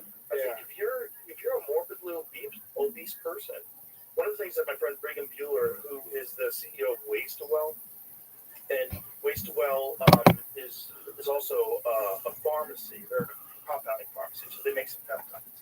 And he said you can make it so that it doesn't have all the negative effects by making it for the actual size of the person. So you give them the exact dose. And combining peptides that's going to prevent bone loss and muscle loss. Like, it's possible to healthily slow the process down, stop the overeating, get the inflammation in check, get the diet in check, but it's got to be done like systemically. And they want you to do like a certain amount of exercise per week, and they want you to eat vegetables and meat and just healthy stuff only. Throw out all the bullshit. And let's try to get this train back on track. Yeah, it reminds me of that PK Dick story. Did you? What's it called? The Three Stigmata of Palmer Eldridge. It's a competition between an extra stellar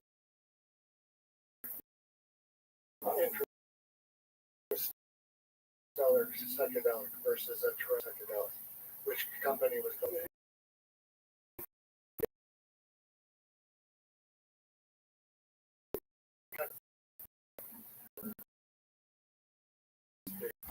They all got together and each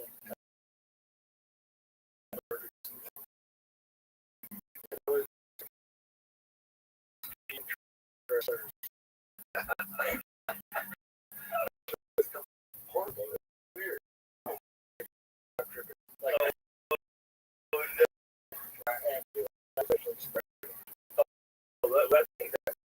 when they just like never have to live this reality. Like, I'm gone.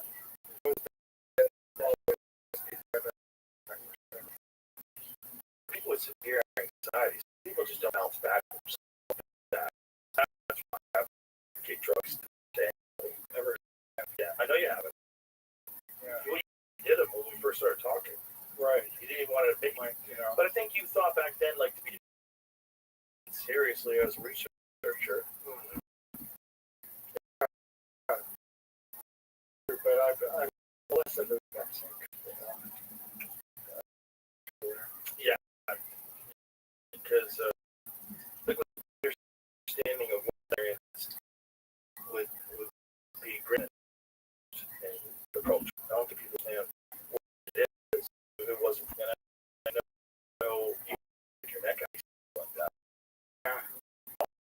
Because it's a real thing. You should know real things. You should know about real things that probably been in use thousands of years and hidden by pigs.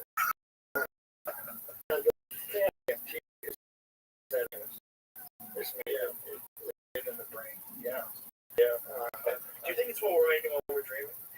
It might be what we're making right now. One idea is that it regulates consensus reality. by maintaining itself at a certain concentration in the brain. I buy that, but I buy a lot of things. It's the matrix, the endomatrix. Yeah. Yeah. Oh, you know about the matrix or this red laser and DMT? Oh yeah. Yeah. Tell people about it because it's nuts. Yeah, I don't know much about it. You haven't done it? No.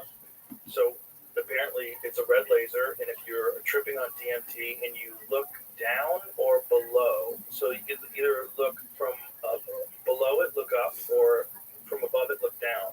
Right? Is that correct? I do know there is a directional. I think it's a directional thing. I don't think if it's on the wall, you read it. I think you have to get above it and look down. Okay. I haven't done it. Yeah. But I think that's what they say, and if you do that, you see code. Code, yeah, like like the Matrix. Yeah. Or Japanese. If there's anybody that you believe that life isn't real, it's me. Life isn't real. That it's not real. Like that maybe there is some sort of magical quality to this experience. Some sort of very difficult to grasp aspect of reality that we ignore. That's spiritual or mystical, or there's something going on outside of just normal physical reality. Well, I think things wouldn't be this way otherwise. Because certain things are encouraged and certain things are discouraged. Yeah. And, cause and effect goes a certain way. It's not neutral. Right. It, kind of pushes you in a direction. Mm-hmm. So who created cause and effect? Or cause and effects? Causes. Yeah. Motivations. What are angels and demons? Alright. Where does evil come from? You know it's real. Where does good come from?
UAPs with angels.